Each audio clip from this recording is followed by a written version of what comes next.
We want to lift them up. We don't see any music. We don't see any poetry. We don't see any jizz. We don't see any kind of, there's just no sense of real joy in their lives, following this fascist, he's changed so many lives away from the light. There's no light. There's no music. There's no joy. There's no humanity in them. There's anger and resentment. And they look at him and he reflects the very worst part of themselves. Eventually they're going to come to themselves and win their freedom, but they have to be responsible for the truth. What happens right if he wins? Say again? What happens if Donald Trump wins? We fight in a different direction. How? He doesn't win. Well, you'll see if it happens. No, it doesn't stop. You don't just, terminate 300 years of democracy, 250 years of democracy because of a fascist. We've fought fascists before. It's costly, but we're not going to quit. We're just fighting in a different direction. So there. All right, all the best. Thank you so much. You. Thank you so much, Okay, Mr. Shreen. bye-bye. That is one of the biggest names in Hollywood. Remember, it was the Hollywood that started the entire process of Joe Biden making way for Kamala Harris. And just 3 days before the election, you heard some of the biggest names here coming in support of Kamala Harris at Michelle Obama's rally to get the last punch going. In Philadelphia for NDTV, this is Gauri Dwivedi. There was a grand Indian classical dance movement at the UK's most famous address, 10 Downing Street. Prime Minister Sir Keir Starmer witnessed Kuchipudi as part of a Diwali celebration he hosted. He said India's relationship will form the heart of his government. Britain's Prime Minister Sir Keir Starmer became audience to one of India's grandest and greatest classical dance forms, originating from Andhra Pradesh, Kuchipudi, also one which originates from the 12th and the 13th century. At the famous, in fact the most famous residence of the United Kingdom, 10 Downing Street, a Diwali party was hosted by the Prime Minister where Indian dancers performed Kuchipudi and also explained Indian culture and dance forms to the Prime Minister. During this party, Keir Starmer said that Indian people, culture and relationships will form the heart of the Labour government. 11-year-old Aishwarya and Arushi's calendars are busy and full. After just performing at 10 Downing before the Prime Minister of Britain, they are ready to storm into the famed Victoria and Albert Museum in London to showcase Kuchipudi from India. I think one of my favourite moments when I was in 10 Downing was when I got to put tilak or tika on the Prime Minister.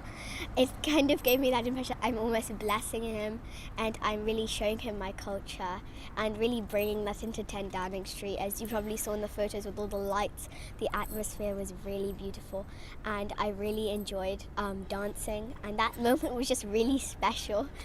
I mean, it's a once-in-a-lifetime opportunity that you get to bless the Prime Minister. Like, I was actually talking to the Prime Minister, but he was really friendly and kind. He was just talking to us in really like a friendly way.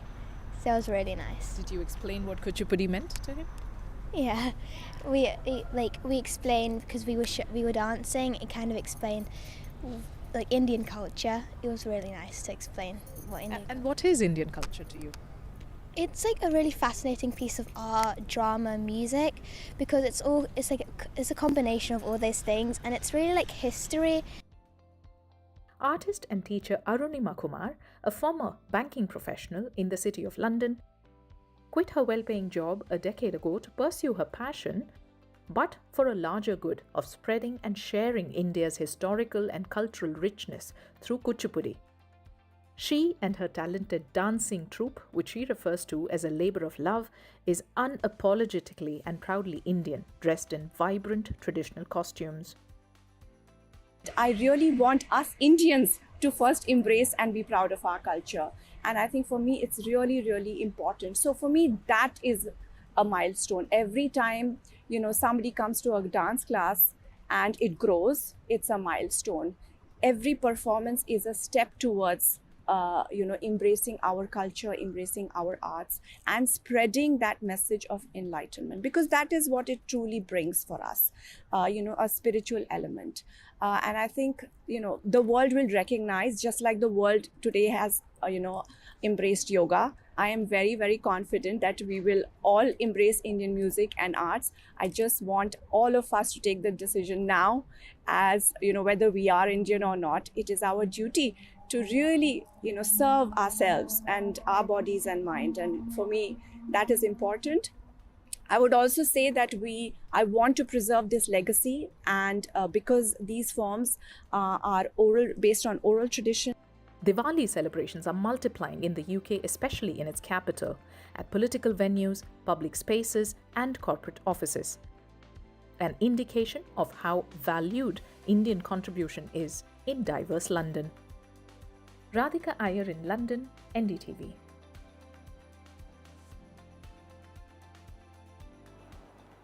We'll bring you more on these stories. For now, we take a short break.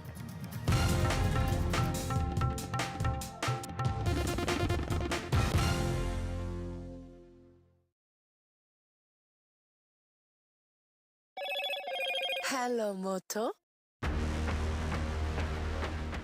Motorola Edge 50 Pro, world's first AI-powered pro-grade camera.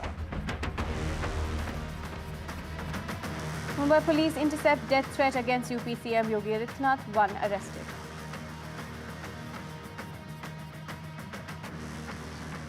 Amit Shah launches BJP manifesto in Jharkhand, promises jobs, UCC monthly stipend for women.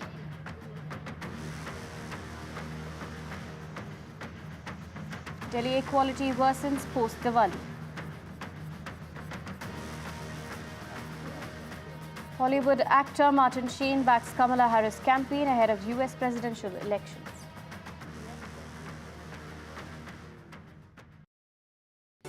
Stay informed and entertained with the new and updated NDTV News app. You can watch all our channels live, listen to podcasts, read breaking and exclusive news from around the world and more. Download the NDTV app today and get access to the best journalism and storytelling on your smartphone or tablet. The NDTV app. News that matters to you.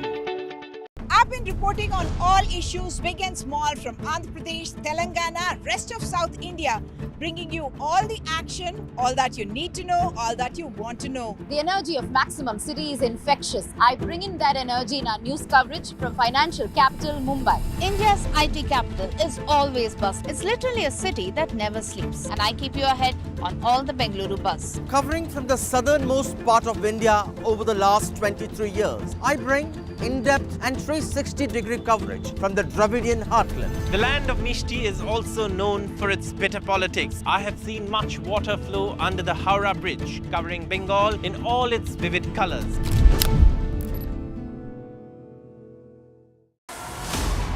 As the world watches with bated breath, the contest that will impact the world. Exclusive insights, expert analysis, and ground zero updates as history unfolds. We are not a vessel for the schemes of wannabe dictators. I'm the opposite of a Nazi. The election that will have worldwide ramifications. Immigration is far more than just a political talking point. NDTV World brings you the best worldly insight from the US and across the world. This is not just an election, it's a moment that will define a nation and the world, and we will be present. Your view to the world. NDTV World. New day, new show, a new experience. Start your day with the news, not views. We bring you stories that matter and impact your life. News that informs and keeps you ahead. From Maximum City, Mumbai, to the seat of power, Delhi, NDTV brings you the best breakfast show. Breakfast news on NDTV, 8 a.m. every day.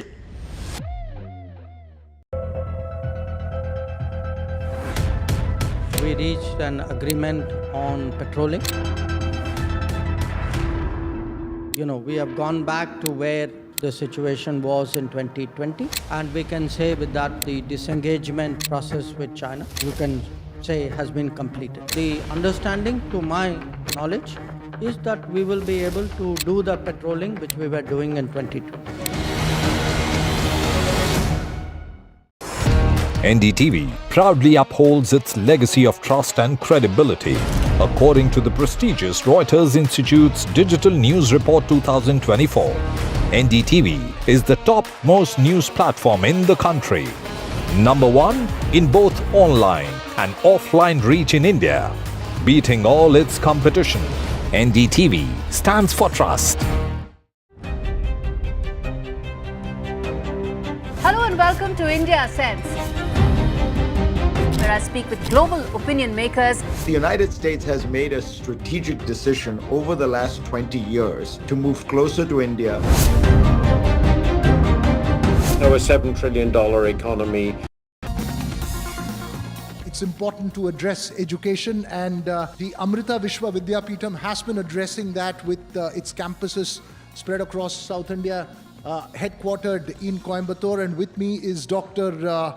Balakrishnan Shankar, Dean of the School of Engineering, and also Suresh Kudur, Director for the Academia Industry Partnership. Dr. Balakrishnan, if I may ask you the first question, in terms of when we look at education and creating a future for tomorrow or the citizen of tomorrow, what would be the crucial focus, especially when it comes to technology and enabling a student to be industry ready at the end of the day? First of all, thank you for inviting us over from Amrita to this wonderful summit. Let me answer your question in a slightly different way. In Amrita University, we started under, of course, our Chancellor is Amma, the world-renowned humanitarian. And we started under her guidance a program called Live in Labs, where the parent organization has adopted around 100 villages across the country. And our students go and work there. They take it as an elective, and they go and they actually work there, and they try to find out what the main problem is in that village and come back and work on a cost-effective solution and deploy it. And they get credit for it. Now, that kind of innovative ambience, you're forcing the students with real-life problems and you get to solve. And in the past 3 years, I'm happy to say we've filed 200 patents and 100 of them are accepted, granted. 200 patents and 100 have been accepted? Yes. But what I'm trying to say is that the atmosphere of innovation, the university has to set up an ambience for innovation and research. And so we strongly believe in giving students, real-life projects, in faculty real-life projects. They involve everybody in an ambience of research. The motto of Amrita University is compassion-driven research. So under Amma's guidance, we want to find solutions for the common man's problems. You're talking about innovation that can actually have an impact in society for the betterment in a country of that nature. And that would mean, A, is the technical knowledge of it. B, it's also about understanding the realities and identifying a problem statement. Absolutely. And how do you go about that process? How do I go about that process? First, you have to identify what the problem is or what is the scope. I'll use a small story to answer your question. When we were first setting up the wireless center, a center for detecting landslides, for wireless network for landslide detection, the director of the labs and the vice chancellor, we got the first funding from the European Commission. That was the first funding that Amrita got. This was in 2006, international funding. They went to Amma and said, we want to set up this center. Then Amma asked, so what are you going to do with that center? Amma said, the chance to save lives come very rarely. So if you can actually deploy your system in a place which is prone with landslides, and you actually save lives, then accept the money, otherwise you don't. So, when accountability when you work for a saint is very high. So that's exactly what we did. We identified a village in Munnar, which is North Kerala, Middle Kerala, and which is susceptible to landslides, and we deployed sensors there, and we were able to predict landslides, and we've already evacuated the villages twice, and we've saved lives. And now the wireless center there is known as a world center of excellence in landslide detection. So the goal is, to answer your question, you set the goal very high. How do I actually solve this problem? And you have to have an interdisciplinary team. The key is interdisciplinary. So we should stop thinking about this department or that department. The key is interdisciplinary, bringing skill sets from various sides. Use AI, use the tools that you can, predict and solve. And it's not just about interdisciplinary in terms of departments, but it's about bringing together, let's say, the industry, the society, the government all together, and that's where your role comes in. Yeah. Just to add to that, actually, how do you build this workforce for the future? As we know, the technological disruptions like, say, intelligent robots and generative AIs, they're all really disrupting and reshaping the whole job landscape. And that requires new skills. And say, for example, AI is a big disruptor.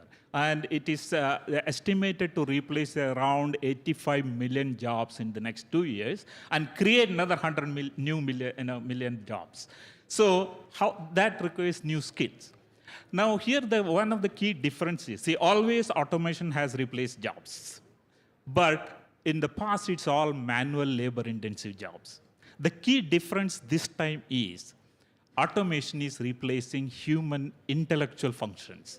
That is the key difference. So when the technology starts replacing the roles that need cognitive abilities, it completely disrupts the industry, business process, and production process, and that requires new skills. That is what Amrita is now focusing on, how to skill our students to take up not only current challenges, but even tomorrow's job profile. And that needs the real collaboration with the industry. They work directly with the industry projects. They go to the industry as interns and work there. And also, probably one other key points is the live-in labs, which Dr. Bala will be able to highlight, where students go to the rural areas, they work with the population there, they identify the problem statements, come back and come with a resolution. So they get to work on real-life problems, real-world problems, both in the industry and in the society. So you're forecasting problems of the future for the industry, you're looking at existential problems in society, right. And you're trying to get a student to innovate and apply that innovation to a real-life solution, if I can put it in a nutshell. Exactly. And how do you promote then the spirit of entrepreneurship? Student and faculty. Student and faculty. And very how difficult is it? It's more difficult to make a student aligned to it or a faculty aligned to it? See, you asked the right question. Say, the innovation, if you really look at in the knowledge era, the asset is actually intellectual property, IP, new knowledge. And the universities cannot remain as just centers of knowledge dissemination alone, knowledge distribution alone. They need to be knowledge creators. And that is where the innovation comes up. And innovation has to be, it's a mindset, it's a culture. You create new course, you introduce new subject, that will not create a mindset of innovation. It's a mindset. And Amrita is kind of focusing on that. Because let me tell you, innovation is not a natural ally to education. It may sound counterintuitive to at least to some, because education is training and skilling us to comply with what is existing. Now, if you want to disrupt, to change, you need to build that innovation culture, and that's what. And entrepreneurs is the drivers who will take that innovation out there, into the world. I'm just going to go off script a bit and just ask you both this question. How do you inspire that entrepreneurial spirit? Given that you have had an education system that was defined to cater products to the industry without having to actually reimagine it. Maybe we're walking into a very different world right now. How do you, inspire that entrepreneurial spirit? So I will just answer, then we'll give it to Dr. Bala. In the last year MSME hackathon for startup ideas, pan-India 35 ideas were selected, and 9 out of them were from Amrita University. So that's a great achievement in terms of how you encourage the students to start. We have a Amrita Center for Entrepreneurship, where we encourage the faculty and the students to start their own. We have recently also launched Atal Incubation Center, which is a Niti Aayog scheme. One of them in Coimbatore is at Amrita University, where we encourage startups to come. And one of the focus area is e-mobility, and the other being cybersecurity. Two key areas where India is going to add a lot. So place where industry comes in to reach out and find these kind of young talent, which is both innovation and has entrepreneurial They work spirit. together, right? Actually. You asked me which is easier, the student Faculty or or the faculty. Right now, the scenario in the world is that the student is able to catch up much faster. He seems to be, because the faculty is already trained in a particular way and needs to rethink. So it's more difficult for the faculty now, because they've already come with some baggage. The student is fresh. relatively fresh. And But heavy that's- baggage some faculty come with. But that said, when you confront somebody with a real life problem and say, I want it solved, and you set up an ambience where different people from different backgrounds come. For example, I have, there are researchers doing AI and health. So they need to know health, they need to know how I can apply this. I can apply AI in predicting new materials. I can apply AI in discovering new drugs. So what happens is you need some domain knowledge and you need new skills and you need to set up an ambience that drives that forward. And all this would be essential ingredients in creating a workforce for the future of India's multi-trillion-dollar economy that you are aiming for. One is the workforce, and the other is like on the higher end of the food chain, where you are leveraging the expertise of the internal, researchers, collaborating with the industry to create new technology. For example, like one of the research area we are focusing on is hydrogen as a fuel. Dr. Bala is spearheading those research. Hydrogen as an alternate fuel, because hydrogen vehicles could be, one of the options for tomorrow. So that is how, we take that research up. Nested in the beautiful city of Coimbatore in the middle of Western Ghats, I'm sure you have campuses around that place. Yeah. Beautiful. When it comes to that kind of a rural setting, the key challenge is also about getting more women into the workforce, more trained in that process. Is that a crucial challenge? Thank you for asking that. Yes, we recently got the UNESCO chair for gender equality and women empowerment. And we've trained more than 100,000 women in a program called Amrita Shri, where we help several women across India who are disadvantaged, to set up small businesses and all that.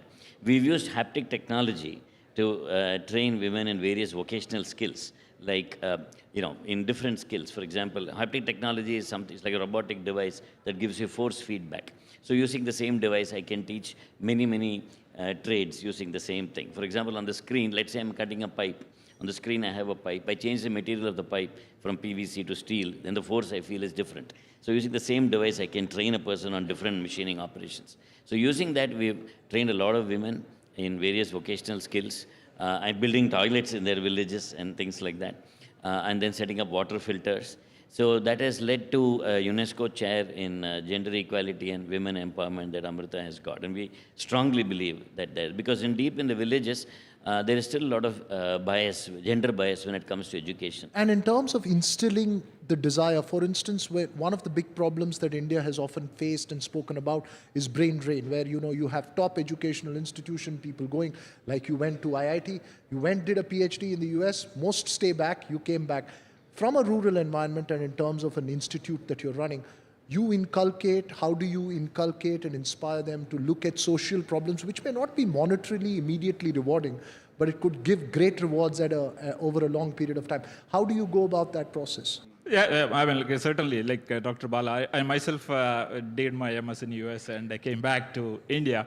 So, and that reverse brain drain is only on the rise nowadays. But as I rightly said, see, an institution like ours, we focus on, again, more enabling the rural populations and those students, skilling them who contribute back to the country.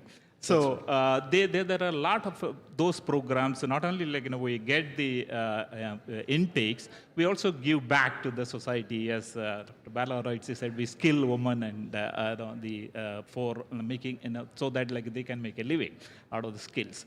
So that is something certainly we are looking at. We focus on who want to get job. Almost 350 plus companies come for campus placement every year at the campus. We also encourage as entrepreneurship, where we facilitate. And one point I want to make is, see, most of the time why students don't jump into entrepreneurship is fear of failure. What if you try 2 years, 3 years and don't be successful, and can I get back to the job market?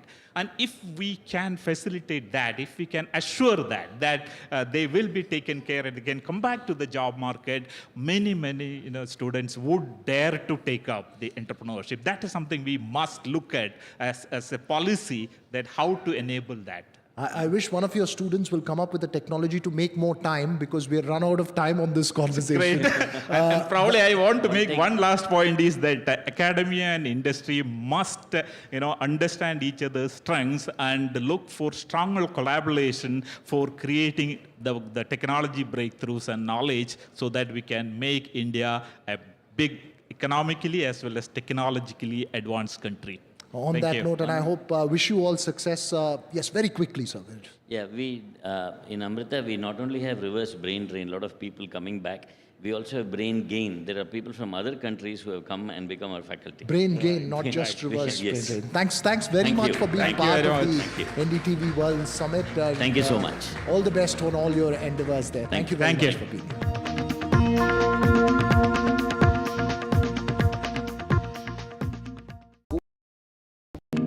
NDTV proudly presents NDTV World Summit 2024, the India Century. I now request the Honorable Prime Minister to launch NDTV World and address the summit. Prime Minister Narendra Modi's inaugural session at the NDTV Summit outlined his vision for the India Century, driven by aspirational India. हमारा प्रयास होगा भारत की century सिर्फ भारत की नहीं बल्कि पूरी मानवता की जीत की सेंचुरी बने। The summit brought together prominent global leaders, highlighting India's pivotal role on the world stage. Not just Indians trusting India's leadership, but the global South especially trusting India's leadership. Permanent seat on the UN Security Council is something that should be India's right. Canada is concerned, I think there are some very specific issues. I think a lot of people know that.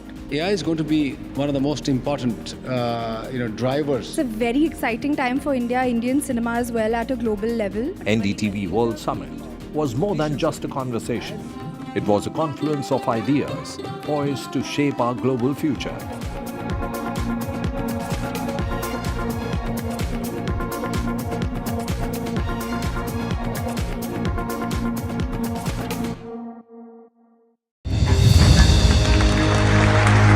I now request the Honorable Prime Minister to launch NDTV World and address the summit. It was the grand launch of NDTV World by Prime Minister Narendra Modi. NDTV World, as he laid out his vision for the India Century at the NDTV World Summit. ऐसी सदी जिसमें भारत के प्रयासों से दुनिया में स्थिरता आए In the presence of those who are shaping our future. मेरी तरफ से आपको ढेर सारी शुभकामनाएं हैं। NDTV World, your new home for global news is here. तालियों के साथ हम स्वागत करेंगे आदरणीय मोदी जी का। छत्रपति शिवाजी महाराज की। Corruption first, on the agenda nation first. घोषणा आणि जनतेचे पैसे लुटणं. कट कमिशन आणि करप्शनला आमच्याकडे थारा नाही. त्यांचा परिवारवाद आमचा महाराष्ट्रवाद. महाराष्ट्रामध्ये 1,75,000 जागा रिक्त आहेत. मग का भरत नाही? राज्याची जनतेच्या घमाच्या पैशाची तिजोरी लुटण्यासाठी हे सरकार आहे. पूर्वीच्या सरकारच्या काळामध्ये निधी देताना त्यांना असं वाटायचं की त्यांच्याच खिशातले पैसे चालले. शेतकऱ्यांना मोफत वीज देण्याचं काम आपल्या सरकारने सुरू केलं. Stay informed and entertained with the new and updated NDTV News app. You can watch all our channels live, listen to podcasts, read breaking and exclusive news from around the world and more. Download the NDTV app today and get access to the best journalism and storytelling on your smartphone or tablet. The NDTV app. News that matters to you. I've been reporting on all issues big and small from Andhra Pradesh, Telangana, rest of South India, bringing you all the action, all that you need to know, all that you want to know. The energy of maximum city is infectious. I bring in that energy in our news coverage from financial capital Mumbai. India's IT capital is always buzz. It's literally a city that never sleeps. And I keep you ahead on all the Bengaluru buzz. Covering from the southernmost part of India over the last 23 years, I bring in-depth and 360-degree coverage from the Dravidian heartland. The land of Mishti is also known for its bitter politics. I have seen much water flow under the Howrah Bridge, covering Bengal in all its vivid colors.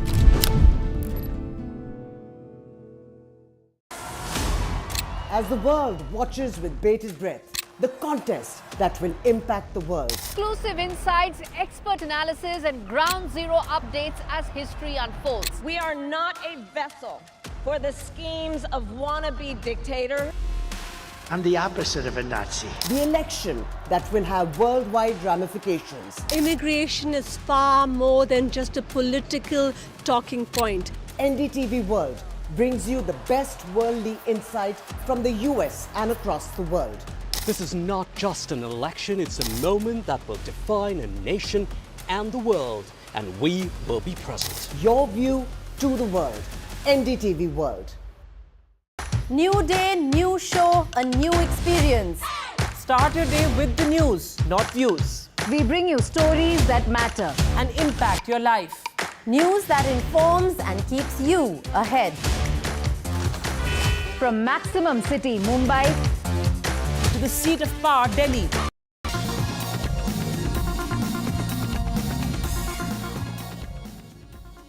Honorable dignitaries, guests, and my industry colleagues, it is my honor to be speaking here today. As the Honorable Prime Minister said, in a world full of chaos, what is being talked about is India. The India story is being talked about. We are well on track to cross the $5 trillion mark.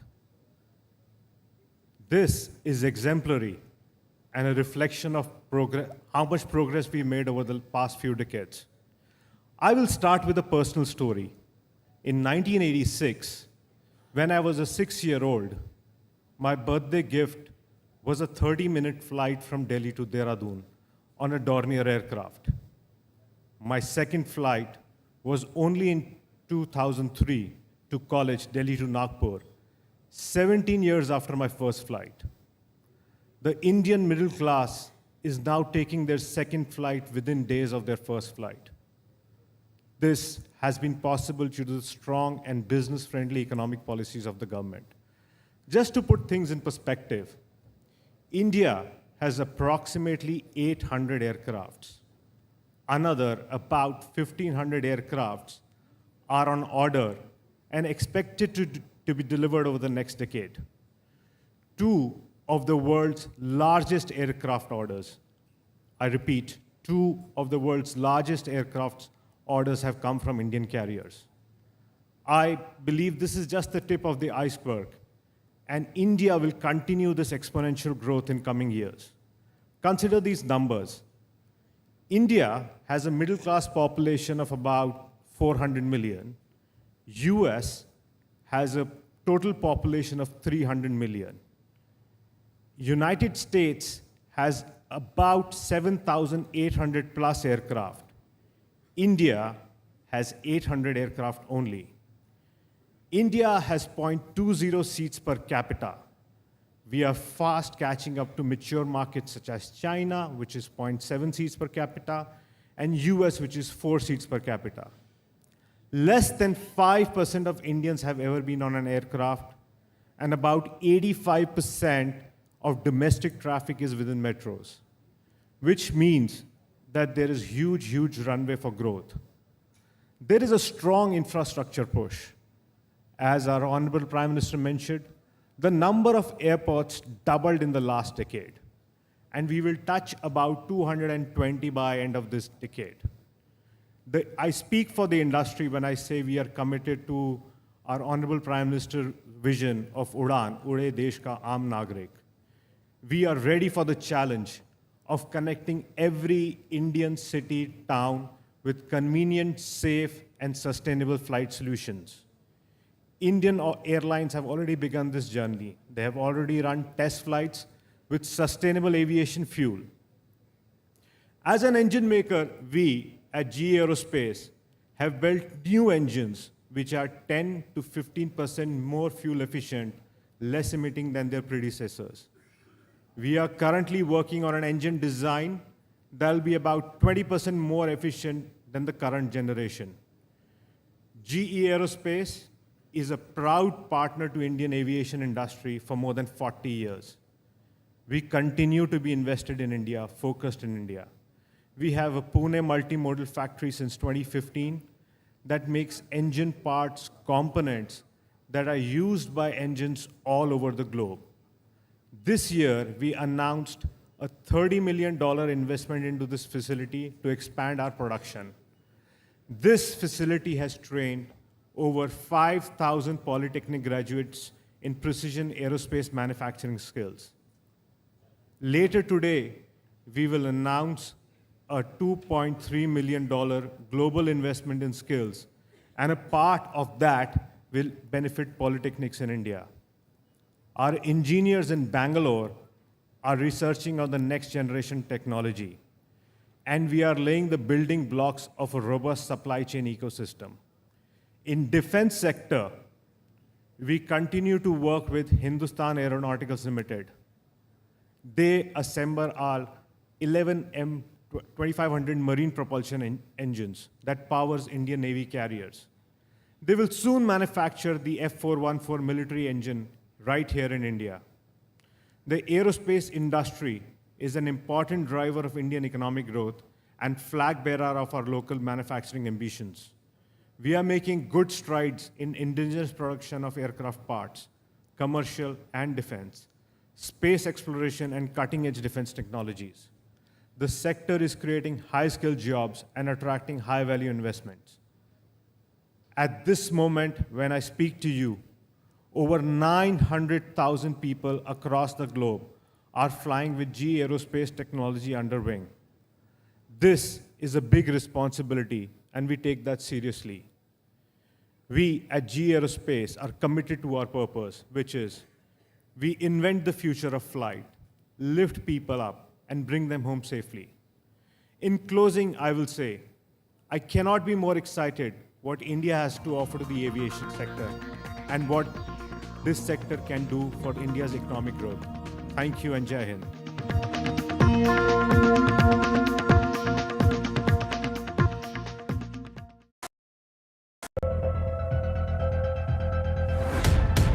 We reached an agreement on patrolling. We have gone back to where the situation was in 2020, and we can say with that the disengagement process with China, you can say, has been completed. The understanding, to my knowledge, is that we will be able to do the patrolling which we were doing in 2020. NDTV proudly upholds its legacy of trust and credibility. According to the prestigious Reuters Institute's Digital News Report 2024, NDTV is the top-most news platform in the country. Number 1 in both online and offline reach in India. Beating all its competition, NDTV stands for trust. Hello and welcome to India Sense, where I speak with global opinion makers. The United States has made a strategic decision over the last 20 years to move closer to India. So a $7 trillion economy seems a perfectly conceivable number. If you want to be a national party, it's that you sort of accept the way the world is rather than want to endlessly hark back to how it was. Modi is promoting the digitization of the economy, which is accelerating growth in the country. NDTV proudly presents NDTV World Summit 2024, the India Century. I now request the Honorable Prime Minister to launch NDTV World and address the summit. Prime Minister Narendra Modi's inaugural session at the NDTV Summit outlined his vision for the India Century, driven by aspirational India. हमारा प्रयास होगा भारत की century सिर्फ भारत की नहीं बल्कि पूरी मानवता की जीत की सेंचुरी बने. The summit brought together prominent global leaders, highlighting India's pivotal role on the world stage. Not just Indians trusting India's leadership, but the global South especially trusting India's leadership. Permanent seat on the UN Security Council is something that should be India's right. Canada is concerned, I think there are some very specific issues. I think a lot of people know that. AI is going to be one of the most important drivers. It's a very exciting time for India, Indian cinema as well at a global level. NDTV World Summit was more than just a conversation. It was a confluence of ideas poised to shape our global future.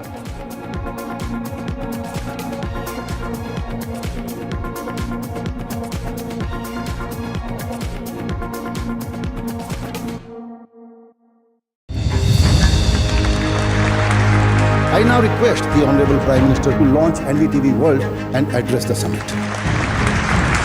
It was the grand launch of NDTV World by Prime Minister Narendra Modi. NDTV World, as he laid out his vision for the India century at the NDTV World Summit. ऐसी सदी जिसमें भारत के प्रयासों से दुनिया में स्थिरता आए, in the presence of those who are shaping our future. मेरी तरफ से आपको ढेर सारी शुभकामनाएं हैं।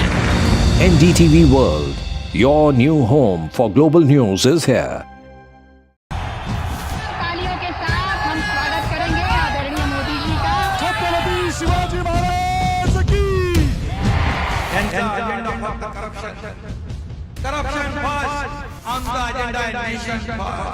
घोषणा आणि जनतेचे पैसे.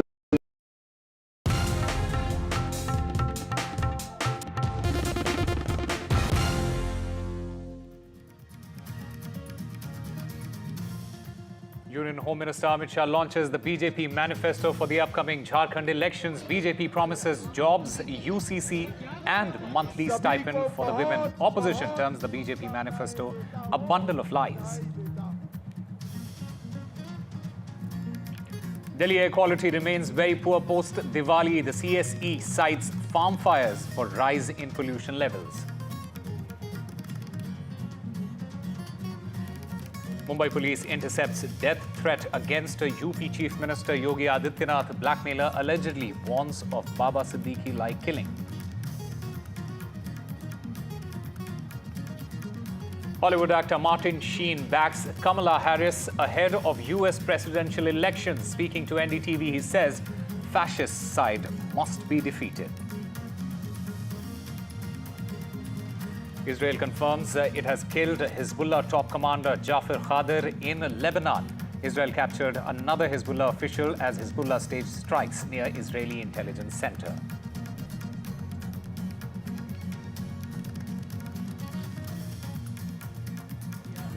And a historic loss for Team India at the Wankhede Stadium. The Kiwis complete a historic clean sweep. India suffers their first series whitewash since 2000.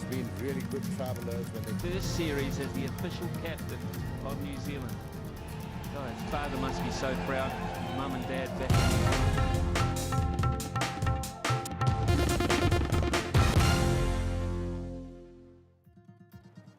Hello and welcome. You're watching NDTV 24/7. I'm Osama Shab. The big story that we are tracking at the moment, the BJP has released its manifesto for the upcoming Jharkhand elections. The Union Home Minister Amit Shah, he released the BJP manifesto. He in fact promised that the BJP, if it comes to power, will bring in the UCC in the state. He also made an outreach to the tribal communities. The BJP says that their focus and attention will be on the welfare of women and safeguarding its borders. He also said that the focus is on safeguarding Mati, Roti and Beti.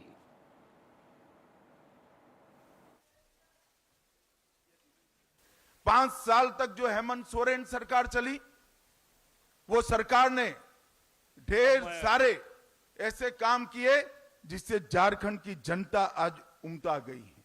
महिलाओं का अपमान, महिलाओं की दुर्दशा, इसके सारे record तोड़ने का काम हेमंत सोरेन सरकार ने किया है। हेमंत सोरेन, आप झारखंड प्रदेश की महिलाओं को सुरक्षा देने में नाकाम रहे हो। घुसपैठियों को आपने पनाह दी है। घुसपैठियों में आपको अपनी वोट बैंक दिखाई पड़ती, आप आपकी धुन में मस्त हो। इस राज्य में आदिवासियों की संख्या घुसपैठ के कारण घट रही है। मैं आज झारखंड की जनता को कहना चाहता हूं, इस तुष्टीकरण की राजनीति को बंद कर सारे घुसपैठियों को चुन कर भारतीय जनता पार्टी की सरकार झारखंड के बाहर निकालेगी। आज मैं एक अपप्रचार हेमंत सोरेन एंड कंपनी के द्वारा किया जा रहा है कि यूसीसी आएगा तो आदिवासियों के सांस्कृतिक अधिकार और उनके कानून समाप्त हो जाएंगे। हेमंत बाबू, झारखंड में यूसीसी जरूर आएगा। हमारी सरकार झारखंड में यूसीसी लाएगी।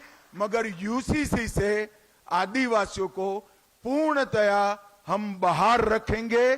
कोई आदिवासी के अधिकार और कानून को यूसीसी से हम नहीं छेड़ेंगे। देखिए, ये जो मैनिफेस्टो है ना, उस पर कोई भरोसा इसलिए नहीं करेगा, ना तो झारखंड का विकास इधर हुआ, ना रांची का विकास हुआ। आप यहाँ पे आपने देखा कि किस तरह से ये अभी तो गोगो योजना की बात वो लोग कर रहे हैं, लेकिन भाजपा के कार्यकाल में महिलाओं की तस्करी अपने चरम पर थी।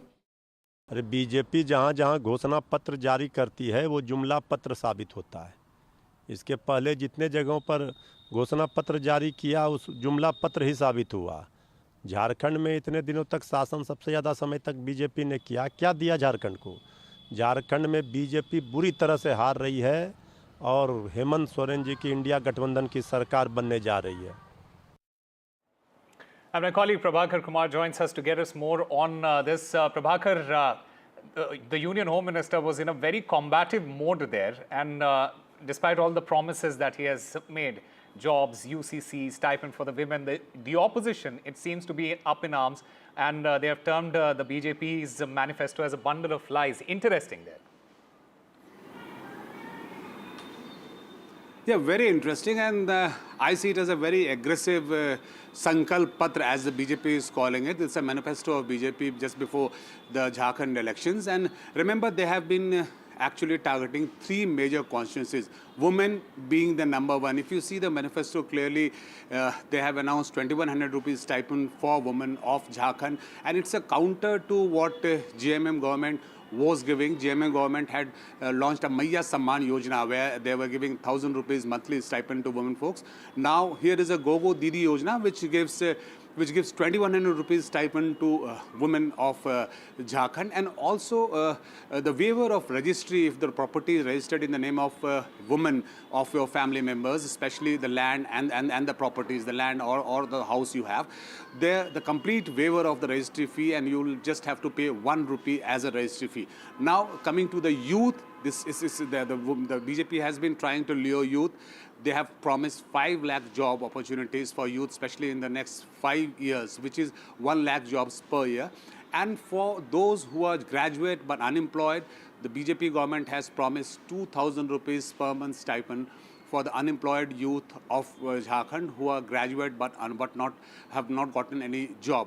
Now talking about the tribal issues, and the UCC happens to be their trump card. The BJP has made it clear, and they have not minced any words, that if they are voted to power in Jharkhand, they would bring UCC, and tribals have nothing to fear. So these illegal immigrants who have actually settled down in Jharkhand, they are eating into the resources of tribals, the resources meant for the utilization of tribals. So tribals have nothing to fear. They don't come under the purview of UCC, and BJP will ensure that those illegal migrants are chased away from Jharkhand if they are voted to power there. Right, Prabhakar Kumar, thank you very much for getting us all the latest from there, and it will be interesting to see how the JMM responds with their own set of manifesto now. Meanwhile, the battle for Wayanad, it is heating up. Priyanka Gandhi Vadra, she is in campaign mode. She in fact launched her phase 2 of the Bipole campaign. She was campaigning in Wayanad. Rahul Gandhi in fact accompanied Priyanka in Wayanad. It is a 3-way contest for the Lok Sabha Bipole. Remember, Rahul Gandhi had vacated the Wayanad seat after winning in Raebareli. When my brother Rahul Gandhi ji was facing massive difficulties, he was being attacked every day by the BJP. A huge campaign was launched against him to tarnish his reputation. Then it is you, my sisters and brothers, who recognized that this man is fighting for what is right. He is fighting for the truth, and you stood by him, you supported him, and gave him the courage to fight. All right, my colleague Pratibha joins us on the phone line to get us more on this. Pratibha, there seemed to be an appeal by Priyanka Gandhi, and she mentioned Rahul Gandhi a couple of times there. That's right. Both Rahul Gandhi as well as Priyanka Gandhi seem to be banking on the sibling camaraderie that they have been projecting here while campaigning. This is the second phase, like you've already mentioned. The Congress General Secretary, Priyanka Gandhi, will resume her campaign for the Wayanad Lok Sabha Bipole from until around November 7th. And she will be holding public as well as corner meetings in the Hill constituency with her brother Rahul Gandhi. And in fact, Rahul Gandhi did also speak during the meeting, mentioning that every time it is Priyanka Gandhi who's always supported his candidature and has been vehemently campaigning every time. And this time, it is the return of favor of sorts. The Congress General Secretary is making her electoral debut, and according to the itinerary of Priyanka's schedule, she'll be holding the public meeting with her brother Rahul Gandhi at different places, right from Manathavadi to other places in and around Wayanad. And in addition to the joint public meeting, Rahul Gandhi will also be holding a public meeting separately at Arikode, according to the campaign itinerary, what we hear. And we'll have to see how this will really play out for Priyanka Gandhi, considering that this is her first electoral debut, and the fact that Rahul Gandhi has already played a pivotal role in Wayanad. All right, Pratibha Raman, thank you very much for getting us the latest from that story. Meanwhile, the pollution situation is getting worse post-Diwali, not just in Delhi NCR, but also in Mumbai. Now, an analysis by Center for Science and Environment has drawn attention to the season's first smog on Diwali Day. It also said that farm fire contribution is in the rise of pollution has increased. Smog, in fact, engulfed the entire Delhi NCR. Meanwhile, in Mumbai, early morning joggers at Marine Drive had to wade through thick smog as the Mumbai's AQI plummeted to the very poor category. Despite the emergency measures taken by the Delhi government to combat air pollution, the air quality in the national capital has worsened with each passing day. Today, the AQI has reached 374, which is very poor category, and several pollution monitoring stations in the national capital, including Rohini, Mundka, Anand Vihar, they have recorded high, very poor to severe pollution levels. I am right now here at the India Gate, and as you can see, there's this thick layer of smog, grey smog that has engulfed this entire area, that has reduced visibility. Although we see tourists strolling across the area without any clinical masks, but we can clearly see that the air is completely blanketed in this grey smog. And we know for a fact that the stubble burning in the neighbouring states like Punjab, Haryana have raised the pollution levels in Delhi by 36%. More and more farm fires are being reported in the recent past, and as we are approaching winters, the farm fires will largely contribute to the pollution levels, turning the national capital into a complete gas chamber. But the other contributing factors are, of course, the rising vehicular pollution and also industrial emission that contributes to the pollution levels in the national capital. And of course, we know that the PM 2.5 and PM 10 levels have spiked up after Diwali, because we saw people bursting firecrackers quite shamelessly despite the blanket ban on crackers till January 1st. And the prolonged exposure to the particulate matter like PM 2.5 can lead to severe respiratory issues, breathing issues, and people with heart and lung condition are more susceptible to developing prolonged pollution-related illnesses because of the rising concentration of PM 2.5 and PM 10 levels. The air quality continues to deteriorate in Mumbai, especially after Diwali. We've seen that right since the start of October, the air quality has been showing, or rather the AQI has been showing an upward graph, but it became worst right hours after Diwali. And this has been an ongoing trend in Mumbai for last few years, especially since last 5 to 6 years, since 2019. We've seen that the overall climatic conditions, the change in the overall climatic conditions has affected Mumbai the most, a city which is otherwise considered to be, a much safer and a cleaner city, especially when we talk about air quality. It is for a number of reasons, for the increasing stress on the city in different aspects, for the increased construction or infrastructural activities, and of course the kind of stress that is put on the city by the more number of people coming from different parts of the country, which also results in more traffic-related problems as well. We've seen that the PM 2.5 levels have increased from 60 micrograms per cubic meter to close to 80 to 85 micrograms per cubic meter in last 5 years alone, and that has put the government and the corporation body here in a very tricky position. They've also let down several projects and guidelines, especially in October month of 2023, to control construction activities, to control open garbage burning, but it has shown little to no results. Honestly, it is at this point of time, in this year, when all of these activities will be proven, all of these guidelines will be tested, because this is the first time since September this year that we are seeing that the smog levels have increased in the city. These pollution levels usually take an upward turn during the final few months, what is considered to be a winter, as the wind speed is relatively less, and there is no help of monsoon to clear out the air. So it will be interesting to see what how do these guidelines and the execution of these guidelines fares as far as the volunteers and the BMC is concerned, especially because this is a poll-bound year, and a lot of these officials and volunteers would also be busy making sure that they are doing their election duties as well. So it is a tough challenge in front of the corporation body and the government as the pollution levels and the PM 2.5 levels keep on increasing in the financial capital of the country.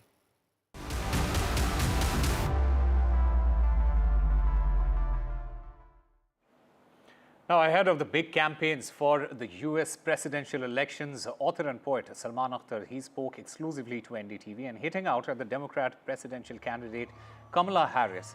Akhtar says that Harris has never fully embraced her Hindu heritage fully, and that the Indian American community is not being swayed by her campaign. Listen in.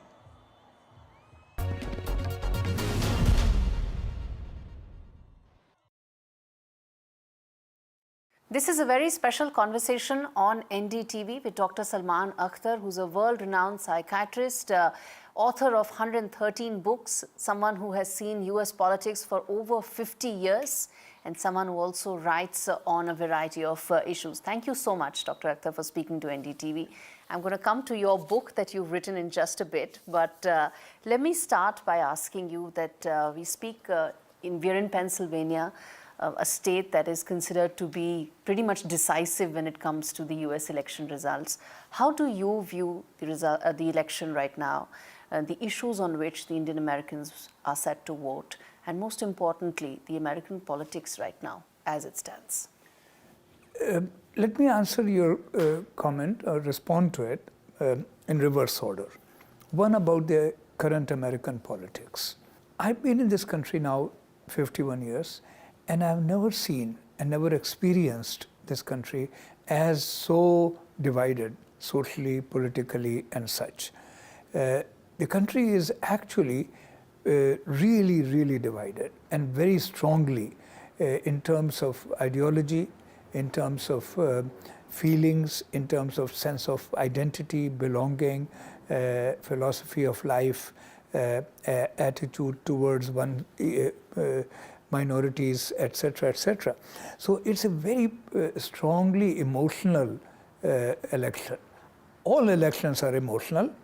All elections are fundamentally divisive because they say elect A or elect B. Right. But those divisions are ideational.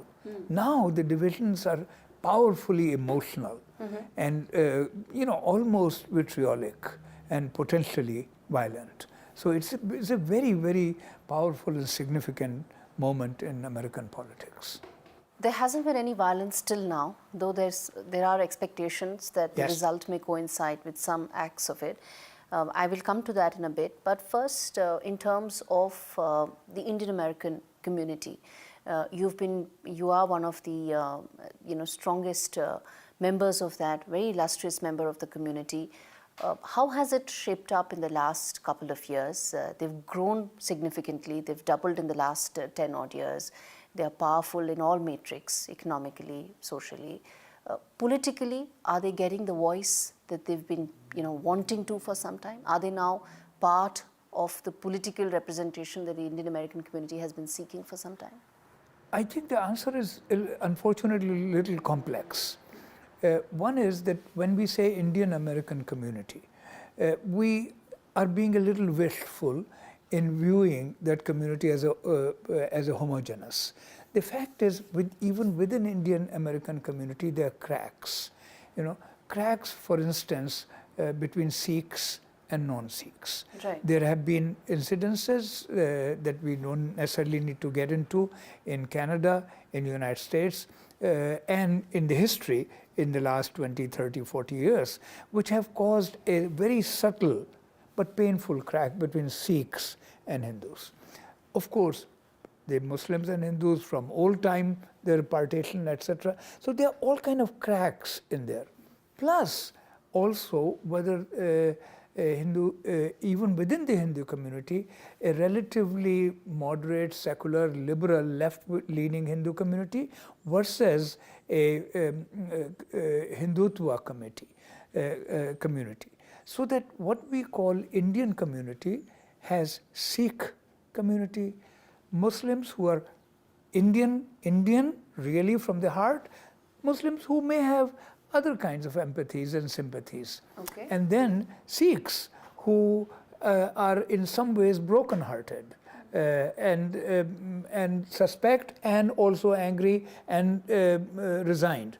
So that we have a collage and a mosaic of Indian community. Yes. On one hand, is quite splintered. On the other hand, because the immigration in this country was tilted towards the educated, yes, and the potentially affluent or the affluent to be. Yeah. Therefore, one thing that binds them together is money. Most Indian people are more affluent than other ethnic groups. Yeah. And a quality that they share with the Chinese, I think, and with the Jews of hard work, industry, value of education, yes, family cohesion. In that way, Indian community can be seen as one. Yeah. In some ways not as one, in some ways as one. Yeah.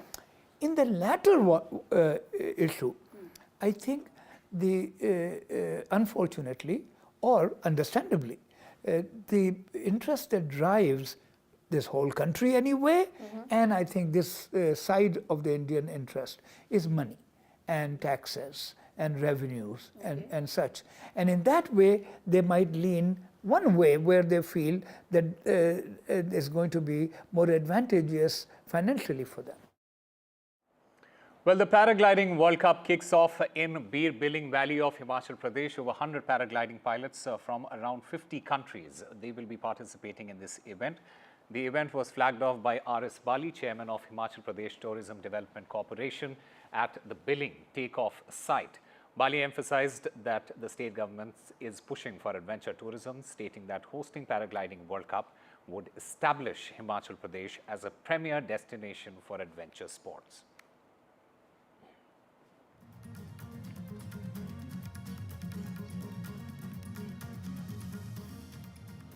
And it was a horror show from the Men in Blue on the third day of the Wankhede test, and India New Zealand, in fact, completed a historic clean sweep.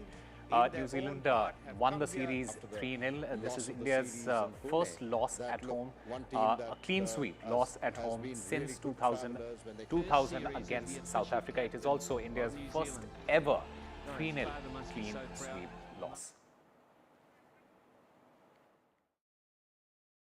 To what the captain Rohit Sharma had to say in the post-match presser.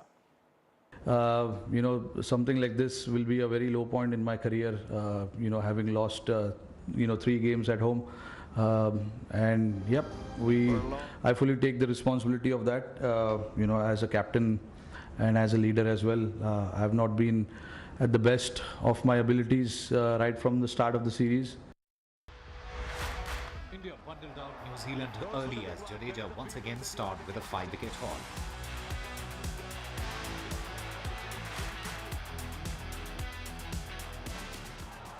But then came the horror show from the Men in Blue yet again in the series.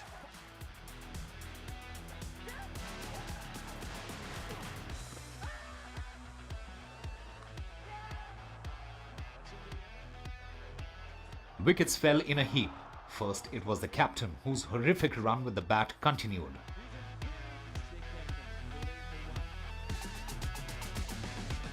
And then Shubman Gill,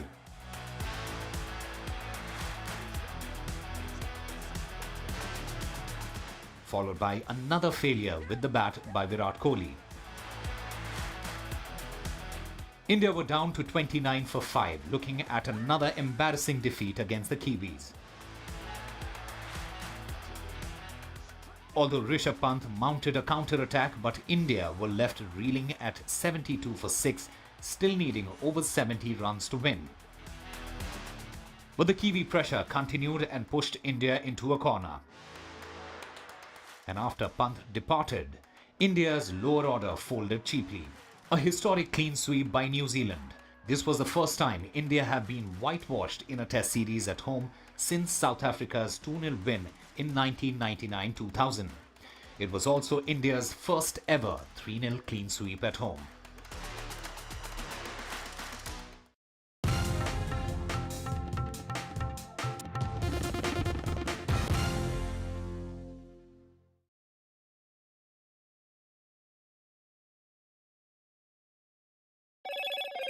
Hello, Moto.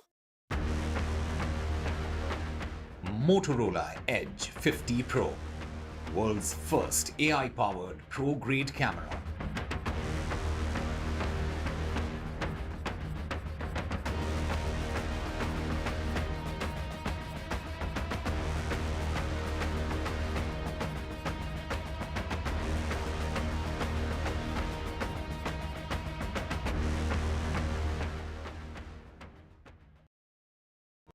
Stay informed and entertained with the new and updated NDTV News app.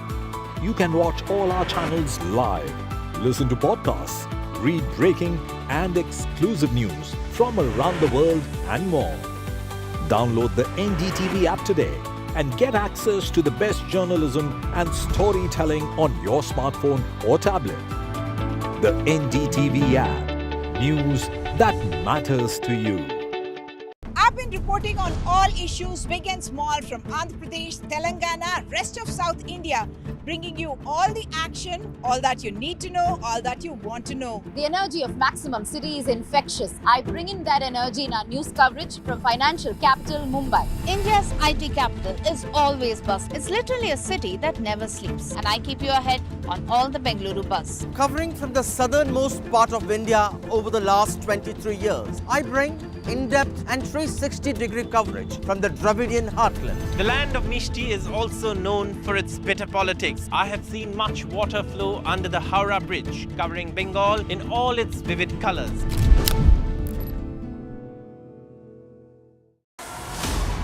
As the world watches with bated breath, the contest that will impact the world. Exclusive insights, expert analysis, and ground zero updates as history unfolds. We are not a vessel for the schemes of wannabe dictators.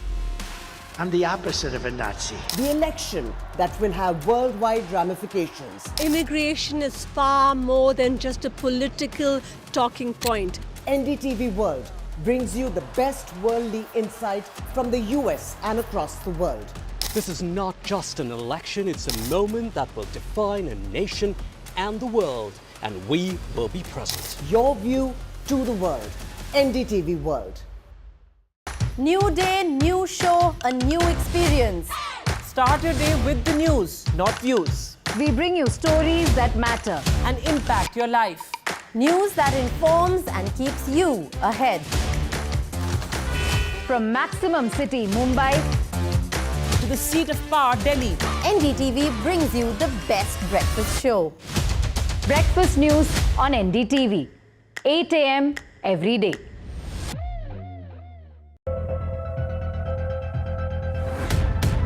We reached an agreement on patrolling. We have gone back to where the situation was in 2020, and we can say with that the disengagement process with China, you can say, has been completed. The understanding, to my knowledge, is that we will be able to do the patrolling which we were doing in 2020. NDTV proudly upholds its legacy of trust and credibility. According to the prestigious Reuters Institute's Digital News Report 2024, NDTV is the topmost news platform in the country. Number 1 in both online and offline reach in India. beating all its competition. NDTV stands for trust. Hello and welcome to India Sense, where I speak with global opinion makers. The United States has made a strategic decision over the last 20 years to move closer to India. A $7 trillion economy seems a perfectly conceivable number. If you want to be a national party, it's that you sort of accept the way the world is rather than want to endlessly hark back to how it was. Modi is promoting the digitization of the economy, which is accelerating growth in the country. NDTV proudly presents NDTV World Summit 2024, the India Century. I now request the Honorable Prime Minister to launch NDTV World and address the summit. Prime Minister Narendra Modi's inaugural session at the NDTV Summit outlined his vision for the India Century, driven by aspirational India. विजय 69 के लिए मैंने swimming life में पहली बार सीखा. I never used to enter a gym. Anil was really instrumental in sort of getting me into his gym. He has a full-fledged gym. तो आज NDTV के दर्शकों को अनुपम जी सिखाएंगे कि किस तरीके से आप अपनी बॉडी को चुस्त रख सकते हैं. और ऐसा कुछ नहीं सिखाऊंगा मैं, ये मुझे डरा रहे हैं. जो हमारे साथ ट्रेनर हैं उन्होंने बिल्कुल स्पेशली आज इस शूट के लिए अपना ये लुक जो है वो अपनाया. खान पान भी जो है वो भी आप चेक कितना रखते हैं और किस तरीके की डाइट आपकी रहती है. I'm a foodie. अच्छा. I love to eat. Favourite मिठाई कौन सी आपकी? जलेबी, लड्डू, बेसन के Laddu, kaju katli, balushahi.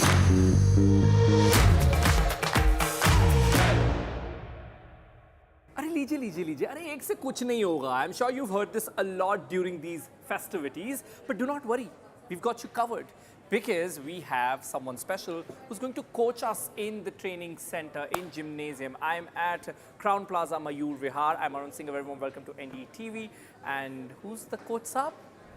And here we have our coach साहब अनुपम खेर जी. बहुत बहुत स्वागत है सर आपका. जी. विजय 69 के लिए आपने इतनी मेहनत की है, ट्रायथलॉन के लिए रेडी हुए हैं आप. राइट. सो आई थॉट कि this is the perfect time to have you, क्योंकि हम सब ने बहुत मिठाइयां खा ली दिवाली के सीजन में. अच्छा. Nice to burn it. It's okay. मैं उससे थोड़ा पहले ही शुरू कर दिया था, बट विजय 69 के लिए मैंने स्विमिंग लाइफ में पहली बार सीखी. At the age of 68 to learn swimming it was I think a tough thing, but then triathlon की डिमांड है कि आपको स्विमिंग करनी है, साइकिलिंग करनी है और आपको दौड़ना है एक साथ. तो ज़िंदगी में कभी कभी चैलेंजेस ऐसे मिलते हैं जो आपको एक्साइट भी करते हैं. I started working out few years back. I never used to enter a gym. मैं कभी जाता ही नहीं था. मुझे लगता था जिम यहाँ है, मेरा काम करता है, एक्टिंग आती है, मुझे जिम जाने की ज़रूरत नहीं है. पर 5-6 साल पहले मैंने डिसाइड किया कि I should look different to be able to do different roles. Then I had a trainer. I had different trainer. My first trainer was Anthony, and Anthony started. In fact, I was also inspired by Akshay Kumar, Anil Kapoor. Anil Kapoor के घर पे gym था, मैं उनके यहाँ जाता था. जब भी मुझे सलमान मिलते थे कहते थे आप खेर साहब थोड़ा लगाओ ना. And then I said चलो. Anil was really instrumental in sort of getting me into his gym. He has a full-fledged gym, and now I have a small gym in my house. तो क्या आपने इनके साथ workout भी किया है, सलमान के साथ, अनिल के साथ? आप वर्कआउट भी करते हैं साथ में, सिर्फ इंस्पिरेशन बोल रहे हैं आप? नहीं, अनिल के साथ तो मतलब मैंने उसको देखा करते हुए, मैं अलग से करता था. But then I think after COVID it became a little difficult to use the same gym. So and then I started using, and then I realized that आप वर्कआउट करते हो तो आपका दिन अच्छा निकलता है, बिकॉज माइंड थोड़ा सा अच्छा रहता है, शांत अच्छी रहती है. ये बात बिल्कुल सही है. तो आज एनडीटीवी के दर्शकों को अनुपम जी सिखाएंगे कि किस तरीके से आप अपनी बॉडी को चुस्त रख सकते हैं. और ऐसा कुछ नहीं सिखाऊंगा मैं, ये मुझे डरा रहे हैं. ऐसा मेरा सीखा हुआ मत करना, बिकॉज मेरे I am under the guidance of very good trainer. मेरी ट्रेनर जो है वो दीपा है, एंड वो मुझे सिखाती है. But yes, over a period of time I start with a little bit of jog. I get on to the best jog is usually actually go into a park. So I go into a park, but I कुछ ना कुछ अगर कुछ करने को नहीं है तो कम से कम आपको 10-15 मिनट जो है, if you walk, I start at the walk speed of about 5:1. आइए आप भी चलिए, and just it's all of इसको अभी आपने शुरू हो जाएगा, वो शुरू. नहीं वो एक्टिव की नहीं है एक्टिव नहीं है. So you walk, I don't incline because I like to walk straight, and then after some time, if I don't like the music, by the way, I'm one of those people. तो मैं workout करता हूँ 3 दिन हफ्ते में, फिर alternate days पे मैं योगा करता हूँ, योग करता हूँ, और फिर एक दिन चलता हूँ. और अगर बारिश बॉम्बे में पड़ रही हो तो फिर मैं आमतौर पे घर पे जो मेरे ट्रेडमिल है उस पे मैं चलता हूँ. राइट. और जब आपने अभी स्विमिंग सीखी तो आई एम श्योर जो आपका वर्कआउट है उसने बहुत मदद किया होगा उसमें स्टैमिना. तो अभी जैसे धीरे धीरे इसकी स्पीड जो है 6.3 की हो चुकी है, और मैं इसमें फिर it's I can go a little faster. Right. 108 मेरा हार्ट रेट है इस समय.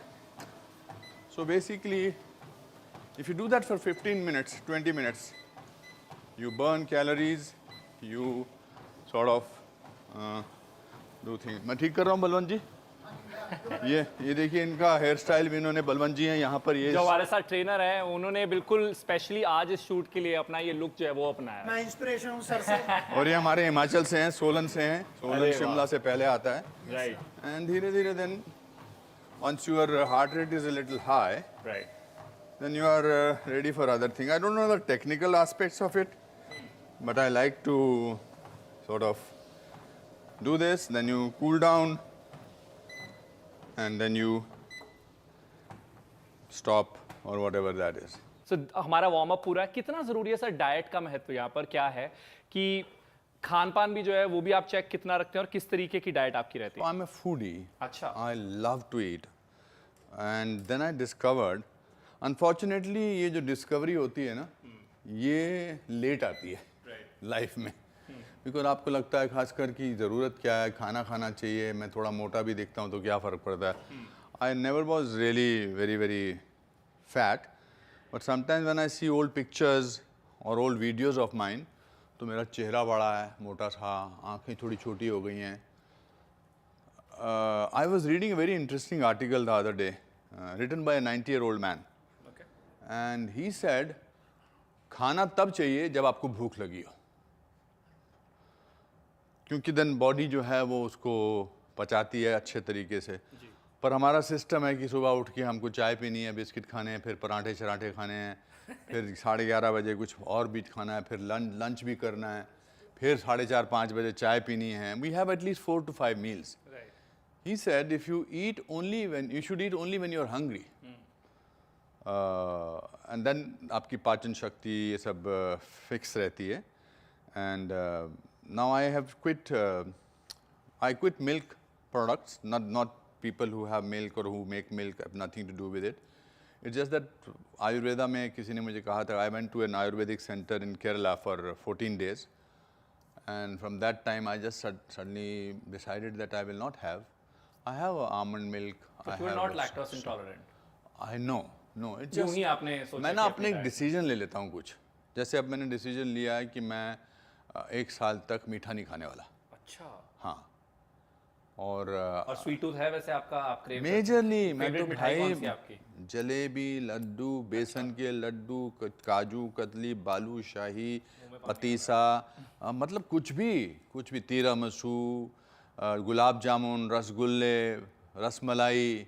क्या बात कर रहे हो आप? क्यों मेरा ऐसा था? जिम में बैठ के इस तरह से बात करना भी गुनाह है. And so I don't eat that. I don't eat rice as much. But basically, usually after this, I sort of, before I go on to the thing, I do a little bit of stretching. I do a little bit of arm stretch, then shoulder stretch, and then basically you do no. Don't head is up. Like that. Go up. It gets a little stretch. Then you sort of do that. You sort of take the thing back, back, and then you pull the shoulders back, shoulder back, then chin tuck. तो इस तरह की कुछ थोड़ी not stretching is done at the end of the exercise. Usually this is sort of to loosen up various body parts. Then I like to start with lat pull down. But sir आपको I am sure बहुत सारे messages आते होंगे कि आप inspire करते हैं, मतलब जो आपकी उम्र के लोग हैं, आई एम श्योर उनके लिए एक मोटिवेशन का बढ़िया सोर्स रहता होगा. Yeah, I think because they have not seen me doing all these things, that's why they find it very motivating. No, it is very motivating. I have got motivated with a lot of people, by a lot of people. So when I do that, it motivates a lot of people.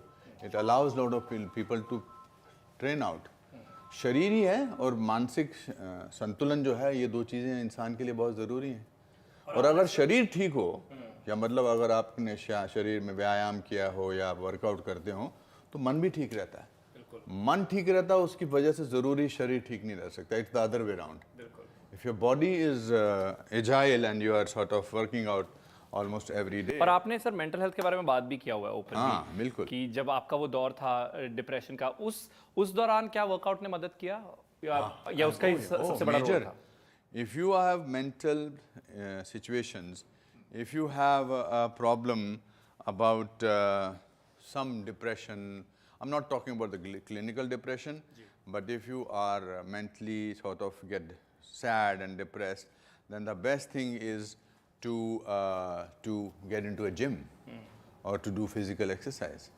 It's the best thing that you can do. रोज़ रात को मैं रोज़ सुबह उठते मैं सबसे पहले वो जीरा और सौंफ का पानी पीता हूँ.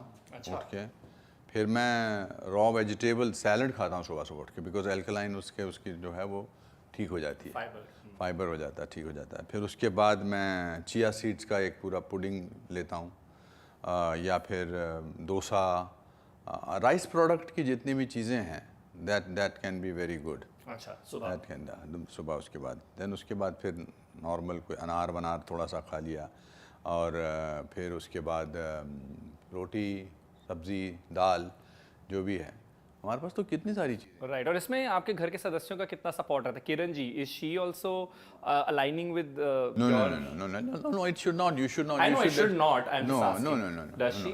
No.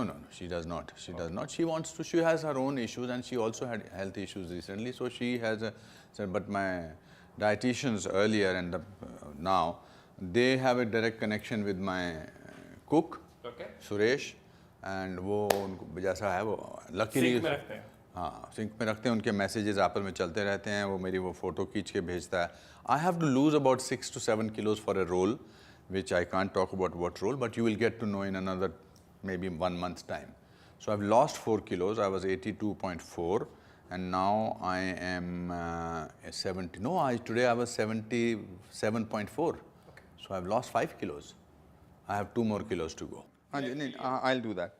So you sort of, you can do that, or you can do this, you know, so that will help you. So you can do also this biceps कर सकते हैं. Can I try this, and then you can check my form and let me know. You can try, but it's a little loose. It's not. It's not giving you. Yeah, for biceps probably it's a bit loose. Come this side. Yeah. Go slow. Keep your this thing closer to your this thing. Yes. Go slow. All the exercises have to go slow, and they have to. So that we feel the intensity. You will feel the intensity. You also sort of breathe out when you do the workout, and then breathe in when you let it go. 8 का दे दो, वो 7 वाला दे दो. ये कौन सा? नहीं, ये कौन सा है? ये 10 है. हाँ चलेगा. So you sort of keep the knees out and you do this. This is very good for your glutes. You can do about 15 each for 2 sets of that. It will be good. It's very good. Best exercise. Yeah, glutes आपके core के लिए. तो ये जो normal squats हैं उससे काफ़ी ज़्यादा अच्छी इंटेंसिटी आई एम अज्यूमिंग इसमें मिलती है. इसमें बहुत ज़्यादा है. बहुत ज़्यादा इंटेंसिटी है. Sir that's really nice. Sir आप इसके बाद अभी आपकी एक ऐसी फिल्म भी है जिसे आप डायरेक्ट कर रहे हैं. Are you acting also in it? Yes. अच्छा, एंड उसी के लिए क्या आप वजन लूज कर रहे हैं या नहीं? अच्छा, वो तो बन चुकी है. That film has. So if you keep your legs, I personally don't like legs, but my trainer makes my life miserable. She sort of makes me do a lot of. Because of skipping a leg day. No. You can't do legs every day. At least I can't do every day. मैं कह रहा था आप leg day कभी skip नहीं करते, like कोई leg day वाली जो एक्सरसाइज होती है? नहीं, अलग मैं रोज लेग डे नहीं कर सकता हूँ, बड़ा मुश्किल होता है ना Balwant? It's very hard because उन पे चलना भी होता है। Otherwise, you have to give rest to your muscle to recover. Exactly. आपकी लेग्स जितनी स्ट्रेंथेंड होंगी ना, I think that is the biggest muscle इधर ही होता है, एक द लेग्स का बेस है, फाउंडेशन है जी। एंड वही जैसे आपने कहा कि कंसिस्टेंसी का बहुत बड़ा रोल है, तो वो अगर आप कंसिस्टेंसी रहे और हम रेगुलरली वो चीज करते रहे, is that a health ring that you wearing? Yes, it's a ring called Aura, which fixes up my. I have to put. In fact, I forgot to put that I'm doing this. So it gives you some activity, heart rate, your sleep. It's basically a sleep tracking. आजकल ये बहुत trend में है और लोग इसे prefer कर रहे हैं over smart watches. I have never worn that. I have never worn that. When it was launched, a friend of mine, Mr. Kapoor, Anil Kapoor's son-in-law, Anand Ahuja, he presented me, and every time this gets expired, he sends it to me. But so is it better than watch? Thank you, Anand. Huh? Is it better than watch if you have used? I have never used a watch. I don't like because आजकल phone पे watch होती है। आप शायद इस्तेमाल जी मैं तो करता हूँ। मैं जब रन करता हूँ तो स्टेप्स के लिए और हार्ट बीट के लिए उसके लिए ट्रैकिंग रहती है थ्रू आउट, और स्लीप कभी कभी ट्रैक कर लेता हूँ। वैसे वो मुझे थोड़ा सा ऐसा लगता है कि परेशानी देता है, बार बार देखते रहना, अच्छा मेरी कब बेस्ट स्लीप थी, ऑल दैट, तो मुझे उस सब में नहीं पढ़ना, सो ज़्यादा वो नहीं करते। Then there are so many other workout exercises. I don't want to say all this as an expert. I am a student of working out and I'm a student of acting also. I don't take myself for granted. Disclaimer दे रहे हैं sir. No, that's the truth because कल को कोई भी बोल सकता है ना, अरे यार इनको क्या पता, और मेरे से ज़्यादा बड़े डोले वाले। Dole has, according to me, Dole has nothing to do with fitness. Fitness, of course. और abs, what do you think about abs? Abs are very important. No, but do you think that's because बहुत लोग ये भी सोचते हैं abs आ गए तो हम fit हैं और डोला आ गया, डोला और abs are two things. नहीं, ऐसा मुझे लगता है कि डोले वाले with great admiration for them, but I can run faster than that. Okay, I think we're done with the workout. Workout हमारा हो गया, एक बार बस बैठ के सर के साथ और छोटी सी बात करते हैं और फिर इस इंटरव्यू को जो है वो यहाँ पर ख़त्म करते हैं। बहुत बढ़िया तरीके से आपने बताया कि क्या आपका वर्कआउट का रूटीन रहता है, बट अब आप बताएं अगर दिन में, अनुपम खेर के दिन में क्या क्या चलता है, what all goes in Anupam Kher's day? I worked 20 days an hour a day. I really 20 hours you're active. Almost, almost. Even my sleep also I am working out. So I am very fortunate that I got a film where I could put all these what I am doing in my day-to-day life into a film like Vijay 69. Even Unchai was a byproduct of. I went to, मैं खुद चल के गया. I went to all those places till the base camp. Just before the base camp we stopped. I trekked and I hiked everywhere. I do, because you do less, I also, if I'm sitting down on a chair and working, I will consciously get up after every half an hour, 40 minutes and walk a little, just small little things. No, but I was asking about कि otherwise आपके routine में क्या क्या रहता है कि आप, मैं शूटिंग कर रहा होता हूँ तो फिर शूटिंग करता हूँ सारा दिन। बट कितने बजे आपका दिन शुरू होता है? ओ, मेरा दिन 6 बजे शुरू हो जाता है। 6 बजे शुरू होता है। और सबसे पहले वर्कआउट करता है? No, I do little bit of breathing exercise. I do a little bit of concentration exercise. Then I work out. Then I go for work. Depending, कभी 7 बजे पहुंचना होता है शूटिंग पे, तो then I don't work out that day. That day I try and sort of walk a little bit, 20 minutes. 12 घंटे की shift होती है, अगर आपने 7 बजे शुरू किया तो 7 बजे तक ख़त्म करना पड़ता है। 9 बजे शुरू किया तो 9 to 9 होता है। The days I am shooting, I try to be careful about my diet, but I love to eat. आजकल तो ऑर्डर करने पे इतना कमाल का खाना आता है। अब तो दूसरे शहरों का भी आ जाता है आजकल। अब तो दूसरे शहरों का भी आ जाता है, और मीठा, oh my God, I have such strong weakness for sweets. That is very tough. Hindustan में बहुत कमाल की मिठाइयाँ बनती हैं। Loved how you said strong weakness. It's quite oxymoronic, but love it. और जेंजी आपको जानती है, of course, आपका काम देखा है because आप कितनी सारी मूवीज में अभी देखते हैं। लेकिन अगर आप उन्हें कोई पुराने ज़माने की या फिर आपके पिछले काम की कोई झलक दिखाना चाहें और उन्हें कहें कि ये फिल्म जाके देखो, this would be my best introduction to you, वो कौन सी मैं फिल्म पुराने जमाने का कभी था ही नहीं। Of course. कैसी बातें कर रहे हो आप? ये पुराने जमाने के हैं। बट अगर शुरुआती दौर में आपके नो आई थिंक स्टार्टिंग में अगर कोई फिल्म रेकमेंड करना चाहे जेनजी को कि ये देखिए, अरे 50 फिल्में देखना चाहिए। आप मेरी पहली फिल्म से शुरुआत करें कि कैसे 28 साल के लड़के ने 65 साल के बुजुर्ग का रोल किया था। या मस्ट वॉच दैट सारा। घोंसला का घोंसला, मिस्टर डॉक्टर डैंग कर्मा, ए वेडनेसडे, स्पेशल 26। मैं तो हिंदी मीडियम स्कूल का लड़का हूँ, शिमला के छोटे से, तब शिमला 50s लेट 50s में छोटा सा शहर था, छोटा सा गांव था, और मैं हिंदी मीडियम स्कूल में पढ़ता था। 5th स्टैंडर्ड में हमको ABCD सिखाई थी। मैंने इंग्लिश फिल्मों में इतना काम किया है, मैं सोचता हिंदी में हूँ मगर किया है। बड़ी ओशो की बड़ी अच्छी एक लाइन है कि if you try you risk failure, if you don't you ensure it. That's a good note to end this with. Please watch my film Vijay 69। इन्होंने ज़्यादा सवाल उस पर किए नहीं, ये सारा इंटरव्यू होना था वैसे विजय 69 के लिए, but I am glad that we did that the fitness show. That was my pitch, sir. After workout was Vijay 69's pitch. Yes, so Vijay 69 on 8th of November on Netflix. It will go to 190 countries. Please watch it and you will know what I'm talking about, how important it is to be fit. And if I can learn swimming at the age of 68, then anything is possible. बहुत बहुत शुक्रिया sir हमारे साथ जुड़ने के लिए, बहुत बहुत शुक्रिया, धन्यवाद। बलवंत जी आपका भी बहुत बहुत धन्यवाद।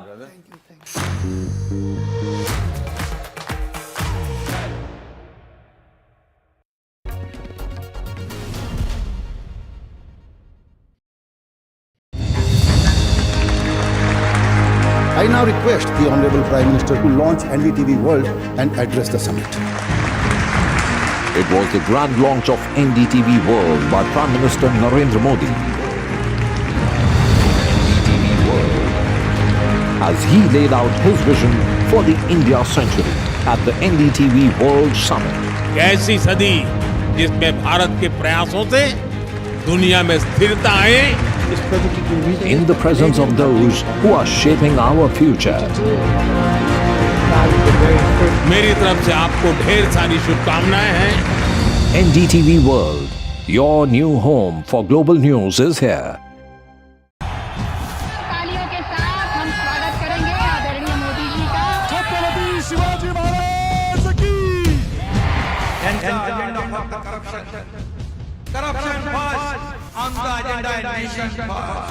घोषणा आणि जनतेचे पैसे लुटणं, कट कमिशन आणि करप्शनला आमच्याकडे थारा नाही, त्यांचा परिवारवाद आमचा महाराष्ट्रवाद। महाराष्ट्रामध्ये 1,75,000 जागा रिक्त पण का भरत नाही? राज्याची जनतेच्या घमाच्या पैशाची तिजोरी लुटण्यासाठी हे सरकार आहे। पूर्वीच्या सरकारच्या काळामध्ये निधी देताना त्यांना असं वाटायचं की त्यांच्याच खिशातले पैसे चालले, शेतकऱ्यांना मोफत वीज देण्याचं काम आपल्या सरकारने सुरू केलं।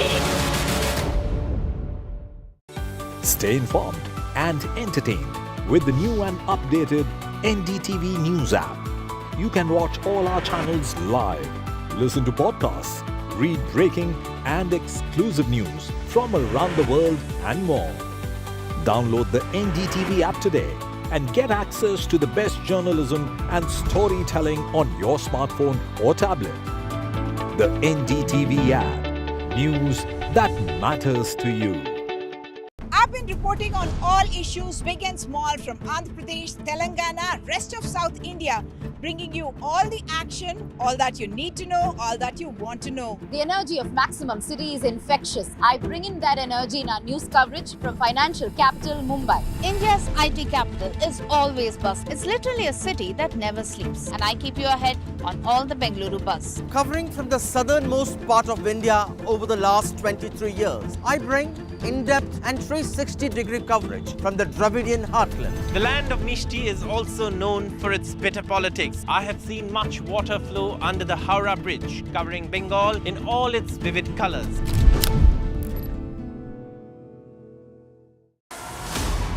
As the world watches with bated breath, the contest that will impact the world. Exclusive insights, expert analysis, and ground zero updates as history unfolds. We are not a vessel for the schemes of wannabe dictator.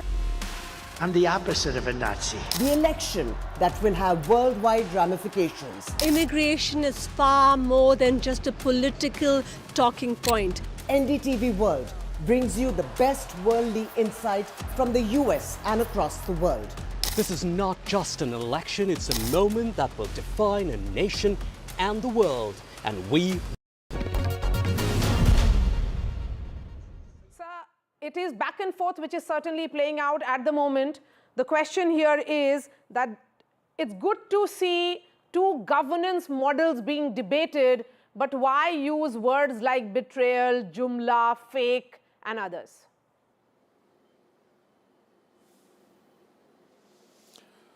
Maria ji, the governance model which is successful, which delivers economic growth, welfare to the people, is a governance model. Any other model which bases itself on freebies, on empty promises, not grounded in reality, is not a governance model. So I don't think it's a choice between two governance models.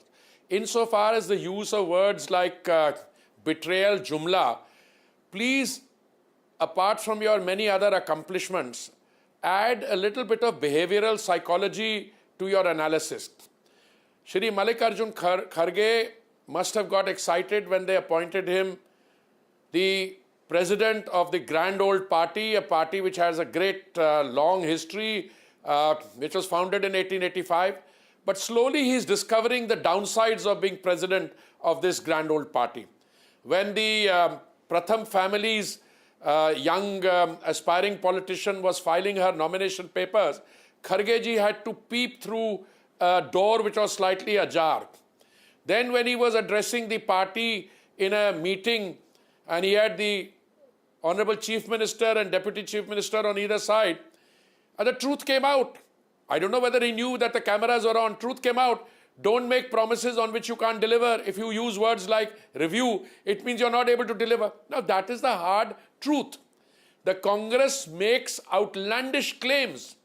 It promises the moon and is not able to deliver. And then it gets caught. If you want to think in terms of imposing a tax on the construction of toilets in Haryana, in Himachal, you're in trouble. Now the most important thing is that this tormented mind, after the jalebi factory in Haryana, they are now seeing the writing on the wall in Maharashtra, they are seeing the writing on the wall in Jharkhand. So all this khatakhat, fatafat model is failing. Okay. Insofar as prices are concerned, let me tell you, after all the bluff, petrol and diesel are still 10 rupees more expensive in Congress-ruled states than they are in BJP-ruled states. Number one. Number two, there is a fundamental difference between the freebie model of the Congress and the Aam Aadmi Party and the Labharthi benefits part of a scheme like the Pradhan Mantri Awas Yojana, Ujjwala Yojana, name it. If you have the resources and you can design a scheme which delivers welfare to the people. Let me give you the example of Mufat Bijli. They promise, Aam Aadmi Party in particular, 300 unit Mufat Bijli de denge. So Punjab mein what happens? Any family who wants it, they have 2 or 3 connections. Rich people are misusing the scheme. What is our model? Our model is come and get a solar panel from us at a reasonable cost. We will subsidize it a little. Then you produce electricity from it, solar energy. 300 units you can use for your own daily consumption. Rest you use it in a charging station at your place or put back into the grid and earn some money. There's a fundamental difference between giving somebody free fish to eat and teaching somebody how to fish so that he or she becomes a productive member of society. All the BJP schemes, whether it's Pradhan Mantri Awas Yojana, whether it's Ujjwala, all those schemes are anchored in economics which is thought through.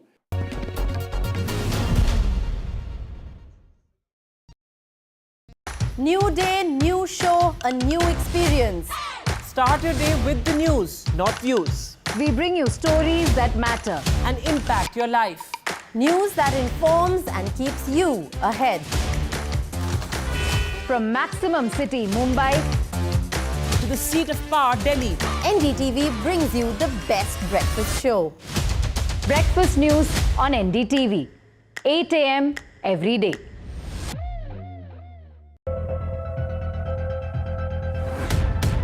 we reached an agreement on patrolling.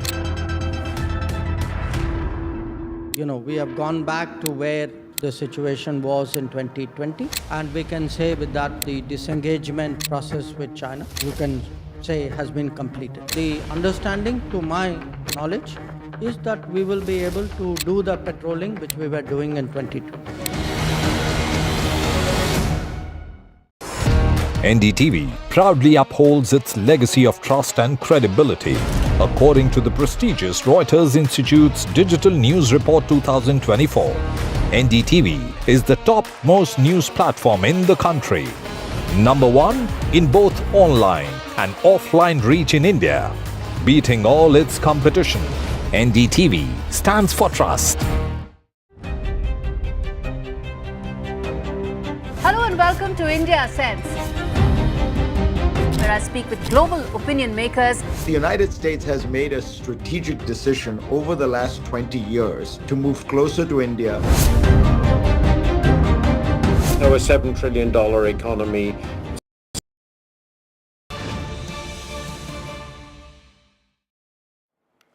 Well, breaking news coming in at the top of this hour. There has been a terrorist attack in Srinagar. Terrorists, in fact, lobbed a grenade at a Sunday market in Srinagar, and 6 people have been injured and they have been taken to the hospital. 6 people have been injured in a grenade attack. This happened in Srinagar in a Sunday market. Sources said that the grenade was lobbed in the Sunday market, which has left 6 people injured. Remember, this comes on the back of 2 encounters that took place in Jammu and Kashmir, one in Anantnag and the other one in Khanyar in Srinagar, where 3 terrorists were killed and a couple of policemen were also injured. And in fact, a top Lashkar commander was also killed in that Srinagar encounter. And this has happened yet again. A terrorist attack has happened in Jammu and Kashmir's Srinagar. The terrorist lobbed a grenade at the Sunday market in Srinagar, and 6 people have been injured. All the injured, they have been taken to the hospital. This, from what we understand, this blast took place at a time when the area was witnessing a huge rush of shoppers for the weekly Sunday market. There was a lot of rush, and 6 people, as of now, have been injured in that particular attack. This grenade was lobbed outside the TRC playground, is what we understand at this moment, and 6 people have been left injured. Like we mentioned, this comes on the back of 2 encounters that took place in Jammu and Kashmir just yesterday. One in Anantnag, where 2 terrorists were killed, and in Srinagar, where 1 terrorist was killed in Khanyar, including one of the top Lashkar commander who was killed in Srinagar in that particular encounter. In fact, yesterday only the Bandipura search and combing operation was taking place. The defense minister has also spoken yesterday about this, about these encounters, these terror attacks, and had mentioned that this is not an issue of security lapse, while the police had confirmed that the commander of Lashkar-e-Toiba was killed in Srinagar encounter. And the latest attack that has taken place yet again in Srinagar, this took place in a Sunday market where a grenade explosion took place. This terror attack happened in a Sunday market where 6 people have been injured. This blast, in fact, took place at a time when the area was witnessing a huge rush. There were a lot of people in that Sunday market. It's a weekly market that this weekly market where people gather, and it is called the Sunday market there. This blast took place there just a short while ago, and the grenade explosion was heard, and 6 people have been injured in this particular attack. All right, my colleague Nazir Masoodi joins us to get us more from Srinagar. Nazir, can you give us the details of what exactly transpired? Well, behind me you can see this is the Sunday market, and a short distance from here, this grenade was lobbed. It is clearly sheer terrorism when innocent people who come to buy the stuff for the winters, and as you can see, large number of people are here for the come for the shopping, Sunday market shopping. And at the TRC choke here, So grenade was lobbed. At least initial reports say 6 people have been injured, have been rushed to the hospital for treatment. The number of injuries could be more. And this is after a long time. We see such an incident happening in Srinagar city, grenade attack in Srinagar city. So that clearly shows a worrying situation. Those why we know we have an elected government here that may not be having a control over the law and order situation, but clearly, this is a disturbing trend. I have seen yesterday there was an encounter in Khanyar in which one militant Lashkar commander Usman was killed. There was another encounter in Anantnag where 2 militants were killed. And there have been 2 other incidents just 2 days back to migrant workers, Usman and Sufyan. They were shot at and injured in Badgam district. Now we just see horrible incident of grenade throwing at this Sunday marketplace, which is a busy marketplace in Srinagar during Sundays, where you can see behind me large number of people coming to buy stuff during the Sundays, and the same place has been targeted, and it's clear sheer terror attack. But this has not deterred the people. It is like business as usual here in the thing. As you know, violence and terror that cannot deter people. It has lost its coercive power. It may have injured, people in this incident. But you can see people here normally doing their business just a short distance from here, less than few hundred meters where this incident has taken place in this particular Sunday market in Srinagar. So a worrying thing. Nazir, could you just give us a sense of what time exactly this terror attack took place, and what market is this, and where exactly is it located? Well, it is in the main Srinagar civil lines area. It is the residency road up to the tourist reception center. On the right side is the polo ground here. And it is a uptown market, where people normally come during the Sundays. As you can see, visuals speak for themselves. The large number of people come here on Sundays. It is a Sunday market like it happens in every city. So during the winters, you can see large stuff. You can see woolens here, people buying woolens here in this market. And because the winter is approaching already, it is very cold here. So large number of people have been visiting this marketplace, and this busy marketplace that was targeted with grenade. And as I said, 6 people, as per the initial reports, have been injured. But it is, as I said, like business as usual in the rest of the place. The area has been, security forces have rushed to this area, and they are cordoning, and the checkpoints have been reinforced in different parts of Srinagar city, because after yesterday's incident, encounter in Khanyar, security was already on high alert, and yet we see this type of incident happening is a worrying thing. Though the violence is not something new, it has happened before, but in between it was stopped or rather halted. But clearly it shows that whatever is happening here is not something which can happen just because of the overnight thing. It is clearly because some people may have been preparing for it, some may be building, atmosphere, or they have been, trying to create their structure for it, terror structure for it, and then they coming using this time to carry out these attacks. And 6 people, as I said, have been injured in this attack as per the initial reports. Right. Nazir, you spoke about the kind of security measures that are in place at the moment. Just want to understand what kind of security measures were in place in that particular Sunday market, and also in other such markets there in Srinagar. Well, Srinagar is a city which has a very strong security domination, where you see not only the physical security, but also the electronic surveillance through CCTVs and for other things. This city is completely covered with the source of CCTVs, so that the electronic surveillance is also maintained, and besides other surveillance mechanisms which the security agencies keep.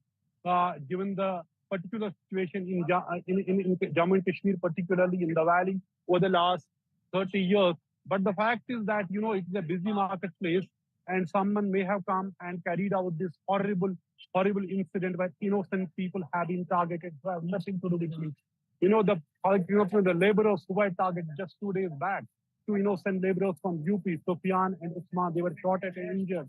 Now we see those people who have come to just buy some stuff, buy some woolens here at the Sunday marketplace in Srinagar, they have been injured, they have been hit by splinters in Srinagar. Right, Nazir, you spoke about the civilian safety there and the security measures. Just want to understand what sort of precautions are now being taken, just to ensure that the safety of the civilians in areas, particularly in these markets, in these Sunday markets, is in place, especially in the light of this particular attack.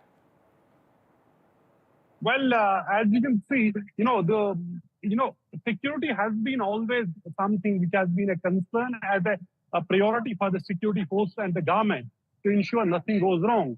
But there could be one odd incident that can try to upset the situation. But clearly, security forces are going to control the situation given the fact that they are trying to advantage of the situation, the handlers from across or those who are behind it, because we have a dual control here, kind of a thing. For example, elected government doesn't have a control over the security, and the security and the police and law and order comes and the lieutenant governor and the central government. So clearly, some people would be trying to create a friction and create a wedge. But as far as both the sides have been seen, as we saw recently, Umar Abdullah meeting Prime Minister and Home Minister in Delhi and other leaders, and both have said they will be on the same page when it comes to the security of Jammu and Kashmir. There will be no compromise on that.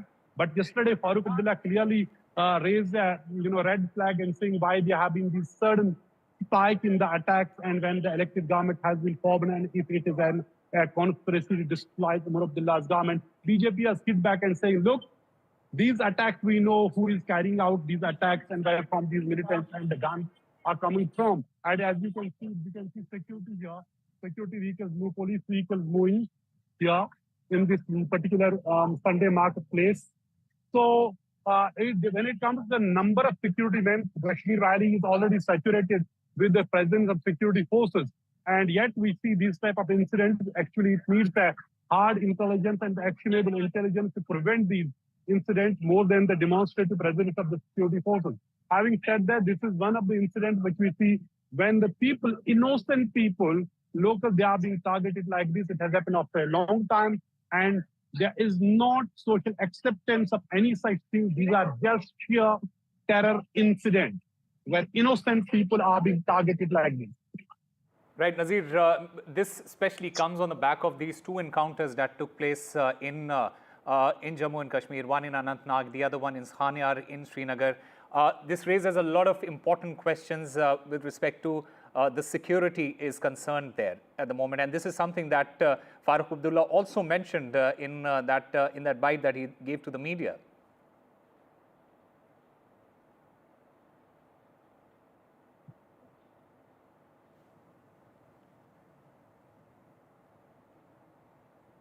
All right, we'll try and get Nazir back on online. So as Nazir Masoodi was explaining, a terrorist lobbed a grenade at this Sunday market in Srinagar, which is situated in the civil lines area as per Nazir, and 6 people have been injured who have been now rushed to the hospital. The police and the security forces have taken a note of the situation. They have rushed to this place in civil line and that's Sunday market, and they are trying to find out who is behind this horrific attack.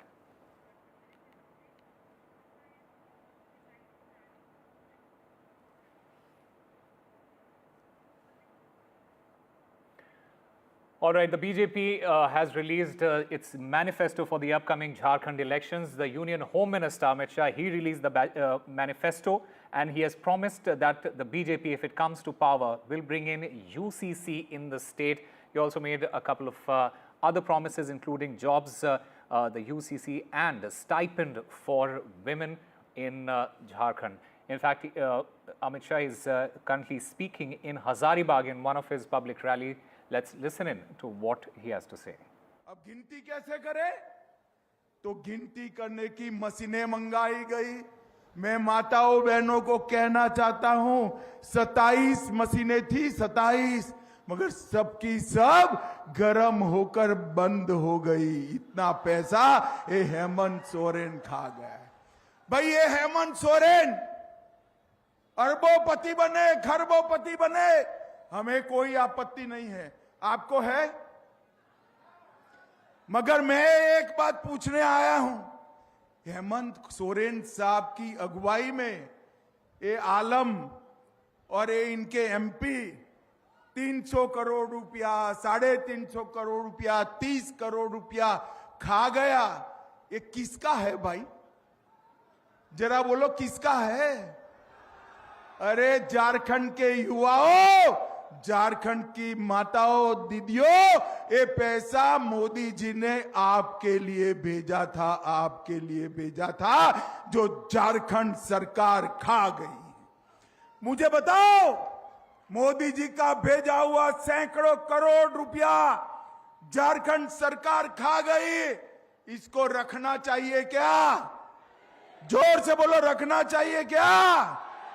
इसीलिए मैं बरकट्टा आया हूं। आने वाले चुनाव में 13 तारीख को कमल के निशान पर बटन दबाकर ये हेमंत सोरेन की सरकार को उखाड़ कर फेंक दीजिए और एक कमल फूल की सरकार लाइए। भाइयों बहनों, ये सरकार ने बांग्लादेशी घुसपैठियों के लिए झारखंड के दरवाजे खुले छोड़े। एक घुसपैठिए हमारी बच्चियों के साथ, बहनों के साथ दूसरी शादी, तीसरी शादी करते हैं। युवाओं, आप सहमत हो क्या? जोर से बोलो, सहमत हो क्या? झारखंड की जमीन कब्जा रहे, आप सहमत हो क्या? जोर से बोले, सहमत हो? और आपकी रोजी रोटी भी छीन रहे हैं, आप सहमत हो क्या?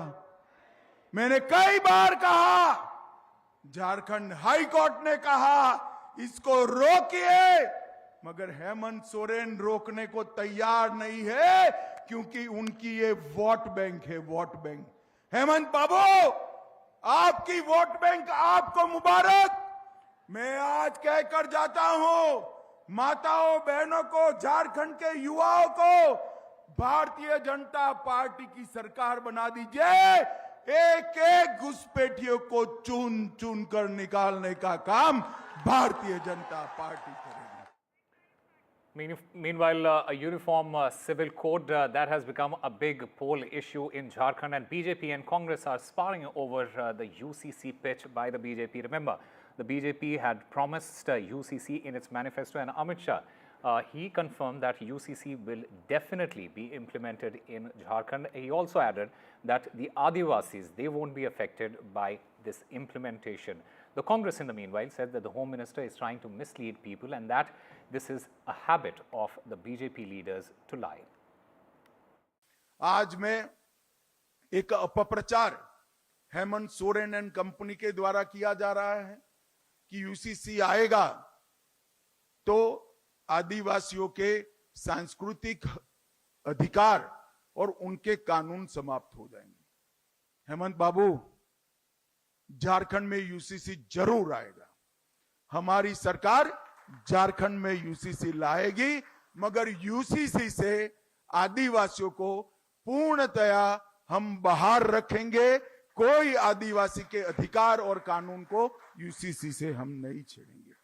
देखिए, गृह मंत्री क्या बोलते हैं उनको पता नहीं है। वो अगर गृह मंत्री के तौर पे बोल रहे हैं तो गलत बात है, अगर भारतीय जनता पार्टी के नेता के तौर पे बोल रहे हैं तो सही बात है। झूठ बोलने की आदत है। आप क्यों बोल रहे हैं कि यूसीसी में आदिवासियों को शामिल नहीं किया जाएगा? क्योंकि आपने आदिवासियों को यूसीसी में शामिल किया है, उसके लिए आप अपनी क्षमा मांग रहे हैं। चुनाव का वक्त है, आप इस तरह की बात करके बरगलाना चाहते हैं। Time for a very short break. More news and updates on the other side.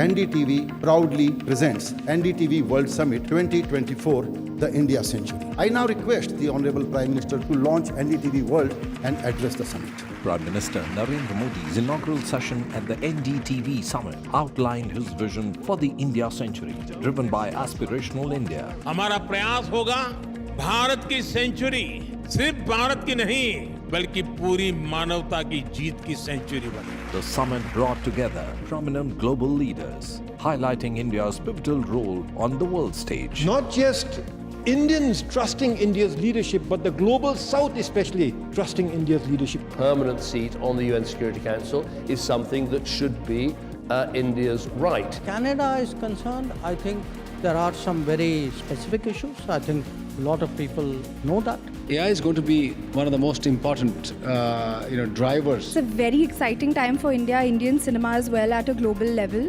NDTV World Summit was more than just a conversation. It was a confluence of ideas poised to shape our global future.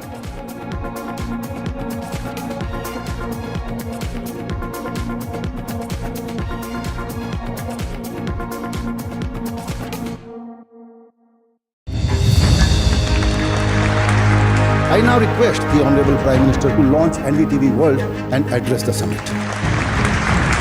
It was the grand launch of NDTV World by Prime Minister Narendra Modi.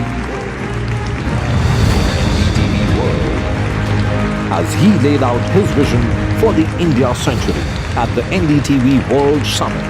ऐसी सदी जिसमें भारत के प्रयासों से दुनिया में स्थिरता आए. In the presence of those who are shaping our future. मेरी तरफ से आपको ढेर सारी शुभकामनाएं हैं. NDTV World, your new home for global news is here. तालियों के साथ हम स्वागत करेंगे आदरणीय मोदी जी का. छत्रपति शिवाजी महाराज की.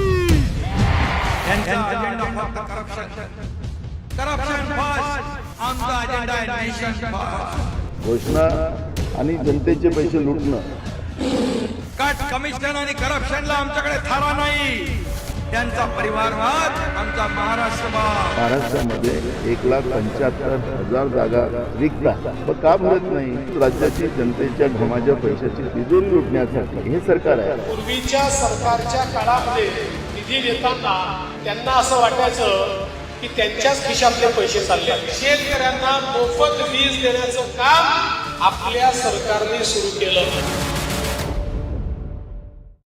Stay informed and entertained with the new and updated NDTV News app. You can watch all our channels live, listen to podcasts, read breaking and exclusive news from around the world and more. Download the NDTV app today and get access to the best journalism and storytelling on your smartphone or tablet. The NDTV app. News that matters to you. I've been reporting on all issues, big and small, from Andhra Pradesh, Telangana, rest of South India, bringing you all the action, all that you need to know, all that you want to know. The energy of Maximum City is infectious. I bring in that energy in our news coverage from financial.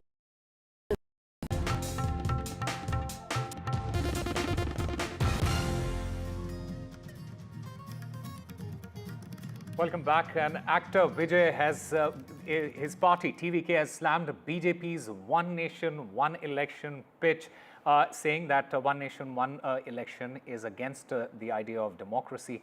The actor turned Neta, he's taken pot shots at the DMK as well as the BJP, saying that, in fact, the TVK has said that this One Nation, One Election is against democratic principles and has demanded bringing education to state list as well.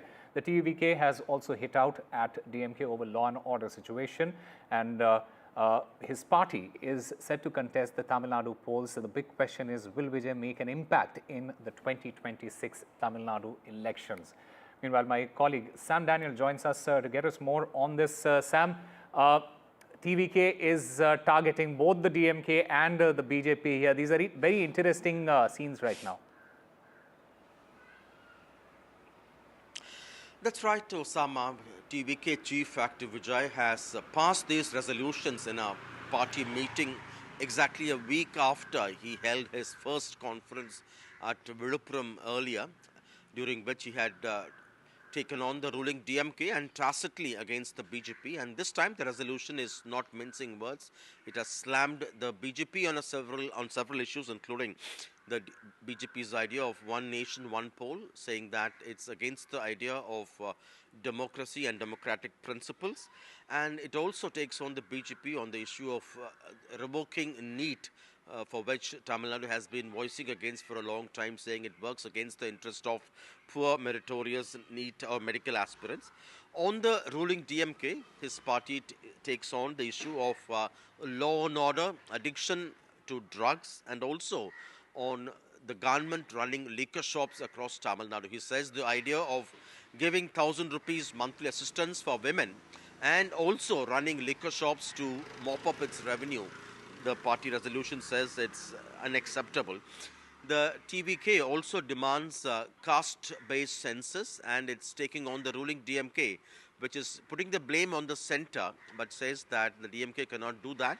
It has to first, at its level, organize or hold what it calls the caste survey to begin with. And the TVK has reiterated its commitment towards social justice and secularism, and it also wants capital punishment for crime against women, particularly sexual assault and other such crimes. And it's also taking on the governor on the issue of imposition of Hindi tacitly. He says Tamil Nadu will not be okay for a 3-language policy or a 3-language formula, and the status quo of the 2-language policy ought to continue. And it says with respect to the Tamil or Indian fishermen being targeted by Sri Lanka, for a long time the TVK argues that the United Nations has suggested signing treaties or agreements between India and Sri Lanka, and neither the central government nor the ruling DMK has been pushing towards this. So this time the larger picture is that TVK is not mincing words, it's taking on the BJP head on, besides its opponent in Tamil Nadu, the ruling DMK. Whether this would really pave way for capturing power in Tamil Nadu, that's something we'll have to wait and watch. Already he has said the party will make its electoral debut in the 2026 assembly elections. Osama. All right, Sam Daniel, thank you very much for getting us all the latest from there. Time now for a very short break. More news and updates on the other side.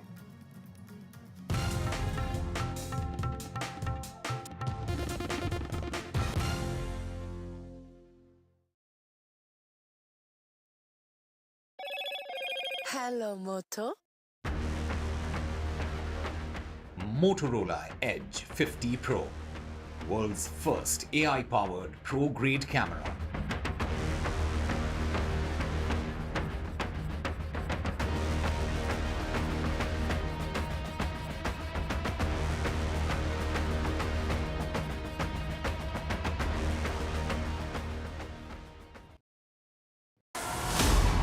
As the world watches with bated breath, the contest that will impact the world. Exclusive insights, expert analysis, and ground zero updates as history unfolds. We are not a vessel for the schemes of wannabe dictator. I'm the opposite of a Nazi. The election that will have worldwide ramifications. Immigration is far more than just a political talking point. NDTV World brings you the best worldly insight from the US and across the world. This is not just an election, it's a moment that will define a nation and the world, and we will be present. Your view to the world. NDTV World. New day, new show, a new experience. Start your day with the news, not views. We bring you stories that matter and impact your life. News that informs and keeps you ahead. From Maximum City, Mumbai, to the seat of power, Delhi, NDTV brings you the best breakfast show. breakfast news on NDTV, 8 a.m. every day.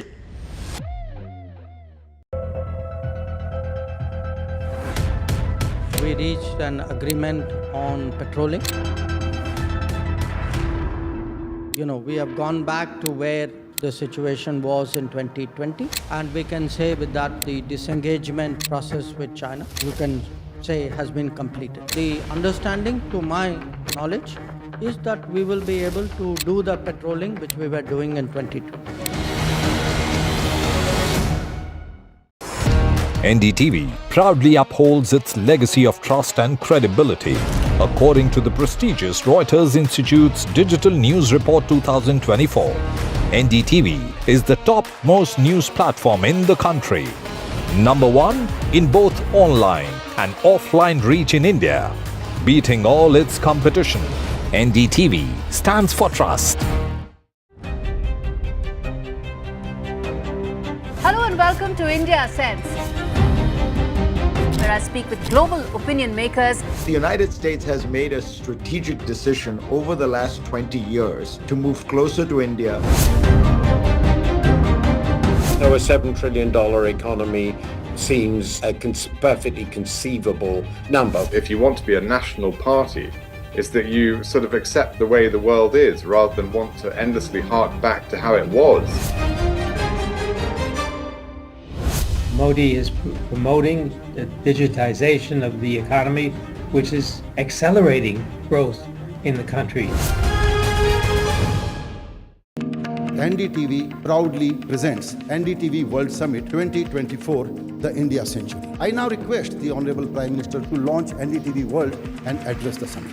Prime Minister Narendra Modi's inaugural session at the NDTV Summit outlined his vision for the India Century, driven by aspirational India. हमारा प्रयास होगा भारत की century सिर्फ भारत की नहीं बल्कि पूरी मानवता की जीत की सेंचुरी बने. The summit brought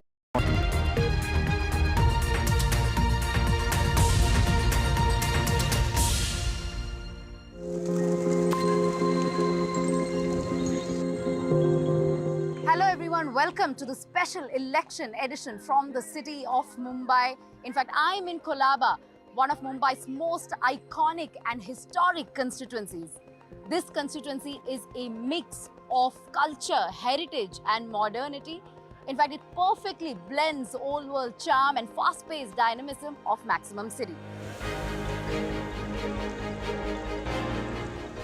We start at the Gateway of India, symbol of Mumbai's colonial past and a gathering point for tourists and locals alike.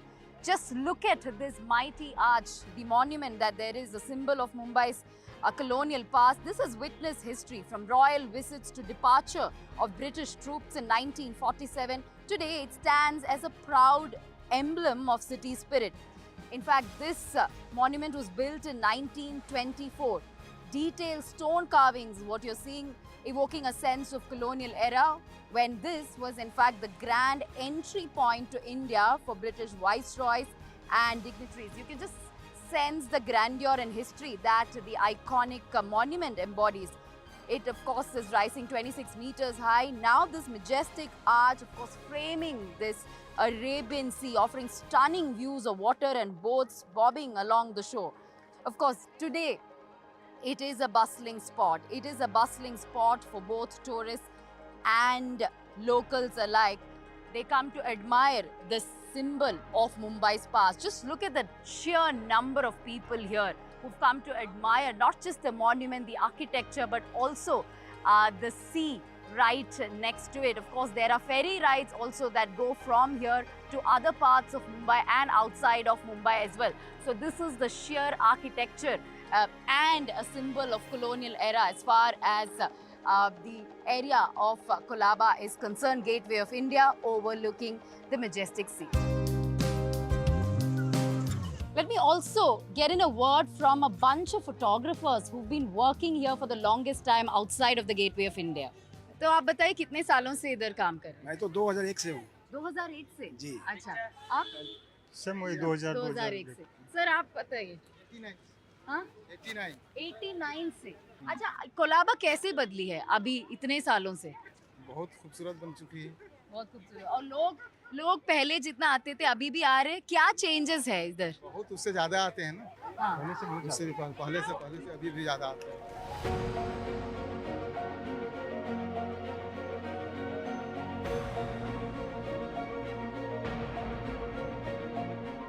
Right next to Gateway of India, standing tall and proud, is Taj Mahal Palace Hotel, a symbol of heritage, luxury and resilience. Despite the devastating 26/11 attacks, Taj rose from the ashes, reopening its doors with even greater strength, symbolizing Mumbai's never give up spirit. You can see the striking facade that overlooks Arabian Sea, featuring grand dome, intricate stonework and elegant arches. In fact, Taj over the last several decades has been host of dignitaries, host of celebrities and tons of world leaders over the last several years. In fact, it is not just a symbol of heritage and luxury, but also a symbol of Indian hospitality industry. Standing tall and proud is Taj Mahal Hotel in Colaba.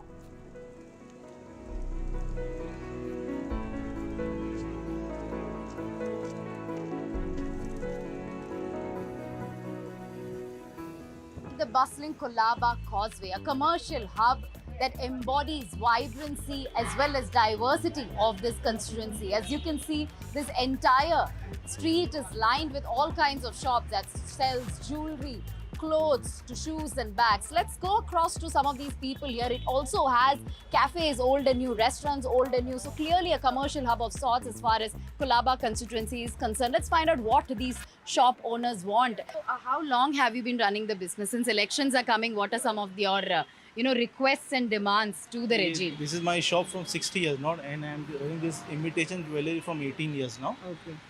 मुझे बस इतना ही कहना है government से कि clean government आवे और majority में आवे जो अच्छा काम करे। और लेकिन आपके बिजनेस वाइज कैसे है compare to previous years? Online के कंपेयर करें? ऑनलाइन में भी फर्क पड़ा है और टूरिस्ट आने बंद हो गए अभी एकदम, क्योंकि महंगाई बहुत बढ़ गई है। तो जब डॉलर का रेट बढ़ जाता है तो रुपीस डाउन होता है, तो इधर कस्टमर्स पहले जैसे नहीं आते इधर हमारे यहाँ, क्योंकि यहाँ बहुत महंगा हो चुका है, होटल्स और वो सब।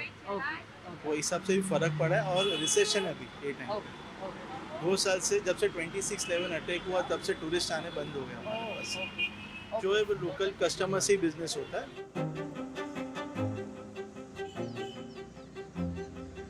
Now we turn our attention to Sassoon Docks in Colaba, one of city's oldest docks and a very vital and integral part of the city's fishing industry.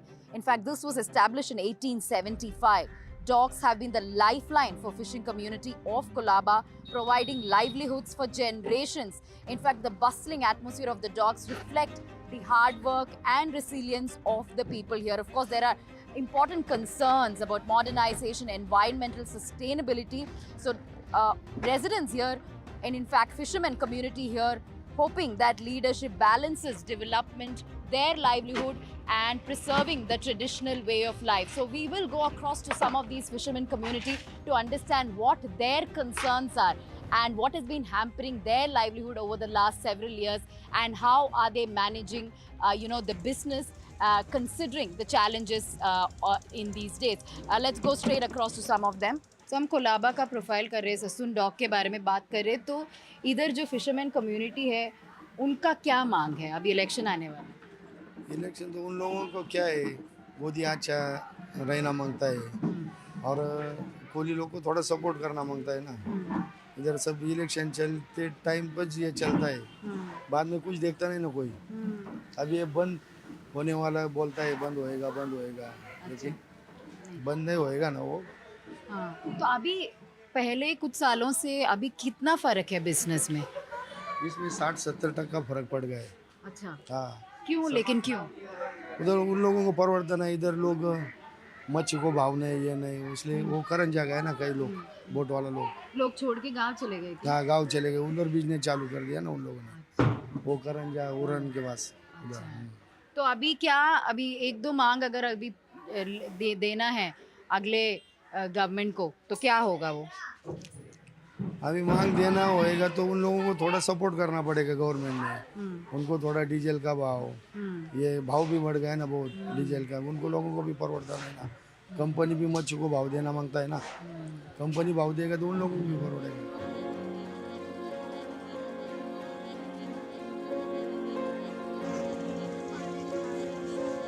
तो मच्छीमार को थोड़ा मदद करने का, दूसरा कुछ नहीं मांगता है हम लोग को, सरकार से हम लोग को कुछ नहीं मांगता है। और हम लोग को लड़का लोग घर में ना उसको नौकरी दो।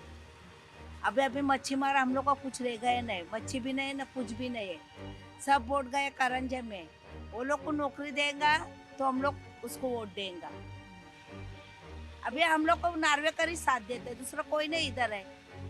और नार्वेकर है जब भी इधर है हम लोग का है। आपका धंधा भी कैसे चल रहा है?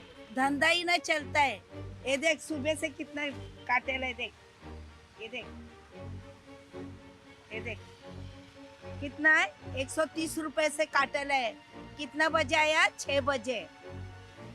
फिर क्या करेगा? मेरा तो आदमी नहीं है, कमाने वाला मेरा कोई नहीं। मेरा 2 बच्चे हैं, वो घर में है। उसका बच्चा लोग को देखेगा क्या? उसका मम्मी को देखेगा। अभी तू ही बोल, कोई देखने वाला है हम लोग का? वो लोग इतना महंगा हो गया है, सब चावल का भाव, तेल का भाव, सिलेंडर का भाव, लाइट बिल इतना आता है। हाँ, अरे 130 रुपए में क्या कमाएंगे हम लोग?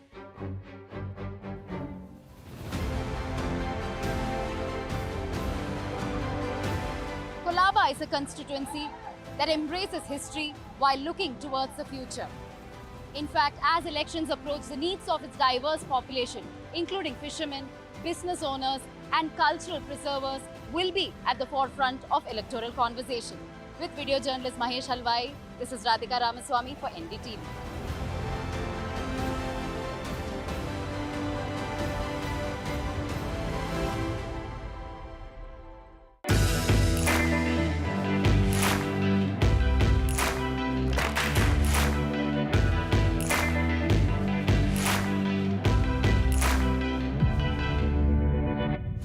Standing in Dadar, this is considered to be the OG Marathi suburb of Mumbai. It was put together in the late 19th century after the infamous Bombay plague.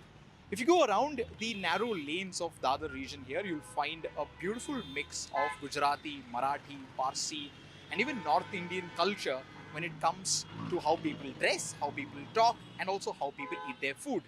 You saw Shiv Sena Bhavan on your screen a while back, and that is because this is also the birthplace of Shiv Sena back in the year 1966. Now we'll go around this region trying to talk to people about several things, be it politics, sports, vada pav of course, and try and understand what is it that Dadar people expect from their representatives before the upcoming elections.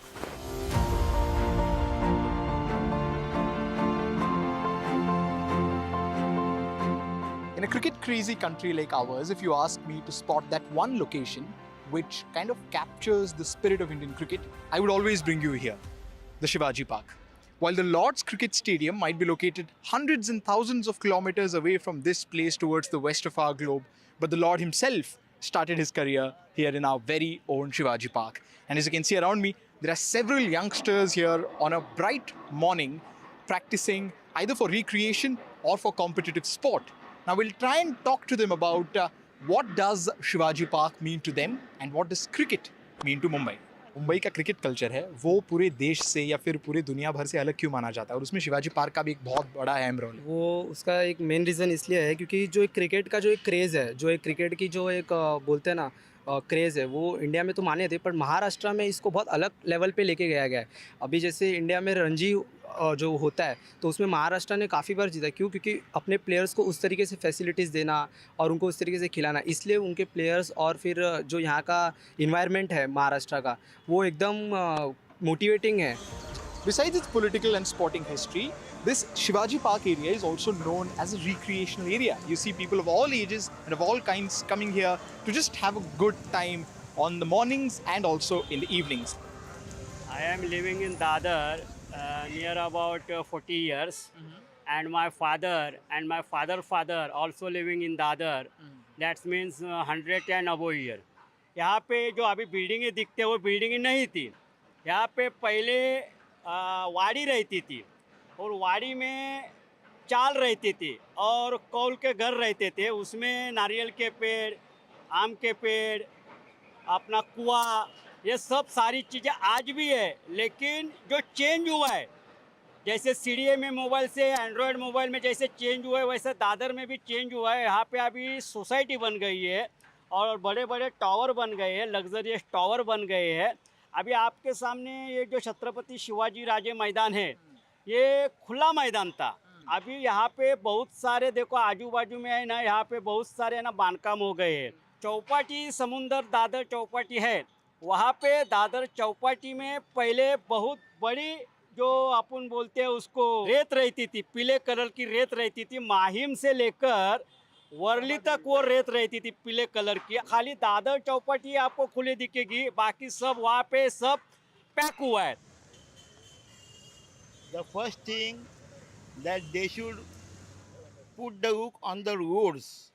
Some roads, the VIP roads are okay, but some roads, many roads are there which are going internally. They are very in bad condition. The second thing, the cleanliness is quite satisfied, but they should improve more. They can do more on that.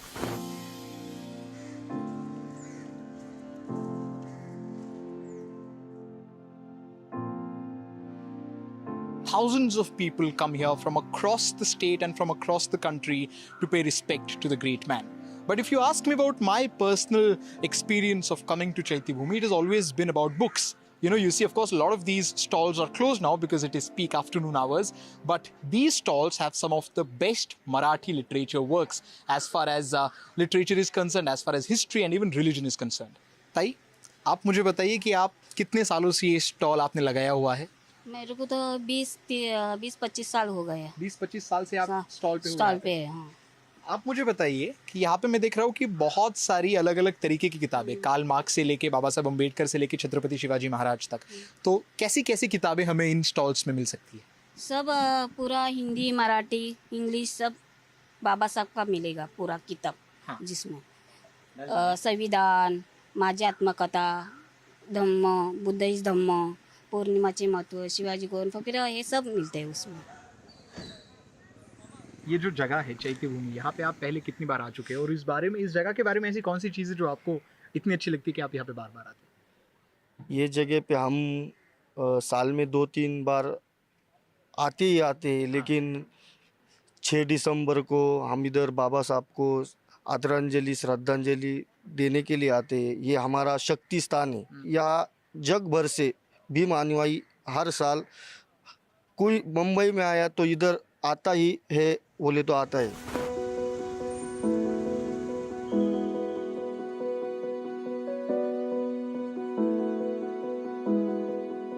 You know, there is a famous saying here in Dadar, डर के आगे जीत है और दादर के आगे seat है. And the reason why this saying has become, or this meme has become so popular, is because of this railway station. The famous Dadar railway station, which will be crowded at all hours because all the trains which come from the northern suburbs of the city and travel their way down towards either CSMT or Churchgate, most of them will empty themselves down here at the Dadar railway station. We're standing on a flyover bridge, and on one side we have the Dadar railway station, and the other side we have the iconic Dadar market. Now, this Dadar market is considered to be one of the oldest markets here in the city. You'll find everything here, and when I say everything, I mean everything. From electronics to books, from vegetables to textiles, clothes, and all of those things you can find here at the most reasonable rates. That is why at every given point of time of the day, you'll see the streets here very busy and crowded. जो Dadar market में इतनी भीड़ आती है, ज़्यादा भीड़ मतलब ज़्यादा कंपटीशन? नहीं, कंपटीशन की भी रहती है, ऐसा कुछ नहीं है, लेकिन फ़ायदे की होती है। कोविड के बाद है ना, भीड़ ज़्यादा अभी बढ़ने लगी। थोड़ा बीच में गए 1-2 साल में कम थी, अभी 1 साल में तो ज़्यादा ही लग रही है।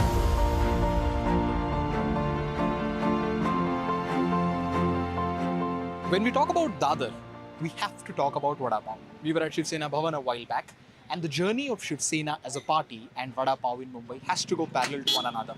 In the decade of 60s or 70s, when the Marathi youth of the state did not have a lot of employment opportunities, a lot of people took up to selling Vada Pavs on the streets. Of course, things have changed now, fortunately, and the youth has become slightly more prosperous and the employment opportunities have grown by a bit. But the popularity of Vada Pav has still not died in Dadar. Rather, it has spread itself across not just the state or the country, but pretty much across the world. We are standing outside Ashok Vada Pav. This is considered to be one of the most iconic Vada Pav centers here in Mumbai. You know, on several occasions, you'll see several celebrities, sports personalities and film actors and actresses standing in long queues outside Ashok Vada Pav stall here just to get a bite of what is considered to be one of the most iconic vada pavs here in Mumbai. जो मुंबई के बाहर लोग रहते हैं उनके लिए आप बताइए कि वड़ा पाव का क्या महत्व या क्या इंपॉर्टेंस है एक मुंबई करके लाइफ में. इम्पॉर्टेंट की बात नहीं है, टेस्ट ही एक अलग है. अशोक वड़ा पाव का टेस्ट जो है ना एकदम डिफरेंट है. और मैं पिछले मेरे ख्याल से मैं 15 साल से आ रहा हूँ यहाँ पे और मैं रहता हूँ बैंड्रा में, पर इधर आता हूँ तो वड़ा पाव खा के ही जाता हूँ. बहुत बढ़िया है. Livability is a major concern in cities like Mumbai, and Dadar is no different. You know, it has got all the pollution, so much of congestion, but people still get attracted to a place like this because it seems to have an inherent calm. And that is what the residents of Dadar want to be kept intact. They want their beaches to be clean, they want the pollution and construction to be controlled. Well, it is on the legislators to do it now, but this is what people living in Dadar have to say 1 month before they go to elect their new MLA. With camera person Praveen G. Rohit, this is Anuj Rai reporting from Dadar, Mumbai for NDTV.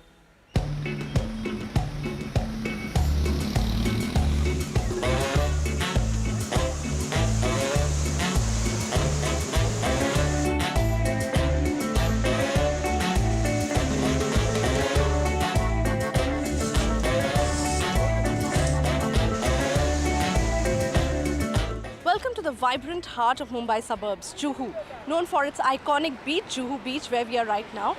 Juhu is a perfect blend of cultural heritage, food hotspot and must-visit places. But remember, Juhu is just not a tourist spot. It plays a very important role during election because this constituency has some most famous celebrities from industrialists, Bollywood stars, very well-known people stay here. So it becomes a very important part during elections.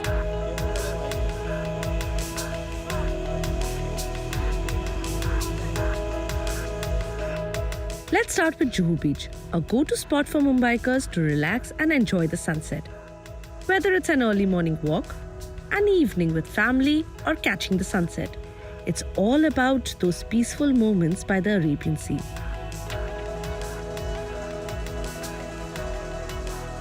कुछ लगता है कि कोई बदलाव आना चाहिए इस जगह में, क्योंकि आप लोग हमेशा आते हो. आपको क्या बदलाव, बिकॉज अभी इलेक्शन आ रहा है, ठीक है, तो आपकी बातें सुनेंगे लोग कि क्या आपको चाहिए कि यहाँ पे, बिकॉज आप एज टूरिस्ट आते हो.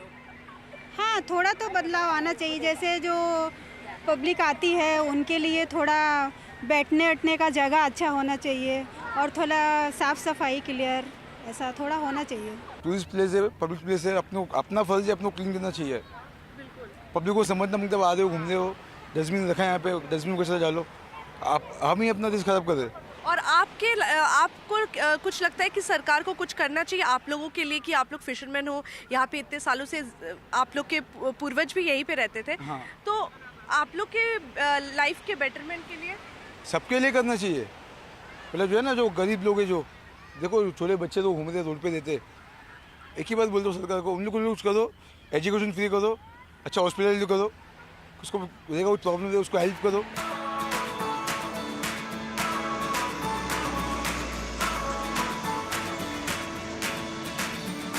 Besides street food, Juhu is home to some of Mumbai's best restaurants and cafes. From breakfast spots to fine dining, there's something here for every foodie. Oof, the October heat in Mumbai.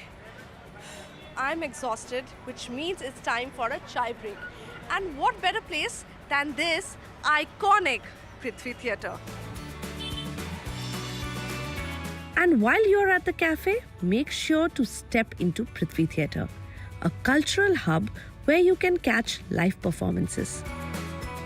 Established by the legendary Kapoor family, this theatre has been a breeding ground for talent and artistic expression in Mumbai for decades. Is there anything that you are unhappy about or want to change in your area as the elections are coming? No, nothing about. We are very happy over here. All we are East Indian, we are living over here in Gautam. We are very happy what we are living from so many ancestors' time we are living over here. So we are very happy, thankful for everything what is as it is. There have been so many development around this area, you know, big buildings, constructions, everything, traffic, clubs, so many things. They should not do all these things. They should not go. because when they are digging, they are going 40 feet, 60 feet, and that all stone is break, and we are not getting this all environment is very bad. Sake of that, they should not go underground. Juhu is also a hotspot for Bollywood's biggest stars. Many of the industry's most famous celebrities call Juhu home, including Amitabh Bachchan, Akshay Kumar and Hrithik Roshan. It's common to see fans gathered outside their bungalows, hoping to catch a glimpse of their favorite actor.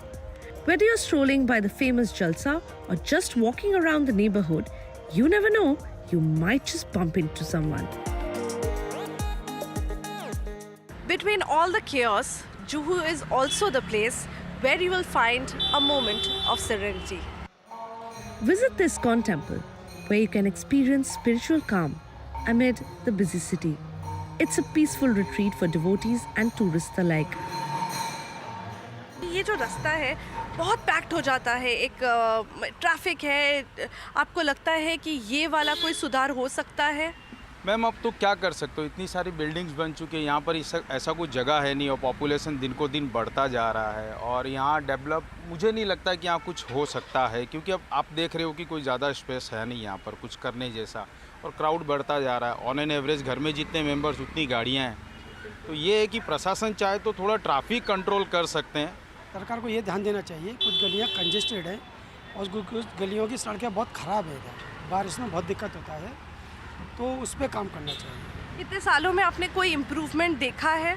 Improvement ये देखा कि security काफ़ी अच्छी है, महिला इधर काफ़ी सुरक्षित है, किसी भी टाइम वो आ जा सकती हैं, उस मामले में काफ़ी अच्छा काम हुआ है। पुलिस अपने आप में बहुत अलर्ट रहती है इधर, तो उस मामले में बहुत अच्छा काम हुआ है।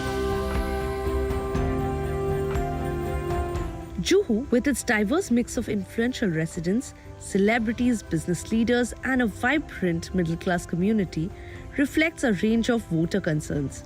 As election season approaches, this constituency is sure to be closely watched. Reporting from Mumbai, this is Abira for NDTV.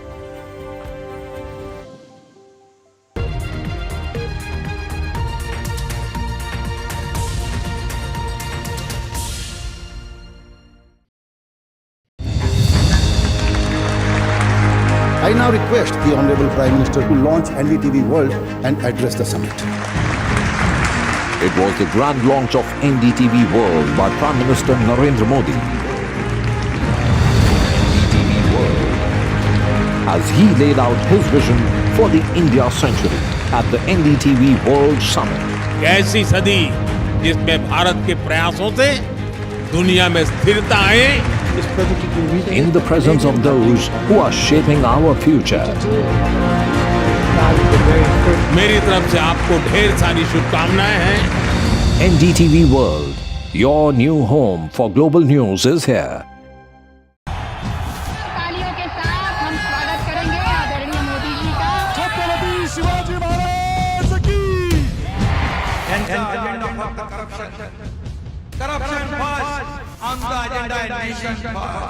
घोषणा आणि जनतेचे पैसे लुटणं, कट कमिशन आणि करप्शनला आमच्याकडे थारा नाही, त्यांचा परिवारवाद आमचा महाराष्ट्रवाद। महाराष्ट्रामध्ये 1,75,000 जागा रिक्त पण का भरत नाही? राज्याची जनतेच्या घमाच्या पैशाची तिजोरी लुटण्यासाठी हे सरकार आहे। पूर्वीच्या सरकारच्या काळामध्ये निधी देताना त्यांना असं वाटायचं की त्यांच्याच खिशातले पैसे चालले, शेतकऱ्यांना मोफत वीज देण्याचं काम आपल्या सरकारने सुरू केलं। Stay informed and entertained with the new and updated NDTV News app.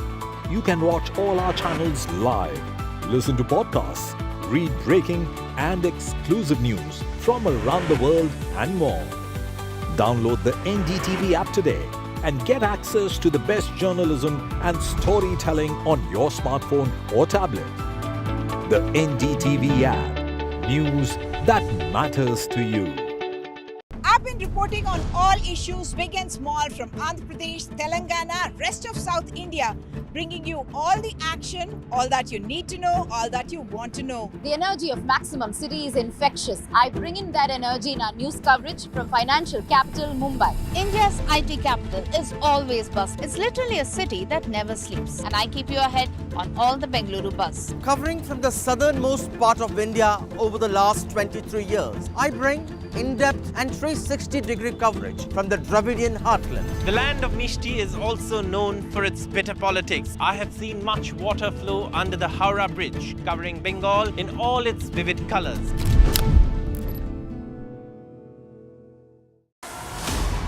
As the world watches with bated breath, the contest that will impact the world. Exclusive insights, expert analysis, and ground zero updates as history unfolds. We are not a vessel for the schemes of wannabe dictators. I'm the opposite of a Nazi. The election that will have worldwide ramifications. Immigration is far more than just a political talking point. NDTV World brings you the best worldly insight from the US and across the world. This is not just an election, it's a moment that will define a nation and the world, and we will be present. Your view to the world. NDTV World. New day, new show, a new experience.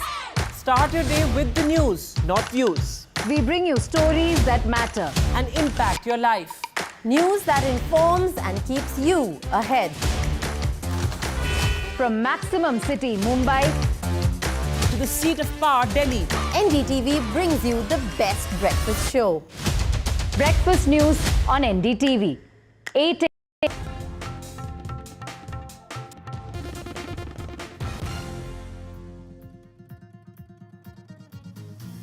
Terrorists lob a grenade at a Sunday market in Srinagar. At least 6 people have been injured in this terror attack. Chief Minister Umar Abdullah says that the security apparatus must end the spurt of these attacks. Actor Vijay's party TVK slams the DMK over law and order. TVK also opposes the One Nation, One Election as well as Waqf bill.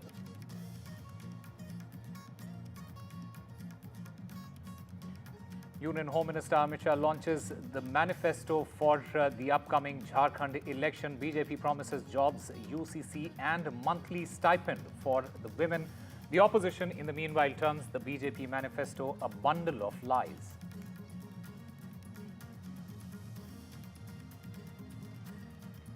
Mumbai police intercepts death threat against UP Chief Minister Yogi Adityanath. The blackmailer allegedly warns of Baba Siddiqui-like killing.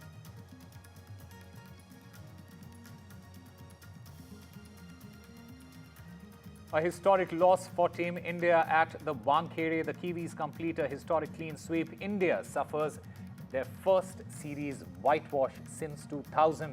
Rohit Sharma, in the meanwhile, says that this is his lowest, the lowest point in his career.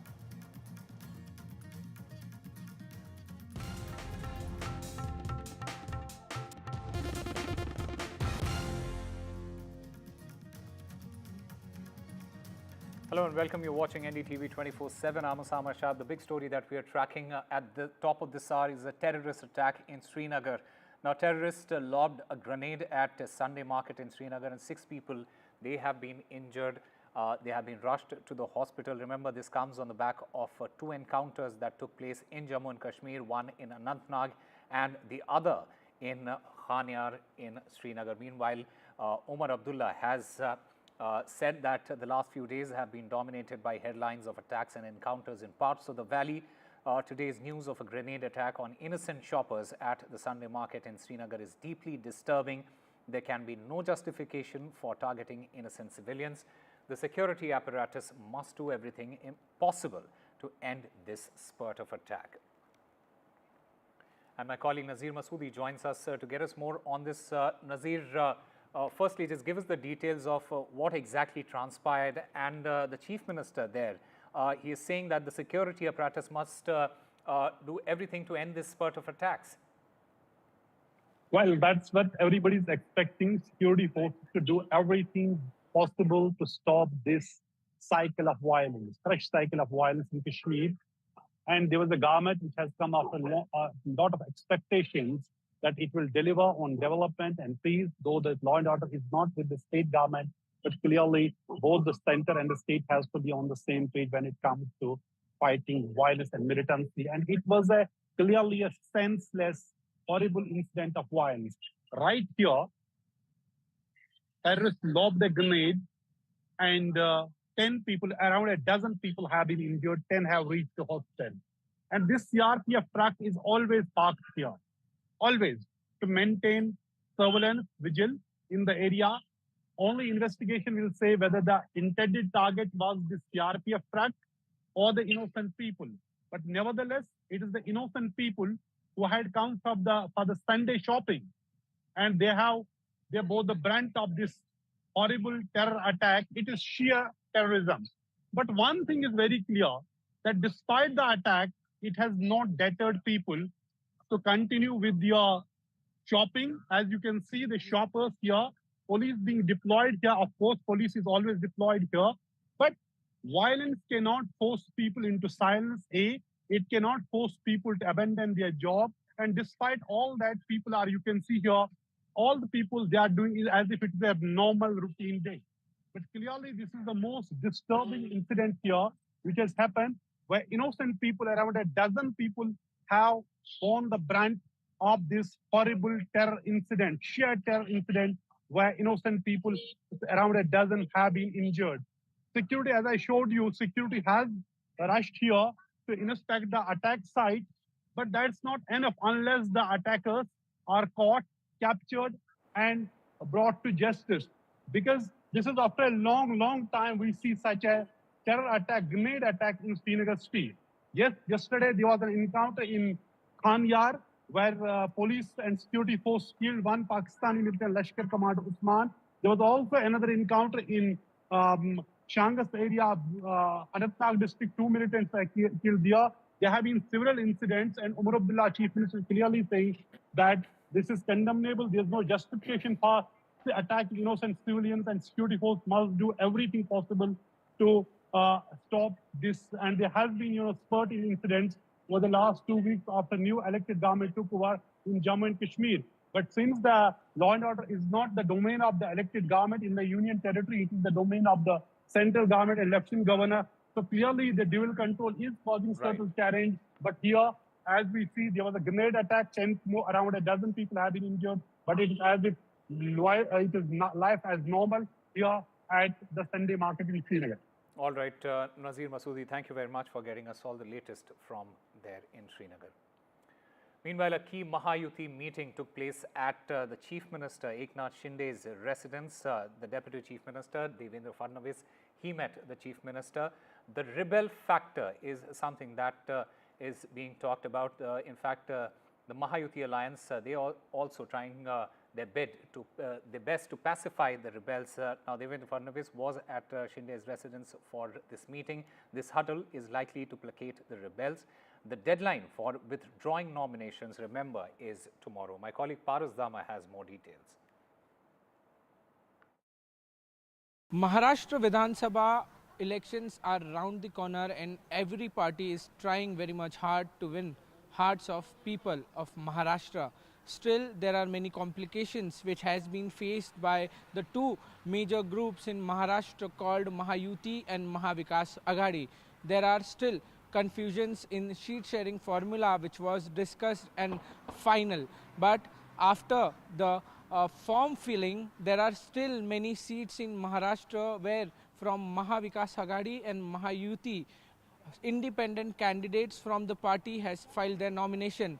Tomorrow there is last day of taking back the nomination, but after that no one will be able to take back the nominations. In this entire situation, today the Deputy Chief Minister of Maharashtra, Devendra Fadnavis, and Chief Minister of Maharashtra, Eknath Shinde, are taking a very crucial meeting where some of the major points are going to get discussed. In this meeting, majorly the independent candidate which are not happy with Bharatiya Janata Party of giving tickets to Shiv Sena and NCP Ajit Pawar group, the independent candidates will be discussed in this entire meeting, where there will be discussions to take back the forms of independent candidates and make them happy with the situation and with the sort of things that they are going to discuss. In this entire situation, the major plan will be to make this rebel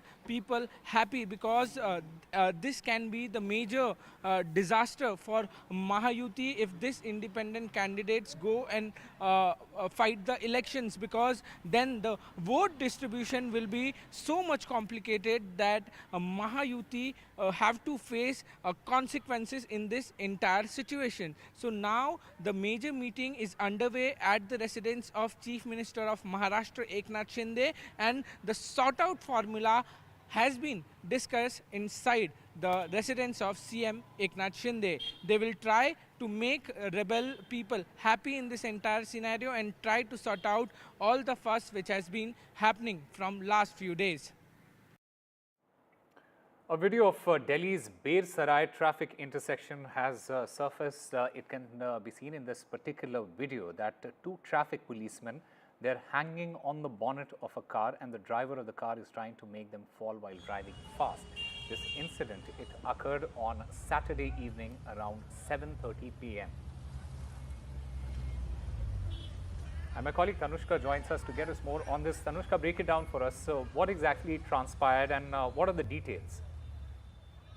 Right, Osama. So this incident happened late last evening at around 7:30 p.m. and it happened in the Bir Sarai area, wherein these two traffic policemen were going about their duties, issuing traffic challans. And what we understand is that this car jumped the red light and came towards these two traffic policemen, and it directly hit them. Now, to avert any sort of further accident to themselves, injuries to themselves, the policemen stuck onto the bonnet of the car.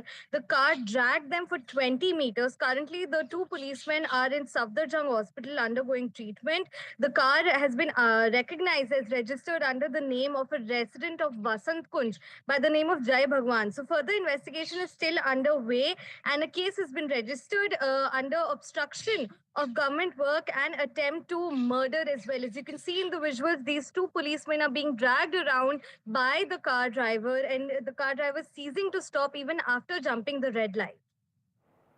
Right, Tanushka, stay with us, because there has been another high drama in east of Delhi, and two sisters, allegedly they have attacked the ex-DSP. The women, they were in that speeding car that hit the people, and both the accused, they have now been arrested. A shocker of an incident coming from East Delhi's Vasundhara enclave, where the ex-DSP has been attacked after stopping the accused from blowing horn, is what we understand. And Tanushka, just give us the details of this particular incident. From what we understand, 5 cases have been registered against both these sisters so far. Right, exactly, Osama. And in the visuals, as you can also see, it's very intense, sort of an accident and a very well-planned murder, also attempt to murder rather, that plays out here.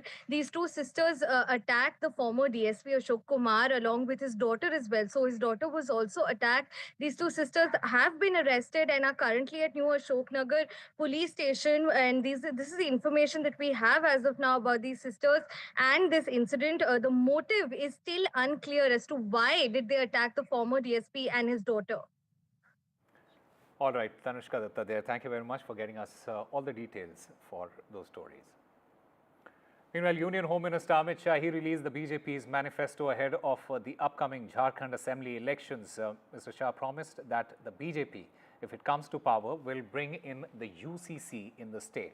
He also made an outreach to the tribal communities and said that the BJP has focused its attention on the welfare of women and safeguarding borders. घुसपैठियों को आपने पनाह दी, घुसपैठियों में आपको अपनी vote bank दिखाई पड़ती, आप आपकी धुन में मस्त हो। इस राज्य में आदिवासियों की संख्या घुसपैठ के कारण घट रही है। मैं आज झारखंड की जनता को कहना चाहता हूं, इस तुष्टीकरण की राजनीति को बंद कर सारे घुसपैठियों को चुन कर भारतीय जनता पार्टी की सरकार झारखंड के बाहर निकालेगी।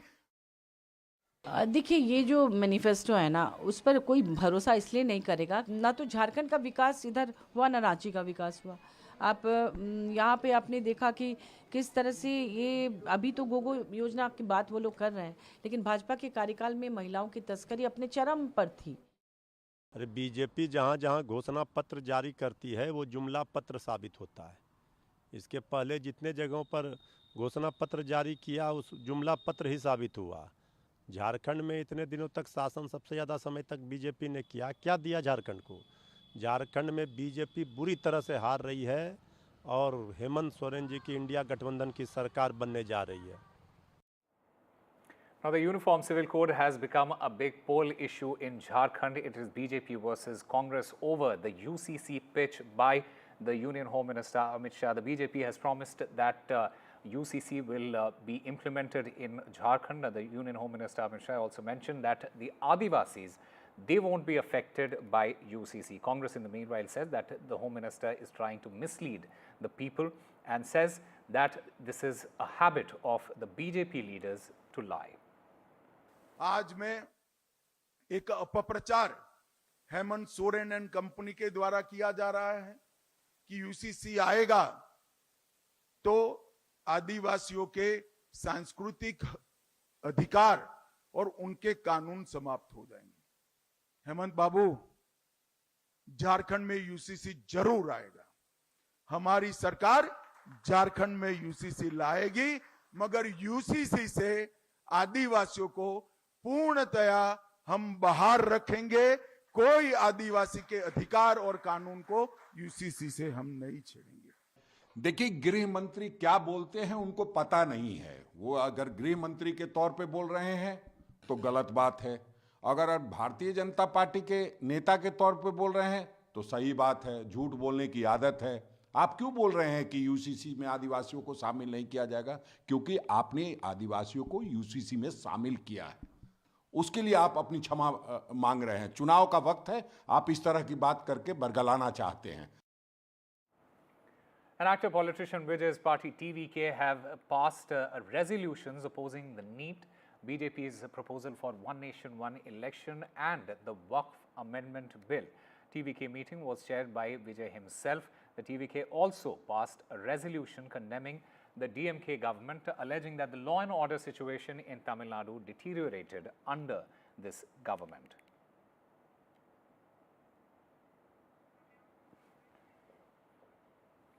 Now, while November 5th is when US heads to what is expected to its tightest election race in history, the race is far from over. Watch this report to find out what happens in the race to the White House after November 5th. On November 5th, every election season, the US air crackles with anticipation. The nation holds its breath, caught in the whirlwind of democracy. Here's what unfolds in this dramatic saga. Polls close and the hush of uncertainty blankets the country. Voters anxiously await results, their fates hanging in a balance. Election workers, fueled by coffee and adrenaline, dive into the monumental task of counting ballots, a process fraught with tension and suspense. As the night deepens, the first waves of results trickle in. States light up on the map, red and blue battles playing out in real time.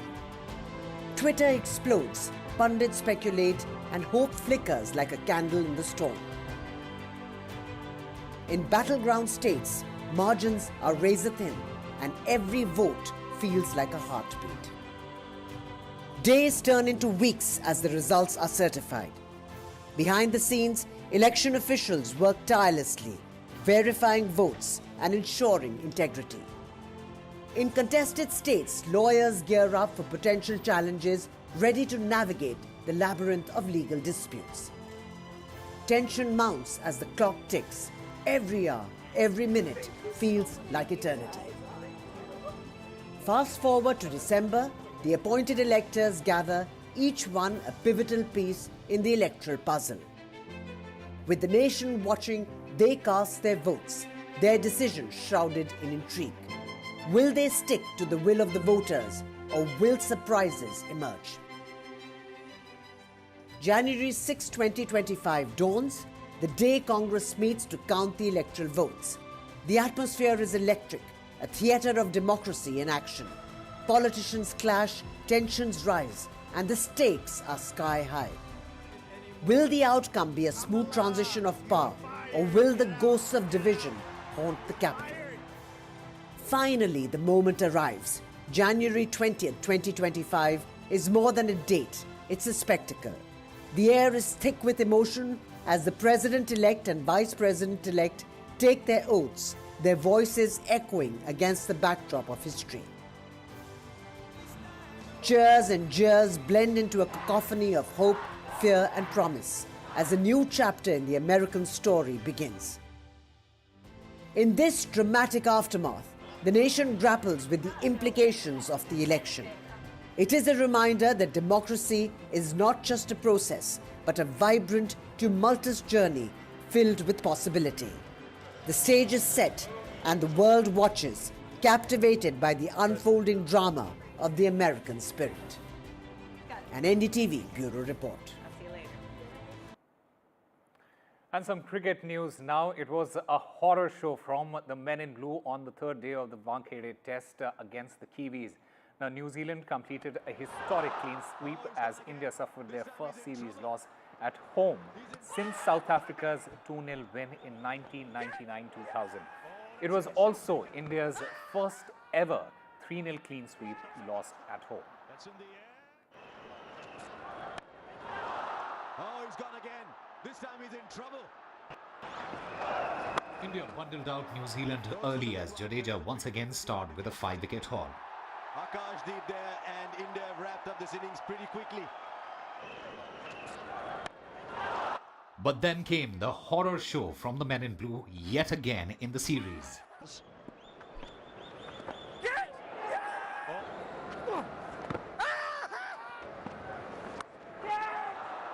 That's in the air. Wickets fell in a heap. First, it was the captain whose horrific run with the bat continued. He's in big. It's their captain, 13 for 1. And then Shubman Gill. He's left it and he's heard the sound of timber. Followed by another failure with the bat by Virat Kohli. That's taken. Has that carried? India were down to 29 for 5, looking at another embarrassing defeat against the Kiwis. That's in the air. Although Rishabh Pant mounted a counter-attack, but India were left reeling at 72 for 6, still needing over 70 runs to win. But the Kiwi pressure continued and pushed India into a corner.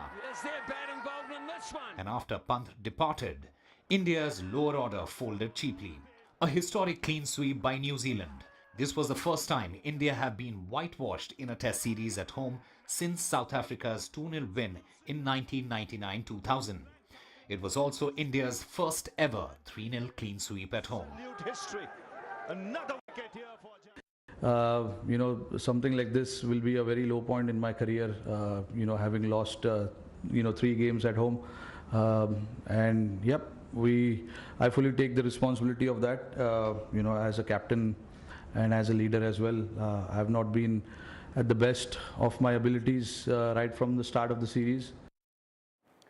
And renowned Kannada filmmaker Guru Prasad, aged 52, known for his acclaimed movies such as Mata, Edilu Manjunatha and Director's Special. He was found dead in his Bengaluru apartment on Sunday. This tragic discovery was made after neighbors in the Dasanapura locality where he lived alone reported a foul smell from his flat. Upon investigation, the police found Guru Prasad's decomposing body hanging from the ceiling fan. Initial reports suggest that financial difficulties and pressure from creditors may have led to this unfortunate end.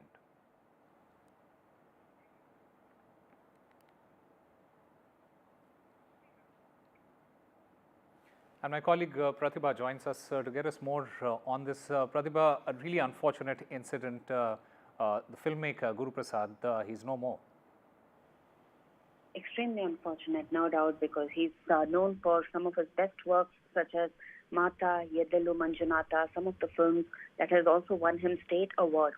And he was unfortunately found hanging at a flat in a private apartment complex on the northern outskirts of Bengaluru today. And what we hear is that the 52-year-old director's death is suspected to be a case of suicide that could have perhaps occurred a couple of days ago. The police are yet to ascertain the cause of death. The highly decomposed body was found hanging from a ceiling fan in the flat in Mandanayakkanahalli, and there was foul smell that was emanating from the flat, and that is how neighbors seem to have alerted the police. The police have confirmed the incident, and well-placed police sources have also said that they are combing the flat with the assistance of a team from the FSL. Guru Prasad's body has been shifted for post-mortem. More will be known once the post-mortem report is out. All right, Pratibha Raman, thank you very much for getting us all the latest in that story. Now, Union Home Minister Amit Shah, he is in Jharkhand where he is addressing a rally in Chhath. This is after releasing the poll manifesto for the upcoming Jharkhand elections. 2100 रुपया हर महीने हर दीदी के account में जमा करने का काम Bharatiya Janata party करेगी। भाइयों बहनों, सारी दीदियों को 500 रुपये में गैस का सिलेंडर और दीपावली और रक्षाबंधन के दिन 2 सिलेंडर मुफ्त देने का काम भारतीय जनता पार्टी करेगी। हर युवा को 2000 रुपया बेकारी भत्ता देने का काम हम करेंगे और 2,87,000 युवाओं को एक ही साल में सरकारी नौकरी देने का काम भी भारतीय जनता पार्टी करेगी। पेपर लीक करने वालों को उल्टा लटकाकर सीधा करने का काम भारतीय जनता पार्टी करेगी। माताओं बहनों, आप 50 लाख तक जो भी खरीदो, स्टैंप ड्यूटी अब सिर्फ 1 रुपया लगेगी। आपकी स्टैंप ड्यूटी माफ करने का काम भारतीय जनता पार्टी करेगी। 10 सरकारी मेडिकल कॉलेज खोले जाएंगे। आयुष्मान भारत योजना और जीवन धारा योजना के तहत गरीब को 10 लाख तक का इलाज मुफ्त और 5 लाख तक का इलाज कोई भी 70 साल के आयु वाले नागरिक के लिए मुफ्त। 15 लाख तक आपको इलाज के लिए कोई खर्चा करना नहीं पड़ेगा। किसानों का धान 3100 रुपया क्विंटल खरीदी जाएगा और दलहन भी एमएसपी के आधार पर खरीदने का काम हम करेंगे। वृद्धों का, विधवाओं का और दिव्यांगों का पेंशन बढ़ाकर 2500 रुपया प्रति माह करने का काम हम करेंगे और हमारे बाबा वैद्यनाथ और बाबा वासुकीनाथ के लिए 500 करोड़ खर्च कर बहुत बड़ा तीर्थ क्षेत्र बनाएंगे।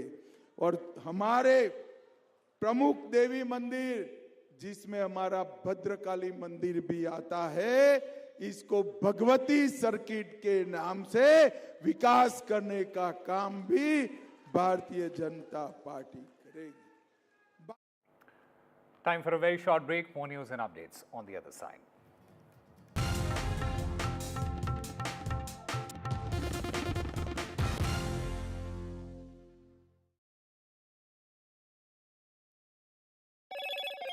Hello, Moto. Motorola Edge 50 Pro, world's first AI-powered pro-grade camera.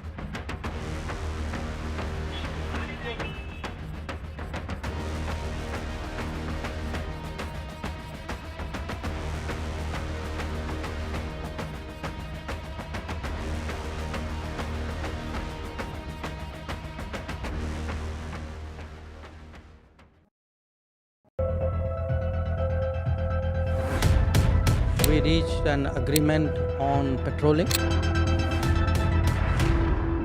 we have gone back to where the situation was in 2020, and we can say with that the disengagement process with China, you can say, has been completed. The understanding, to my knowledge, is that we will be able to do the patrolling which we were doing in 2020. NDTV proudly upholds its legacy of trust and credibility. According to the prestigious Reuters Institute's Digital News Report 2024, NDTV is the topmost news platform in the country. Number 1 in both online and offline reach in India, beating all its competition. NDTV stands for trust.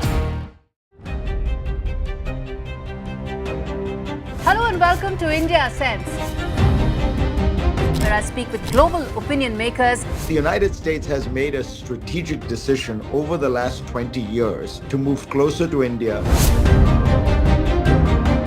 A $7 trillion economy seems a perfectly conceivable number. If you want to be a national party, it's that you sort of accept the way the world is rather than want to endlessly hark back to how it was.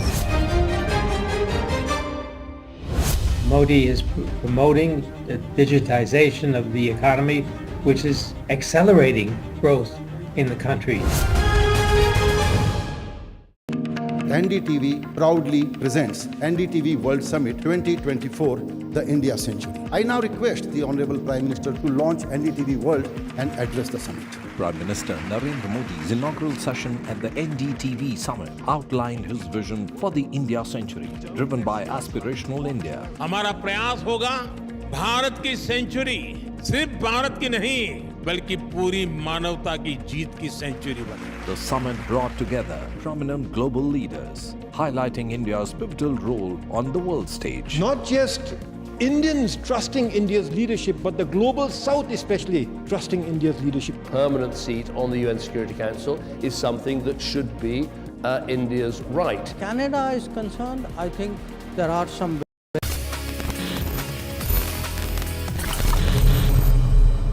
नमस्ते दोस्तों and welcome to tech with TG. ये एक ऐसा show है जहां पे हम discuss करते हैं कुछ ऐसी टेक्नोलॉजीज के बारे में जो इस दुनिया को बदल रही हैं, at the same time they are also impacting the entire globe.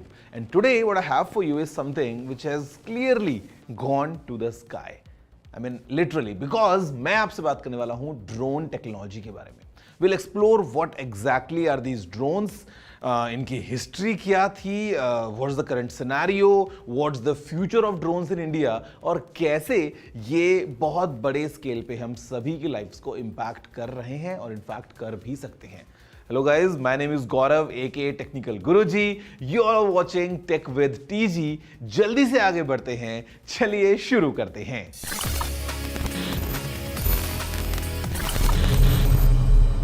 Now, before we even start talking about drones, let's first understand कि आखिर एक ड्रोन होता क्या है। Well, simply put, a drone is a unmanned aircraft. ये एक ऐसा aircraft होता है जहां पे कोई पायलट नहीं बैठा होता है और पायलट इसके नजदीक भी कहीं नहीं होता है। Basically you control it from far away using remote controllers या फिर क्वाइट सोफिस्टिकेटेड कंप्यूटर प्रोग्राम्स। तो बेसिकली अगर आपको हवा में कोई चीज उड़ती हुई दिखे जहां पे कोई उसको उसमें अंदर बैठ के उड़ा ना रहा हो, you can clearly see that it is an unmanned aerial vehicle या फिर simply put a drone. But a drone is not just like a single category of aircraft, because यहाँ पे बहुत सारे अलग अलग तरीके के drones available होते हैं and they have lots of parts going inside. So एक बार हम जल्दी से explore करते हैं that to make a drone या how exactly a drone is made using all different kinds of parts, जहाँ पे हर एक part का एक बहुत important role होता है।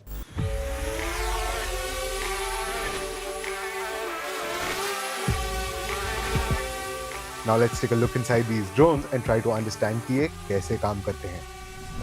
First up, the frame. ये ड्रोन का स्ट्रक्चर होता है, usually built with lightweight but strong materials like carbon fiber या fiberglass. ये फ्रेम ही सब components को होल्ड करता है। Then comes the motors and propellers. ये ड्रोन की जान है। Electric motors rotate करते हैं propellers को, generating the thrust needed for lift and movement. ज्यादा मोटर्स और प्रोपेलर्स मतलब ज्यादा पावर और manoeuvrability. Then come the electronic speed controllers, the ESCs. ये मोटर्स को पावर डिस्ट्रीब्यूट करते हैं फ्रॉम द बैटरी और कंट्रोल करते हैं propeller speed, ultimately controlling the drones movement. Then comes the battery. ये ड्रोन को एनर्जी देता है just like your phone. Battery capacity decide करता है कि ड्रोन कितनी देर तक फ्लाई कर सकता है और ये लिथियम पॉलीमर बैटरीज होती हैं known for high energy density. फिर आता है द फ्लाइट कंट्रोलर. गाइस, ये है ड्रोन का दिमाग. ये सबसे क्रूशियल कंपोनेंट है जो सेंसर से डेटा कलेक्ट करता है, like gyroscope, accelerometer, barometer, GPS, और उस डेटा के अकॉर्डिंग मोटर्स और ESCs को इंस्ट्रक्शंस देता है for stable and controlled flight. Another major components for drones is their sensors. ये ड्रोन को नेविगेट करने में मदद करते हैं. GPS लोकेशन बताता है, gyroscope orientation, accelerometer acceleration and tilt, and barometer altitude. Communication systems.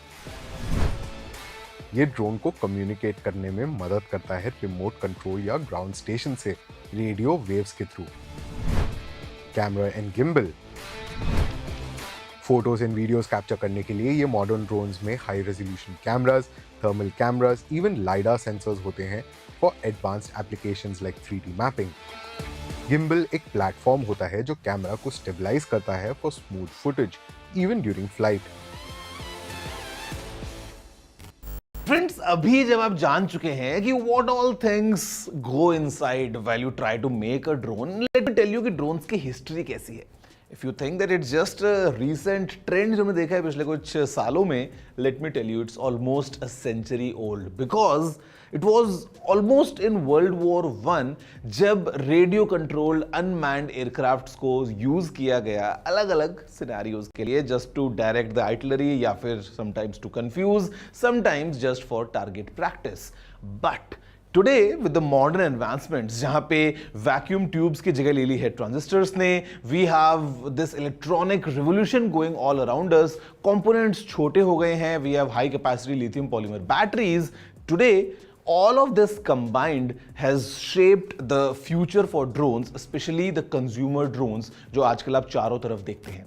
और आज यही drones अलग अलग फील्ड में अपना जलवा दिखा रहे हैं, from delivering pizzas to inspecting bridges, जहां पे farmers काम में लेते हैं इनको अपनी crops पे spray करने के लिए, या फिर you see multiple movies utilizing these drones for some breathtaking shots.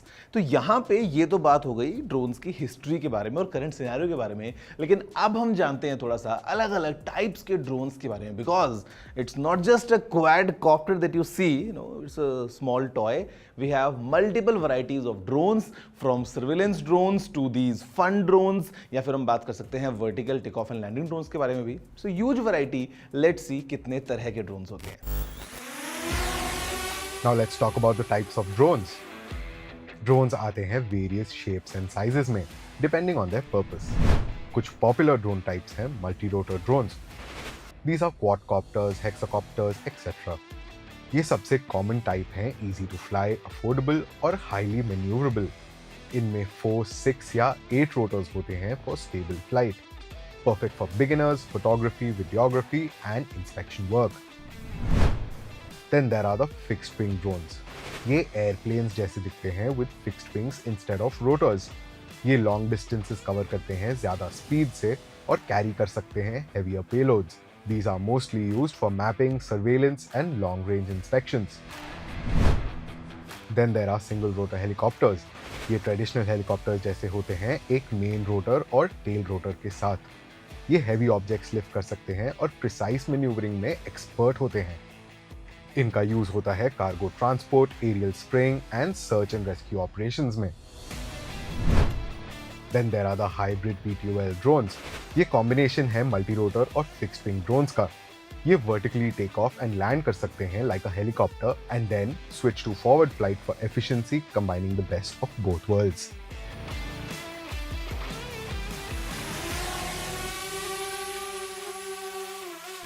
अब दोस्तों बात करते हैं इंडिया की and looking from this lens I would say India has a huge potential in this space. मतलब ड्रोन्स अलग अलग जगह पे हम काम में ले सकते हैं, from e commerce to agriculture.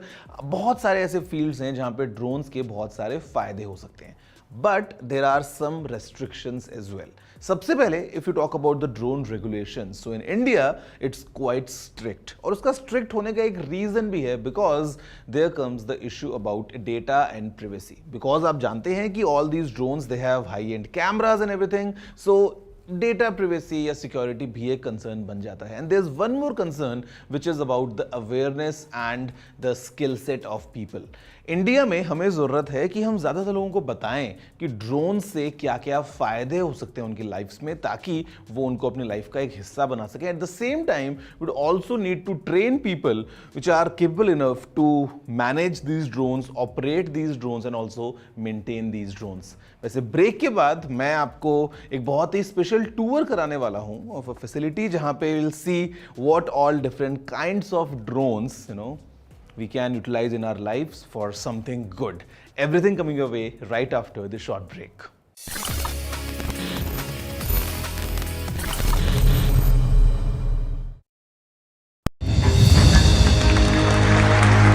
I now request the Honorable Prime Minister to launch NDTV World and address the summit.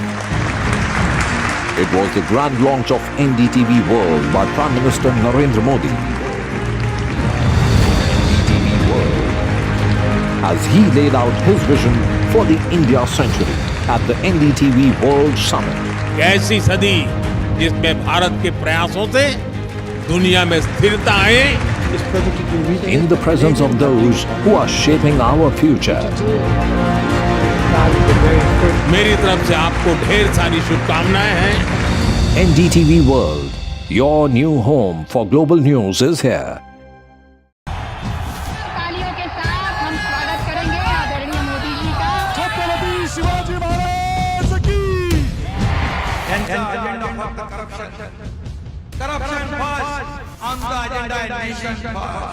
घोषणा आणि जनतेचे पैसे लुटणं, कट कमिशन आणि करप्शनला आमच्याकडे थारा नाही, त्यांचा परिवारवाद आमचा महाराष्ट्रवाद। महाराष्ट्रामध्ये 1,75,000 जागा रिक्त आहेत, पण का भरत नाही? राज्याची जनतेच्या घमाच्या पैशाची तिजोरी लुटण्यासाठी हे सरकार आहे। पूर्वीच्या सरकारच्या काळामध्ये निधी देताना त्यांना असं वाटायचं की त्यांच्याच खिशातले पैसे चालले आहेत। शेतकऱ्यांना मोफत वीज देण्याचं काम आपल्या सरकारने सुरू केलं। Stay informed and entertained with the new and updated NDTV News app. You can watch all our channels live, listen to podcasts, read breaking and exclusive news from around the world and more. Download the NDTV app today and get access to the best journalism and storytelling on your smartphone or tablet. The NDTV app. News that matters to you. I've been reporting on all issues, big and small, from Andhra Pradesh, Telangana, rest of South India, bringing you all the action, all that you need to know, all that you want to know. The energy of maximum city is infectious. I bring in that energy in our news coverage from financial capital Mumbai. India's IT capital is always buzz. It's literally a city that never sleeps. And I keep you ahead on all the Bengaluru buzz. Covering from the southernmost part of India over the last 23 years, I bring in-depth and 360-degree coverage from the Dravidian heartland. The land of Mishti is also known for its bitter politics. I have seen much water flow under the Howrah Bridge, covering Bengal in all its vivid colors.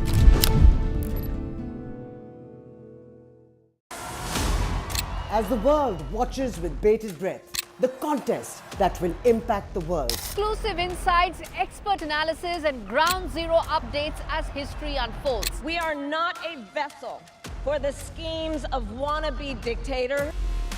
I'm the opposite of a Nazi. The election that will have worldwide ramifications. Immigration is far more than just a political talking point. NDTV World brings you the best worldly insight from the US and across the world. This is not just an election, it's a moment that will define a nation and the world, and we will be present. Your view to the world. NDTV World. New day, new show, a new experience. Start your day with the news, not views. We bring you stories that matter and impact your life. News that informs and keeps you ahead. From Maximum City, Mumbai, to the seat of power, Delhi, NDTV brings you the best breakfast show. breakfast news on NDTV, 8 a.m. every day.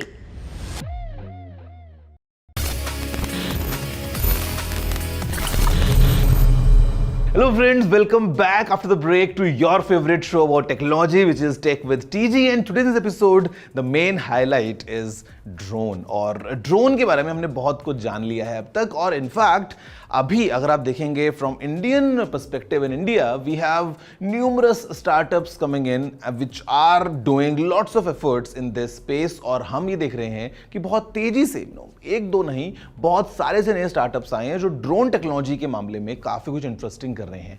Let's visit and meet a few people and उनसे हम समझते हैं कि आखिर how has been the journey and what all they are doing in this space of flying in the clouds in a drone.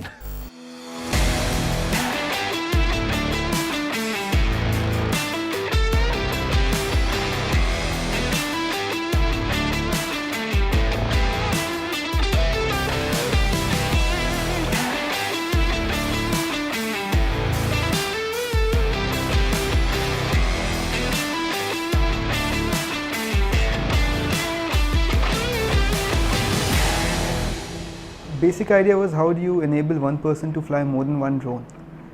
That is how we started. We were building this swarming technology where we successfully demonstrated one person flying 10 systems. At some point we realized that we can spin this technology off into doing these large drone shows, and that was more of an economic decision more than anything, because that was our part to profitability. So that's why we decided, okay, I think this is the way we should go and this is where we should concentrate our efforts. We wanted to make the hardware first. We wanted to make the hardware in India. And when we started almost 8 years ago, there wasn't much ecosystem. You had to import everything, and that's how we started at least. There was a test I remember where we failed miserably, and we realized that, buying something from somewhere and putting it into your drone and then praying that it doesn't fail is not scientific. So we decided that, okay, let's make it ourselves. So building hardware itself was very challenging. It's a very steep learning curve. Once your hardware is functional, then you need a team to build software on it, and you need software which can perform at scale. So that was the second challenge.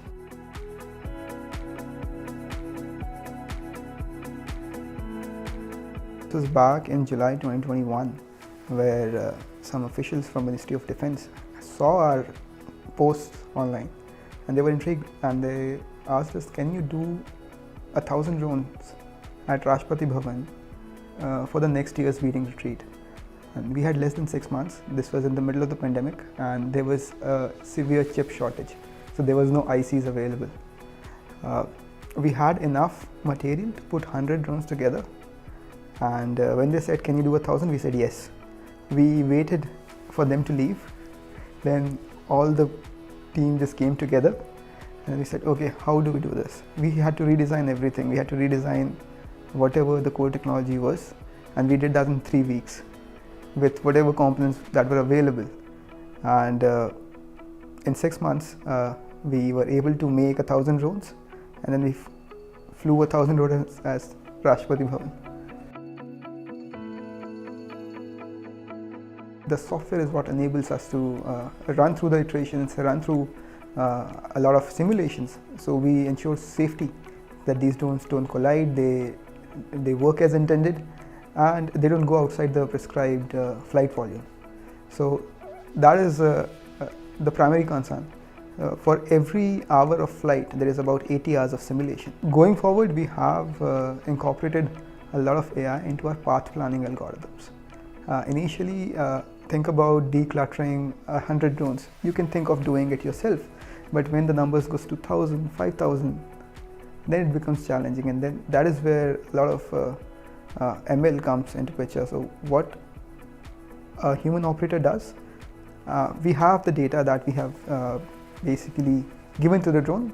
Every flight generates gigabytes of data. We have actual flight path with physical parameters, and that is then fed into the simulator. So instead of just thinking of the drone as a point, you have actual physical data to back up your flight paths.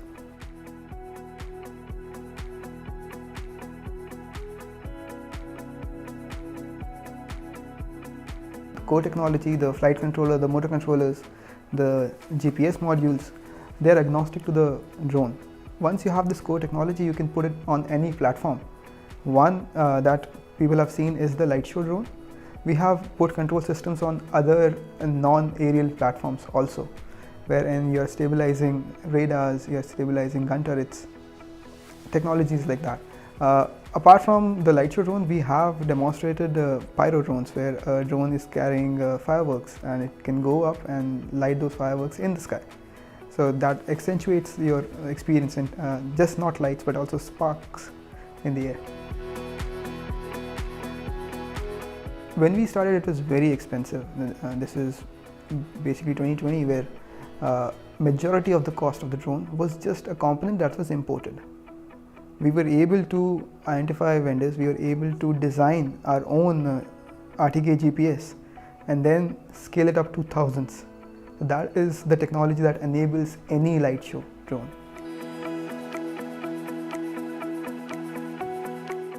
And the very first thing is you need to learn to fly a drone, make it yourself, fly it, crash it a couple of times, you'll learn a lot. It is a very humbling experience. Drone is a multidisciplinary system.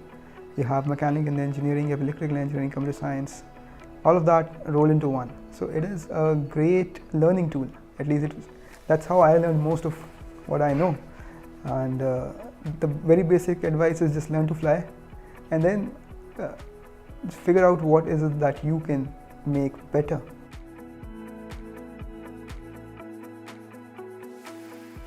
Just this year, I think, I don't know, it was in January, I was told that you might get to fly a world record breaking show.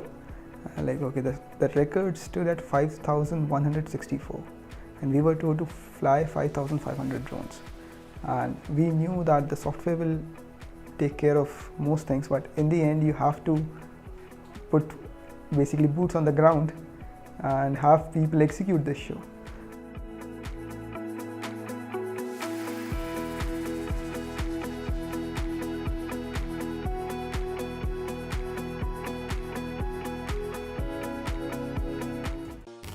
Now friends, to summarize, I would just say that India is really well positioned to take the lead or be the global leader in this drone space, because हम देख रहे हैं कि कितने ज़्यादा तेजी से जो startups नए आ रहे हैं, and in fact the kind of market we have for drones in India, the potential is really huge. अगर सब कुछ चीज़ें एक ideal तरीके से हम देखें, so future would be very exciting, where drones would do the deliveries, drones की मदद से हम sky taxis में travel कर पाएंगे, drones would be able to do the inspection of using power of AI vision, farmers drone को काम में ले सकते हैं, and in fact drones could be also used to provide internet in remote areas. So combined, everything in one place, मैं ये बोलूँगा the future looks really exciting. And what's more exciting? It is to talk about the tech जो हमारे future को power दे रहा है to move at such an amazing pace. मैं आपसे मिलता हूँ next episode with some even newer topic to discuss, something new that's going to come very very soon. तब तक के लिए आप कीजिए इंतजार और एक्सप्लोर कीजिए अपने आसपास की टेक्नोलॉजी को. See you all next week. Have a good day.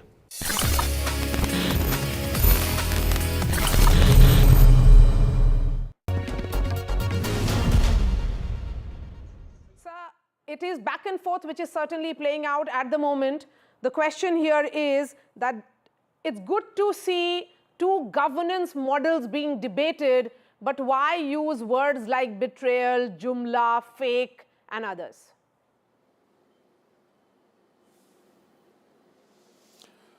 Maria ji, the governance model which is successful which delivers economic growth, welfare to the people, is a governance model. Any other model which bases itself on freebies, on empty promises, not grounded in reality, is not a governance model. So I don't think it's a choice between two governance models. Insofar as the use of words like betrayal, jumla, please, apart from your many other accomplishments, add a little bit of behavioral psychology to your analysis. Shri Mallikarjun Kharge must have got excited when they appointed him the president of the grand old party, a party which has a great long history, which was founded in 1885. But slowly he's discovering the downsides of being president of this grand old party. When the Pratham family's young aspiring politician was filing her nomination papers, Kharge ji had to peep through a door which was slightly ajar.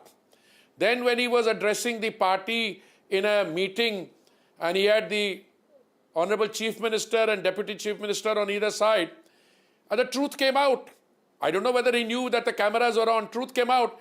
Don't make promises on which you can't deliver. If you use words like review, it means you're not able to deliver. Now that is the hard truth. The Congress makes outlandish claims. It promises the moon and is not able to deliver. And then it gets caught. If you want to think in terms of imposing a tax on the construction of toilets in Haryana, in Himachal, you're in trouble. Now the most important thing is that this tormented mind, after the jalebi factory in Haryana, they are now seeing the writing on the wall in Maharashtra, they are seeing the writing on the wall in Jharkhand. So all this khatakhat, fatafat model is failing. Okay. Insofar as prices are concerned, let me tell you, after all the bluff, petrol and diesel are still 10 rupees more expensive in Congress-ruled states than they are in BJP-ruled states. Number one. Number two, there is a fundamental difference between the freebie model of the Congress and the Aam Aadmi Party and the Labharthi benefits part of a scheme like the Pradhan Mantri Awas Yojana, Ujjwala Yojana, name it. If you have the resources and you can design a scheme which delivers welfare to the people. Let me give you the example of Mufat Bijli. They promise, Aam Aadmi Party in particular, 300 unit Mufat Bijli de denge. So Punjab mein what happens? Any family who wants it, they have 2 or 3 connections. Rich people are misusing the scheme. What is our model? Our model is come and get a solar panel from us at a reasonable cost. We will subsidize it a little. Then you produce electricity from it, solar energy. 300 units you can use for your own daily consumption. Rest you use it in a charging station at your place or put back into the grid and earn some money.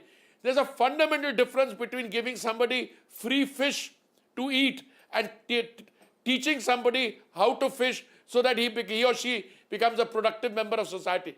All the BJP schemes, whether it's Pradhan Mantri Awas Yojana, whether it's Ujjwala, all those schemes are anchored in economics which is thought through.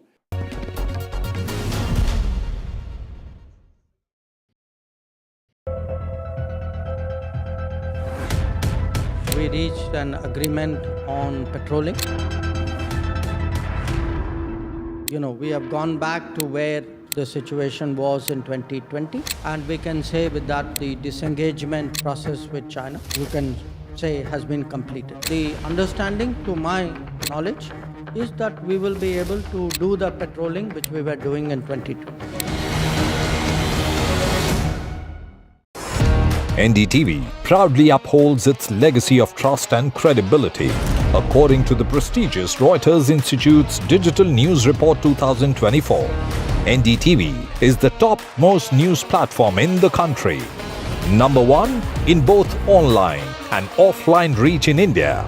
Beating all its competition, NDTV stands for trust. Hello and welcome to India Sense, where I speak with global opinion makers. The United States has made a strategic decision over the last 20 years to move closer to India.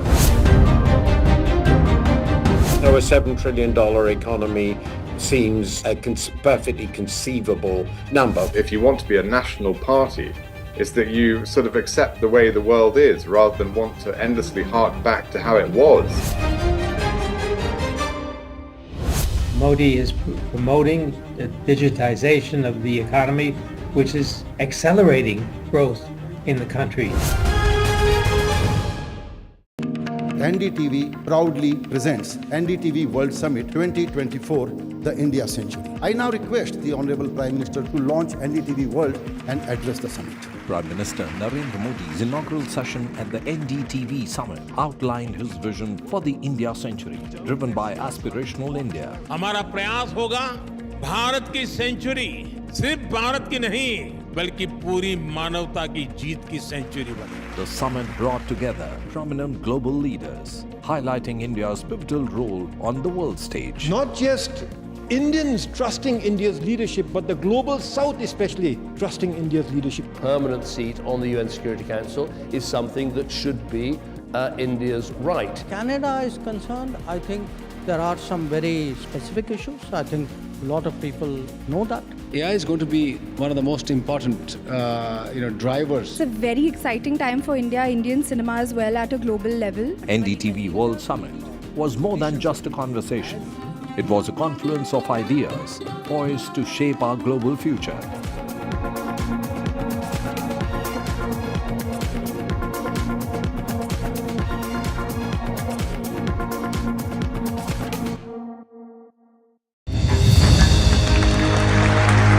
I now request the Honorable Prime Minister to launch NDTV World and address the summit. It was the grand launch of NDTV World by Prime Minister Narendra Modi. NDTV World, as he laid out his vision for the India Century at the NDTV World Summit. ऐसी सदी जिसमें भारत के प्रयासों से दुनिया में स्थिरता आए. In the presence of those who are shaping our future. मेरी तरफ से आपको ढेर सारी शुभकामनाएं हैं. NDTV World, your new home for global news is here. तालियों के साथ हम स्वागत करेंगे आदरणीय मोदी जी का. छत्रपति शिवाजी महाराज की.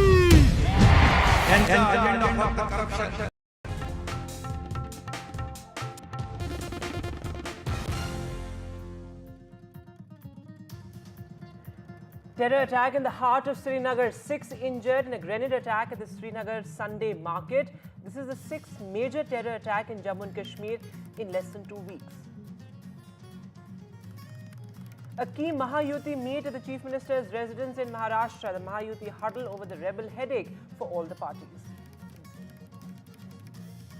Home Minister Amit Shah versus Soren over Jharkhand infiltrators. Amit Shah says CM Soren is sheltering infiltrators in Jharkhand. Soren hits back. He says the BJP first shields Sheikh Hasina and then cries about Bangladeshi infiltration.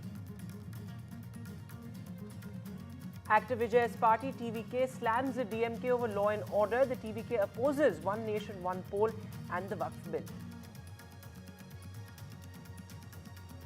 It's the Aam Aadmi Party versus the BJP over the Chhath Puja Ghat in South Delhi. Both the parties blame each other for obstructing the Chhath Ghat. This, of course, as the race has begun for the key Purvanchali vote ahead of the Delhi polls. Team India collapse at Wankhede. The Kiwis complete a historic clean sweep.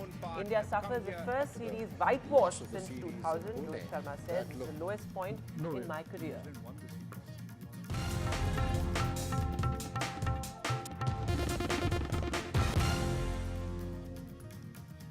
Hello and welcome. You're watching NDTV. I'm Vedant Agarwal. Our lead story, well, a major terror attack in Jammu and Kashmir, the 6th in just 2 weeks. And this time around, it's not in the border areas, but in the heart of Srinagar. In fact, 6 people have been injured in this grenade attack at the Sunday market in Srinagar. Remember, in the past few weeks, we have seen back-to-back terror attacks starting from Gandarbal, where, of course, 2 migrants were killed as well. And then later, Another migrant laborer from Uttar Pradesh was shot at, and then we had 2 other migrant laborers being shot in another area of Jammu and Kashmir. There was a terror attack near Gulmarg as well. So militancy certainly remains a huge challenge for the newly formed government.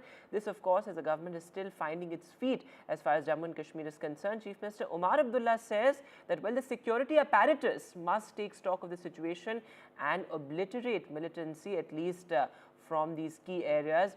And this, of course, as civilians are now paying for terrorism.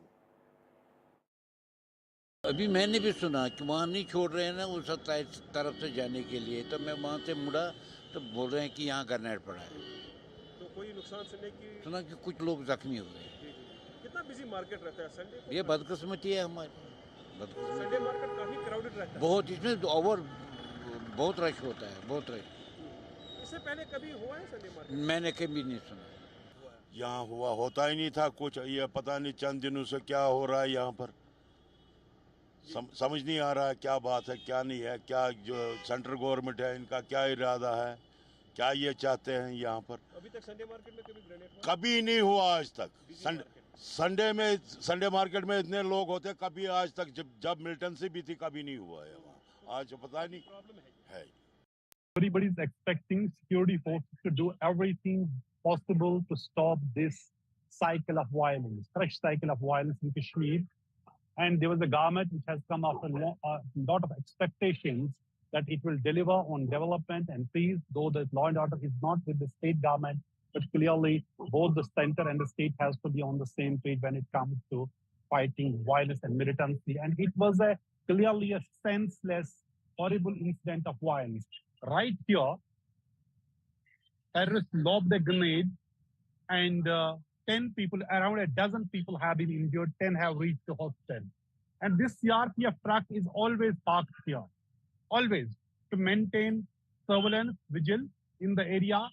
Only investigation will say whether the intended target was this CRPF truck or the innocent people.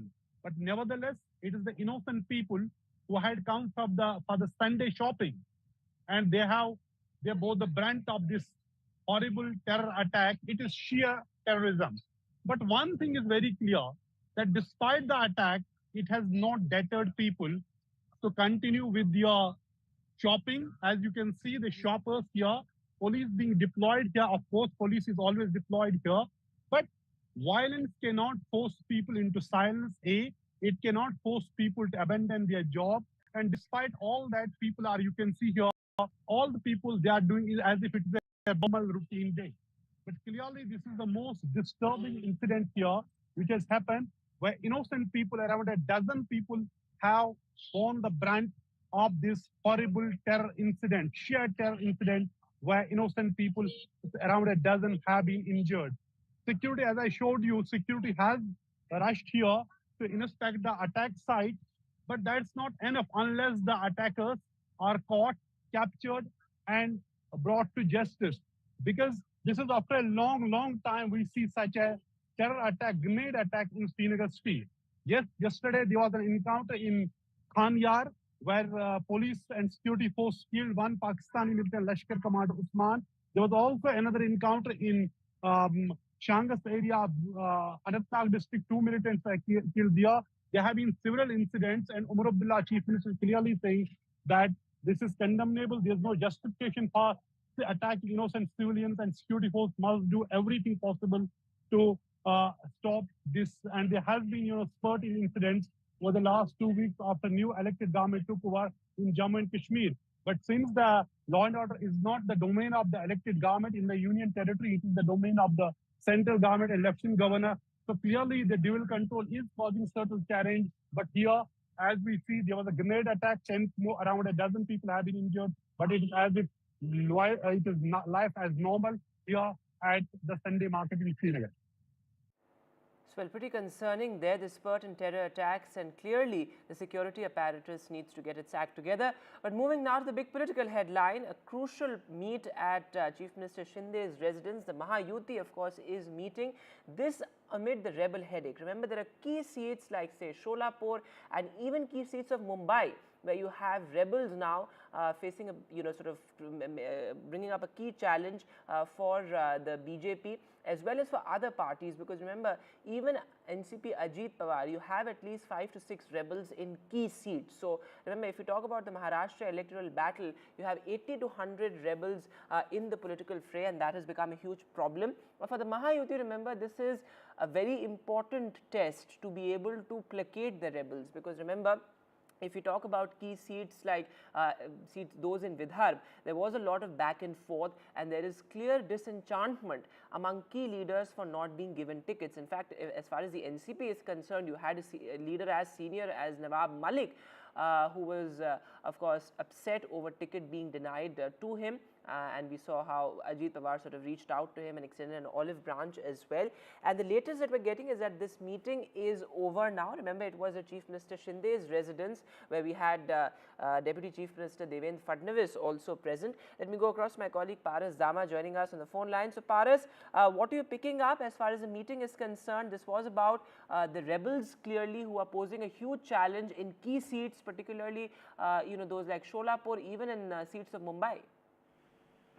Rightly said, Vedant. This was a very crucial meeting before the timeline for taking the nomination back. So this meeting was basically about the rebels, which has filed the nomination independently, and there are many seat issues which has arisen in many of the constituency where Mahayuti has given tickets to two different people. As we see, there are many things which is coming out after the seat sharing formula, which was settled. But now what we are seeing is that there is many things and many problems are still there. So that's why today Deputy Chief Minister Devendra Fadnavis and Maharashtra Chief Minister Eknath Shinde both had a very important meeting discussing how to handle the rebellions and how to make them happy, and what the other steps should be taken to fulfill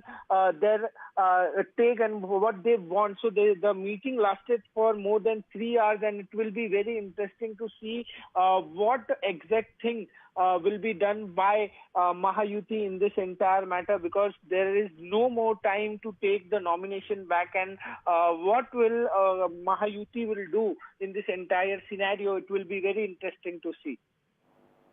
All right, Paras, thanks very much for joining us with the latest there. As Paras is reporting, remains to be seen what Mahayuti's strategy is vis-a-vis the rebel trouble, given the fact that both the Mahayuti as well as the Mahavikas Aghadi have said that they will manage to placate rebels, and we have seen how important independents and rebels have become, in states like Haryana and Jammu and Kashmir as well.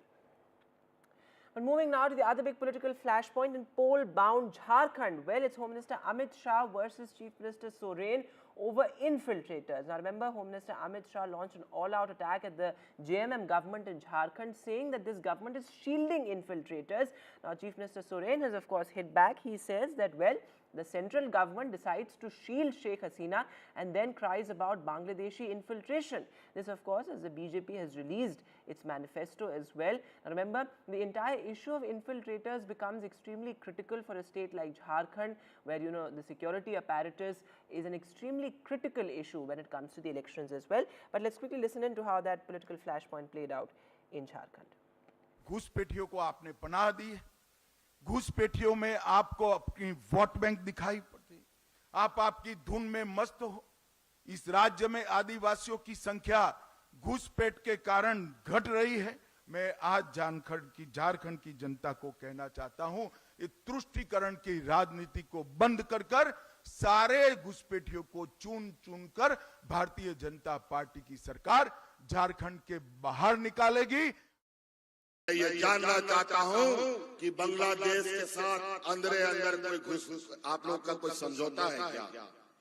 और आज बांग्लादेश के पूर्व प्रधानमंत्री को आपने यहाँ helicopter उतारने कैसे दिया और किस आधार पर यहाँ पर आपने उसको शरण दे रखा है, हमको ये बता दीजिए। और बांग्लादेश से घुसपैठ करने वाला भारतीय जनता पार्टी शासित राज्यों से घुस के आता है, खुद बोलते हैं। And moving now to the Uniform Civil Code and how that has become a huge political issue in Jharkhand as well. Remember, this comes just days after the Prime Minister from the Statue of Unity said that a secular civil code will be implemented soon and that India is moving towards a secular civil code. Remember, Home Minister Amit Shah in fact also made that point, and the BJP has the UCC as a key poll promise in the manifesto as well. The Home Minister of course did clarify that the tribals will not be affected. Remember, the tribal vote is absolutely critical when it comes to Jharkhand. So the BJP putting out that caveat as well, that the tribal vote will not be affected, the tribals will not be affected if the UCC is indeed implemented. The Congress, however, says that it's the BJP's old habit to mislead people. Take a look. आज में एक अपप्रचार Hemant Soren and company के द्वारा किया जा रहा है कि यूसीसी आएगा तो आदिवासियों के सांस्कृतिक अधिकार और उनके कानून समाप्त हो जाएंगे। हेमंत बाबू, झारखंड में यूसीसी जरूर आएगा। हमारी सरकार झारखंड में यूसीसी लाएगी, मगर यूसीसी से आदिवासियों को पूर्णतया हम बाहर रखेंगे। कोई आदिवासी के अधिकार और कानून को यूसीसी से हम नहीं छेड़ेंगे। देखिए, गृह मंत्री क्या बोलते हैं उनको पता नहीं है। वो अगर गृह मंत्री के तौर पे बोल रहे हैं तो गलत बात है, अगर भारतीय जनता पार्टी के नेता के तौर पे बोल रहे हैं तो सही बात है। झूठ बोलने की आदत है। आप क्यों बोल रहे हैं कि यूसीसी में आदिवासियों को शामिल नहीं किया जाएगा? क्योंकि आपने आदिवासियों को यूसीसी में शामिल किया है, उसके लिए आप अपनी क्षमा मांग रहे हैं। चुनाव का वक्त है, आप इस तरह की बात करके बरगलाना चाहते हैं। And well, now the big political standoff in the national capital right ahead of Chhath. Well, remember, Chhath has always been at the center of Delhi politics, given the fact that more than 40% of Delhi's electorate now comprises the Purvanchalis, which is why Chhath Puja has become extremely important. And the visuals that you see on the right side of your screen are those of the Yamuna, the lifeline of Delhi, submerged in toxic froth, something that we've seen year after year in the national capital. But on the left is a lot of political theatrics at the Chhath Ghat in South Delhi, where both the BJP and the Aam Aadmi Party are accusing each other of obstructing the Chhath Ghat, terming each other anti-Purvanchali. That is a key political message that both parties seek to send out, and there was a lot of political drama outside the Chhath Ghat as well. Before I bring in my colleague Tanushka for more details, just quickly listen in to what the Aam Aadmi Party and the BJP have to say. पूरी तरीके से police गुंडागर्दी पे उतर गई है। जहाँ गरीब पूर्वांचलियों का, खासतौर पे दलितों का घाट बना करता है, वहाँ पे झूले लगाए जा रहे हैं, पूरी जगह को घेरा जा रहा है ताकि हम गरीब लोगों का घाट ना बन सके, छठ पूजा ना हो सके, और पुलिस बैठ के खुद पहरा दे के जो है झूलों लगवा रही है। ये सरासर गुंडागर्दी है और इसके पीछे भारतीय जनता पार्टी की सांसद बांसुरी स्वराज है। उनकी शय पे ये गांव के अंदर पूरी की पूरी एकता, पूरी की पूरी शांति को भंग किया जा रहा है। यहाँ पर छठ पूजा की जिस समिति को परमिशन है डीडीए से, उनको रोका जा रहा है। कल से आम आदमी पार्टी के चितरंजन पार्क से आई हुई पार्षद, यहाँ का पार्षद, विधायक सारा दिन काम रुकवा करके यहाँ कल बैठे रहे हैं, और हम लोग बाहर बैठे रहे दरवाजे के इंतज़ार करते हुए कि कब वो यहाँ से हटेंगे और कब हमारा काम शुरू होगा। हमें समझ में नहीं आता है कि अगर आप हिंदू विरोधी हो, अगर आप पूर्वांचल विरोधी हो, तो खुल करके क्यों नहीं कहते कि हम नहीं छठ होने देंगे। आप यहाँ आकर के काम रुकवाते हो। लगातार आज ये हालत होगी, यहाँ जो कर्मचारी है, लेबर है, उस बेचारों की पिटाई हो रही है। And my colleague Tanushka, in fact, is now joining us live. So Tanushka, there's always this political face-off over Chhath, something that we've seen year after year. But this year, it's even more important given the fact that this comes just months ahead of the crucial assembly polls here in the national capital. Basri Swaraj, I believe, is also expected to visit the venue shortly. But break it down for us. How important is it politically, given the fact that the Purvanchalis are now an extremely important vote bank for both the Aam Aadmi Party and the BJP? Right, exactly, Vedant. This is exactly what it is, the fight between these two parties, Aam Aadmi Party and the Bharatiya Janata Party, for the vote bank share of the Purvanchali community. Both the parties are leveling and alleging the same attacks onto each other with respect to the building and the construction of this ghat. The Aam Aadmi Party claims that they have sought permission from the sub-divisional magistrate to carry out this Chhath Puja festival, which will happen on November 7th at this very place, at this ghat, whereas the BJP claims that the BJP leader Suraj Chauhan has sought permission from the DDA to conduct this puja as he has been doing every year at this very place. So both the parties at this point are leveling the same attacks onto each other, that they're obstructing the construction work. The BJP says that the Aam Aadmi Party is obstructing the local workers from continuing with the work at this pace, whereas the Aam Aadmi Party, and also as we just heard the MLA from the area, Saurabh Bhardwaj, also say that the BJP is bringing in, politics of communities out here. Delhi Chief Minister Atishi also has said that this is petty politics that is being drawn out by the BJP, and that the BJP is against the Purvanchali community. These are the same things that the BJP is also saying about the Aam Aadmi Party, that they are obstructing the Chhath Puja festivities because the Aam Aadmi Party is also against the Purvanchal community. What we are right now expecting is, of course, MP Basuri Swaraj, BJP leader, to arrive at this spot, and of course the drama over the Chhath Puja celebrations at this ground heightens with both the political leaders and from both the parties getting involved at the spot. Tanushka, thanks very much for joining us for the latest there. As Tanushka is reporting, more drama expected outside this Chhath Ghat.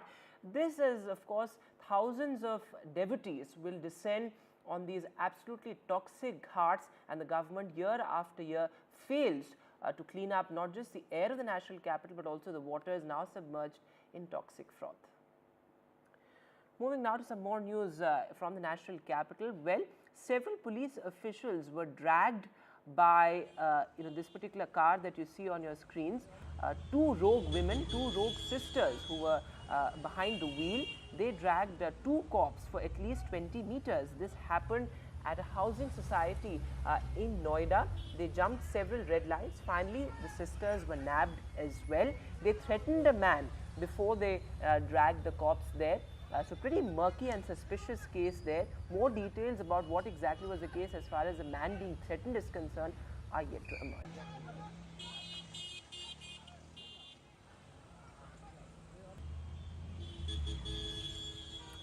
Moving now to political news from Tamil Nadu. Well, actor Vijay has now entered the political fray, and well, he's chosen his nemesis. In fact, he did so on day one of his political foray. In fact, he's attacked the DMK yet again, taking on DMK over corruption, over law and order. In fact, earlier, of course, Vijay said that it is a selfish family party that is fooling the people in the name of a Dravidian model.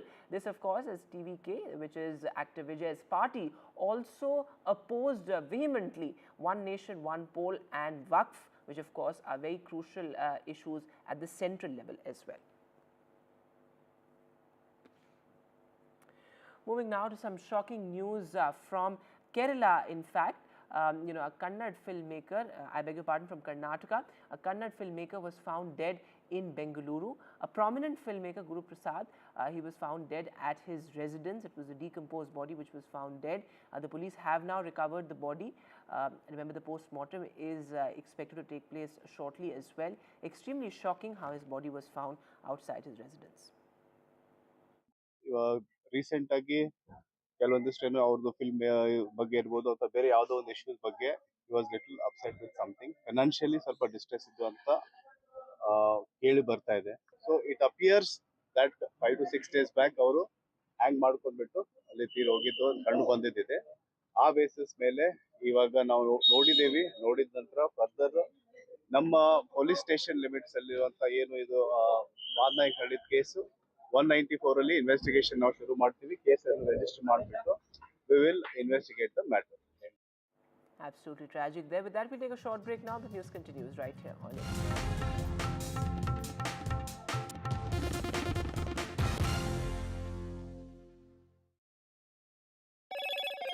Hello, Moto. Motorola Edge 50 Pro, world's first AI-powered pro-grade camera.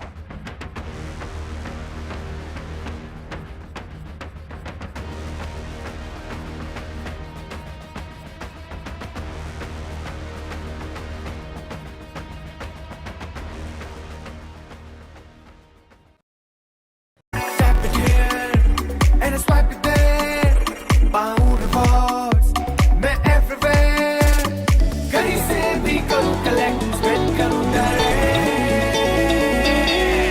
Download any single ID partner app, link your card and earn reward with top brand. Get it free with single ID.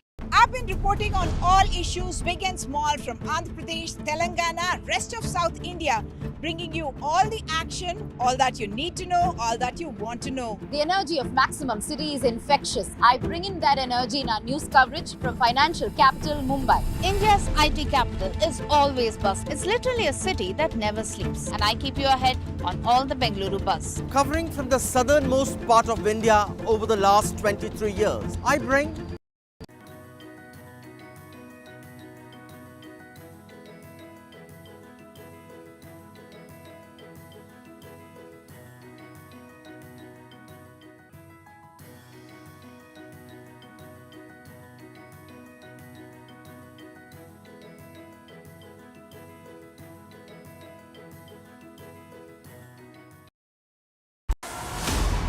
as the world watches with bated breath, the contest that will impact the world. Exclusive insights, expert analysis, and ground zero updates as history unfolds. We are not a vessel for the schemes of wannabe dictators.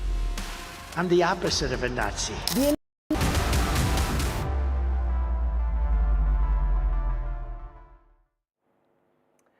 Welcome back, and our latest on the US decides, well, remember, when it comes to Indian elections, there are very definitive voting patterns that we follow. But in the US, when people are voting, they do not really think of candidates. They think of much more. What is that? Take a look at this report.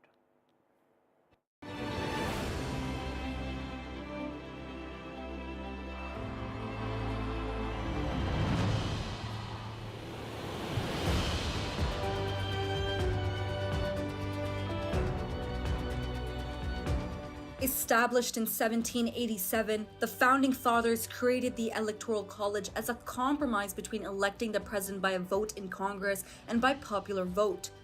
In the college, each state has a set number of electors based on its congressional representation, senators, and House members. There are 538 electors total.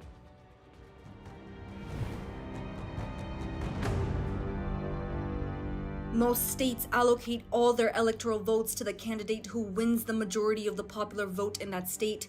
Maine and Nebraska are the only exceptions with their proportional allocation. A candidate needs a majority of at least 270 electoral votes to claim the presidency.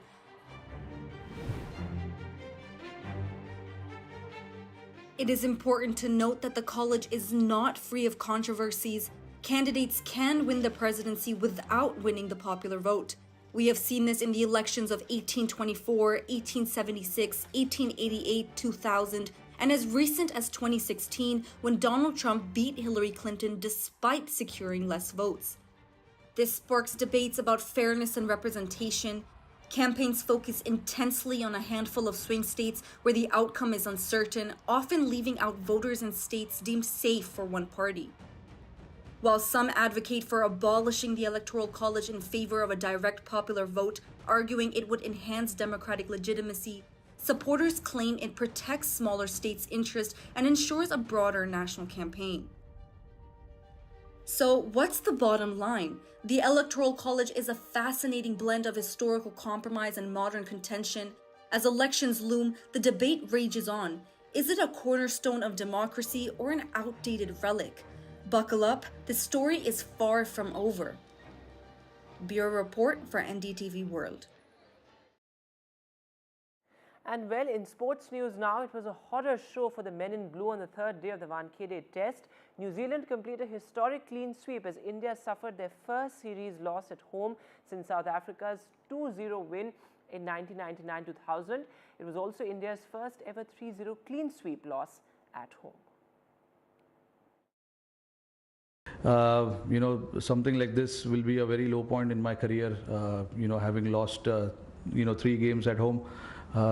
And yep, I fully take the responsibility of that, as a captain and as a leader as well. I have not been at the best of my abilities right from the start of the series. With that, we'll take a short break now. The news continues right here on NDTV.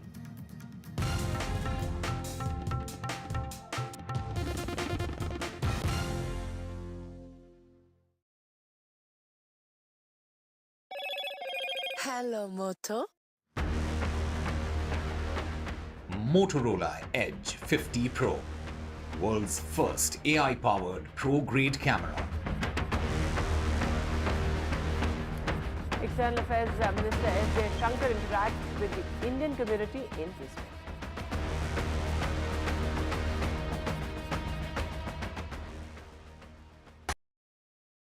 New day, new show, a new experience. Start your day with the news, not views. We bring you stories that matter and impact your life. News that informs and keeps you ahead.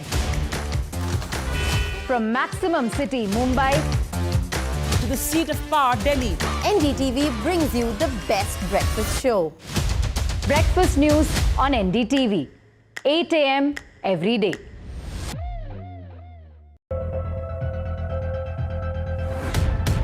We reached an agreement on patrolling.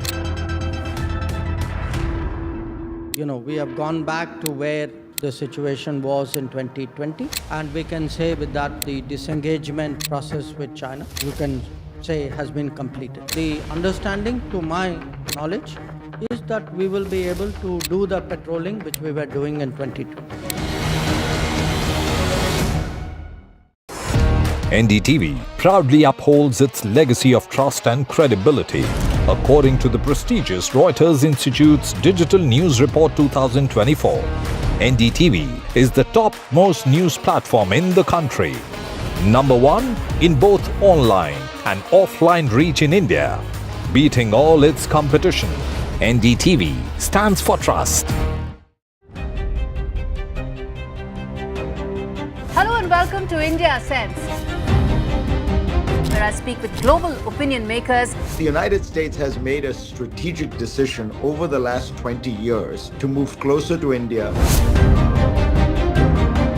So a $7 trillion economy seems a perfectly conceivable number. If you want to be a national party, it's that you sort of accept the way the world is rather than want to endlessly hark back to how it was.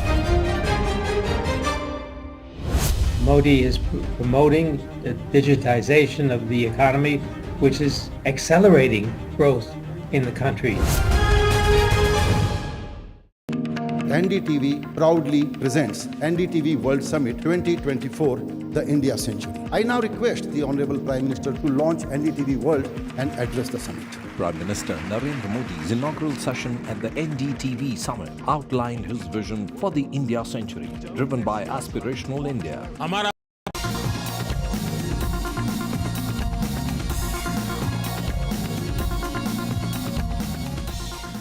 Ladies and gentlemen, I am now joined by a man who actually spreads happiness. And he represents in India a global giant about which we know the presence. However, the detail of that presence, many are not aware of. My own sense is that once you get to know the details of this company's, this global giant's presence in India, you would be far happier. Mr. Prasanna Mohile, member of the executive board of Pernod Ricard in India, and also the head of the corporate division of their policy. Mr. Mohile, welcome to NDTV. Thank you very much for joining us. Thank you for inviting me to this NDTV World Summit. Congratulations, Nikunj, for the NDTV World Channel, which was launched today and which we witnessed. Pernod Ricard, as you are aware, many of them, they don't know, people know it as Seagrams. So, Pernod Ricard has been in India for last 3 decades. So we have partnered with the Indian growth story for last 3 decades here, and we have grown right after the liberalization era began.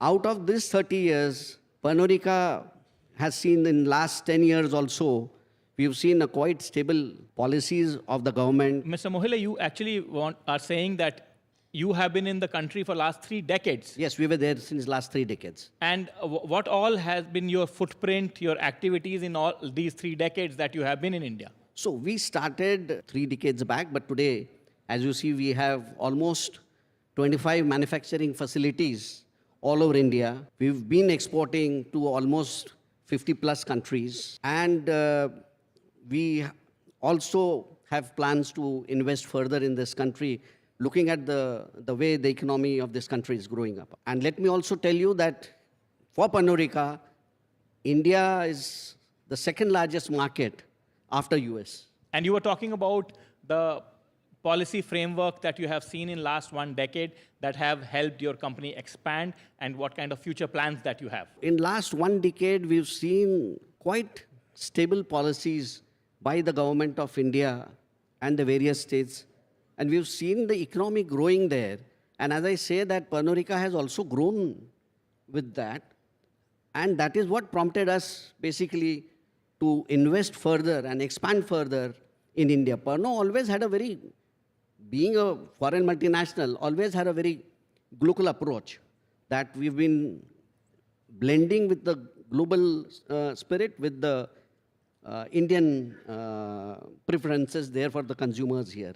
Tell me something, that one of the big challenge today, what is the investment that your company is doing in terms of making your products more sustainable and less drawing from the natural wealth? So Nikunj, basically sustainability is in the core of our operations, our values. Sustainability, you see, starts with, we've given away with the monocartons now. After we've given away with the monocartons, that has basically reduced our carbon emission by 7,310 tons annually, which... And this India operations you're talking about? Yes, and we aim to go till 30,000 tons by 2030. That is what basically the sustainability for us means, that we care for our planet Earth, we care for the environment where we are. And as the Prime Minister also said, today we basically focus on 3 T's, that is talent, training, and transformation. And this company also believes in that. And going further, we are now also coming up with an investment, basically of 200 million euros. 200 million euros? Euros. And where is this investment of yours? So this investment will be coming in Nagpur, in Maharashtra. And this basically, the main reason is that while we have this in the remotest places, we are able to contribute to the rural development of that place. So it should benefit around 80 to 90,000 farmers in and around that region. So I think when we talk about Vikasit Bharat, unless we don't touch the roots of the rural area and the corporates doesn't take this responsibility, the real Vikasit Bharat dream will not come true. So that is also one of the initiatives of Pernod Ricard, who decided that we go to the remotest area. And my plan is that we might tomorrow think of having a farmers federation there from where we can, the entire supply chain value, we can source them directly. Source the product. So that can help the farmers. When you talk about taking this, your manufacturing facility or this kind of a plant, this 200 million euro kind of investment is quite unheard of, particularly when you talk of hinterland areas. How do you think, that you have been able to zero in? So that is why I said that sustainability is in the core value of our entire operations. And that is the reason when we were zeroing in on different areas on where to do that, we had a couple of them in mind, but then we thought that no, this is the area where today the need of the farmer is there, where we can invest, make them also, sustainable there for the years to come. And that is what Pernod Ricard is all about. The conviviality factor, that's a very important Yes. term that you bring in. But Mr. Mohile, let me ask you one thing, that how much of the local produce can you source and integrate into your supply chains, integrate into your top of the line brands, like some of the brands which are actually iconic? You're right, Nikunj. And that is what, today, if you see, we've been known by some very iconic brands. We've always had this approach of local, wherein we basically try and blend the whole thing with the local resources there. We do the local sourcing. You say that you are doing the local sourcing. Now, let's say you are setting up this massive mega plant of some 200 million euros. Now, your supply chains have to be spread. The farmer has to change his produce according to you. So you think, all of this can be a successful experience and you can take it forward? Yeah, obviously we can take it forward, because ultimately, see, this is the organization when we say locally sourcing, we take it from grain to glass. It is all locally sourced here. And that is how today, if I speak about the employability, 9 lakh jobs, many of them would not know, 9 lakh jobs. 9 lakh jobs. 9 lakh jobs. That is the contribution basically of Pernod Ricard That is almost today. close to 1 million jobs. Yes, 9 lakh jobs are basically created. That is the kind of contribution Pernod Ricard has, out of which 6 lakh jobs are into the agriculture sector, because grain is my main raw material from where the spirit comes. 6 lakh farmers is what you are directly touching the lives of. Exactly. And Pernod Ricard today, if you see in terms of economics also, the kind of contribution Pernod Ricard does, Pernod Ricard has almost direct 21,000 crores direct by way of direct taxes, which we contribute to the Indian economy. That is the kind of tax contribution that you people Yes, it's a direct tax. Around 40,000 crores is the contribution to the GDP through the value chain. So we have a very sizable contribution to the Indian economy there, and we are growing. We believe today in the economic policies of this government, and that is why we are going ahead with all our expansions and investment plans here in the country. And that is how today India has become the second largest market after US. On our theme, India Century, you make a very important point that we believe in the policies that are being enacted in this country right now, the way the country is being run. Yes. And that is why you have your massive investment plan. Before I let you go, Mr. Prasanna Mohile, let me ask you one more question. And that is that many in your industry and many neutral observers have spoken about giving a sort of a structured industry status like FMCG or like IT-enabled services, etc., to Alcobev industry. What do you think, are the challenges in it, and how do you think the industry itself can benefit and then in turn benefit the country's economy? Good question, Nikunj. I mean, we were also figuring this out, that even after contributing so much, our only small request always has been that if we come into the mainstream sector, then probably, there will be more investments and more employability in this particular sector. And we can also leverage whatever the government programs are, government schemes are. So I think we need this kind of a little status there as an industry tomorrow, so that we also get the benefits like what others get. So that is where you can probably leverage the various government schemes, various government incentives, and probably catapult yourself to at a place where you are on the front rows of industry segments. Absolutely. Thank you very much, Mr. Prasanna Mohile. Thank you very much for joining the NDTV. Thank you so much. Thank you for having me here.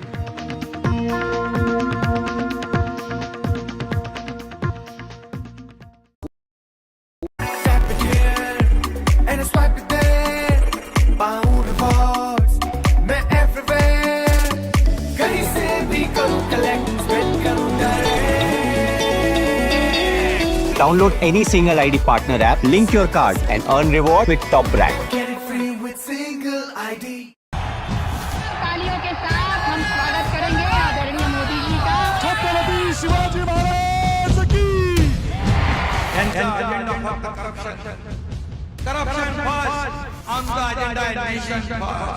घोषणा आणि जनतेचे पैसे लुटणं. Cut commission आणि करप्शनला आमच्याकडे थारा नाही.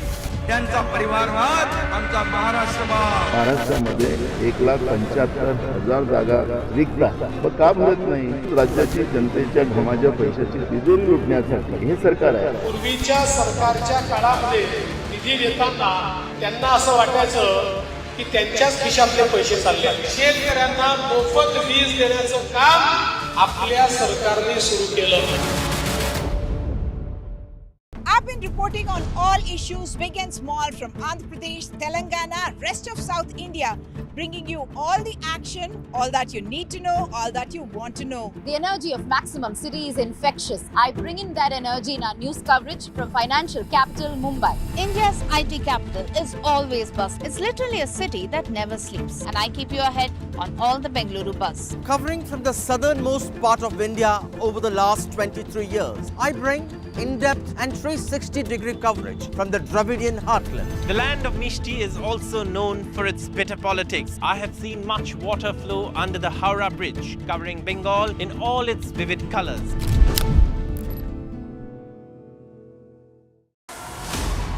As the world watches with bated breath, the contest that will impact the world. Exclusive insights, expert analysis, and ground zero updates as history unfolds. We are not a vessel for the schemes of wannabe dictator.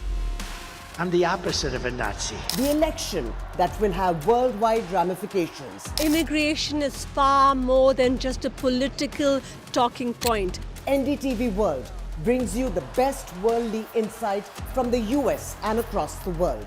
This is not just an election, it's a moment that will define a nation and the world, and we will be present. Your view to the world. NDTV World. New day, new show, a new experience. Start your day with the news, not views. We bring you stories that matter and impact your life. News that informs and keeps you ahead. From Maximum City, Mumbai, to the seat of power, Delhi, NDTV brings you the best breakfast show. Breakfast news on NDTV, 8 a.m. every day.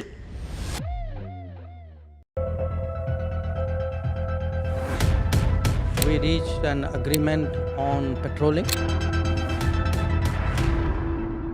We have gone back to where the situation was in 2020, and we can say with that the disengagement process with China, you can say, has been completed. The understanding, to my knowledge, is that we will be able to do the patrolling which we were doing in 2020. NDTV proudly upholds its legacy of trust and credibility, according to the prestigious Reuters Institute's Digital News Report 2024. NDTV is the top-most news platform in the country. Number one in both online and offline reach in India. Beating all its competition, NDTV stands for trust. Hello and welcome to India Sense, where I speak with global opinion makers. The United States has made a strategic decision over the last 20 years to move closer to India. Now, a $7 trillion economy seems a perfectly conceivable number. If you want to be a national party, it's that you sort of accept the way the world is rather than want to endlessly hark back to how it was.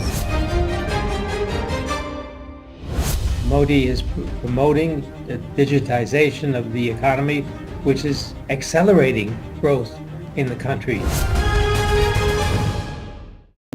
NDTV proudly presents NDTV World Summit 2024, the India Century. I now request the Honorable Prime Minister to launch NDTV World and address the summit.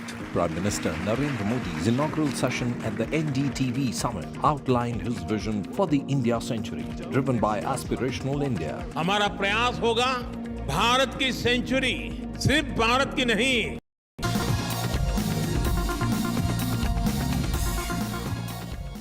Good evening, ladies and gentlemen. In the last many years, we have heard about individuals with private wealth making a difference into society, actually trying to influence through initiatives various indicators in the social sector. We have one such individual with us, Dr. Payal Kanodia, Chairperson and Trustee, M3M Foundation. Thank you so much, Payal, for joining us. My pleasure. And I was going through the work that you guys do, and in fact, I was also talking to some of my colleagues, sustainability, scholarships, and sanitation. Tell us a little bit about what the foundation does. So basically, M3M Foundation, it works on holistic development of the underprivileged children and their families and, their living conditions. So we have multiple projects around different initiatives. Like one of our projects is called Sarvodaya. That project works on integrated village development. So we are working in about 82 villages in Nuh region, where we are doing sustainable development and building smart villages. Also, their people are themselves responsible for developing their villages, starting the initiatives in villages, and also they lead their own initiatives. Similarly, we have programs around education, art, literature, sports, and there's another program where we give scholarships to the children who want to establish enterprises in social sectors. Then we also have a project which we launched this year, which is called One Jeevan, where we started focusing on wildlife. Okay. You said that you also want to create leadership, amongst communities that you work with. That's completely right, because communities also want to take ownership of the initiatives that are sort of like, working for them. How has that work been? In fact, this outreach to communities and giving them a sense of ownership of these welfare activities. So, honestly, when we entered these rural areas of our country, and Nuh being one of the aspirational districts of PM Modi, so the best thing that we learned, and the learning that came across during doing our ground studies with my team, was that when you enter a community, you have to become a part of the community and not impose what you want to do just for your benefits and profits.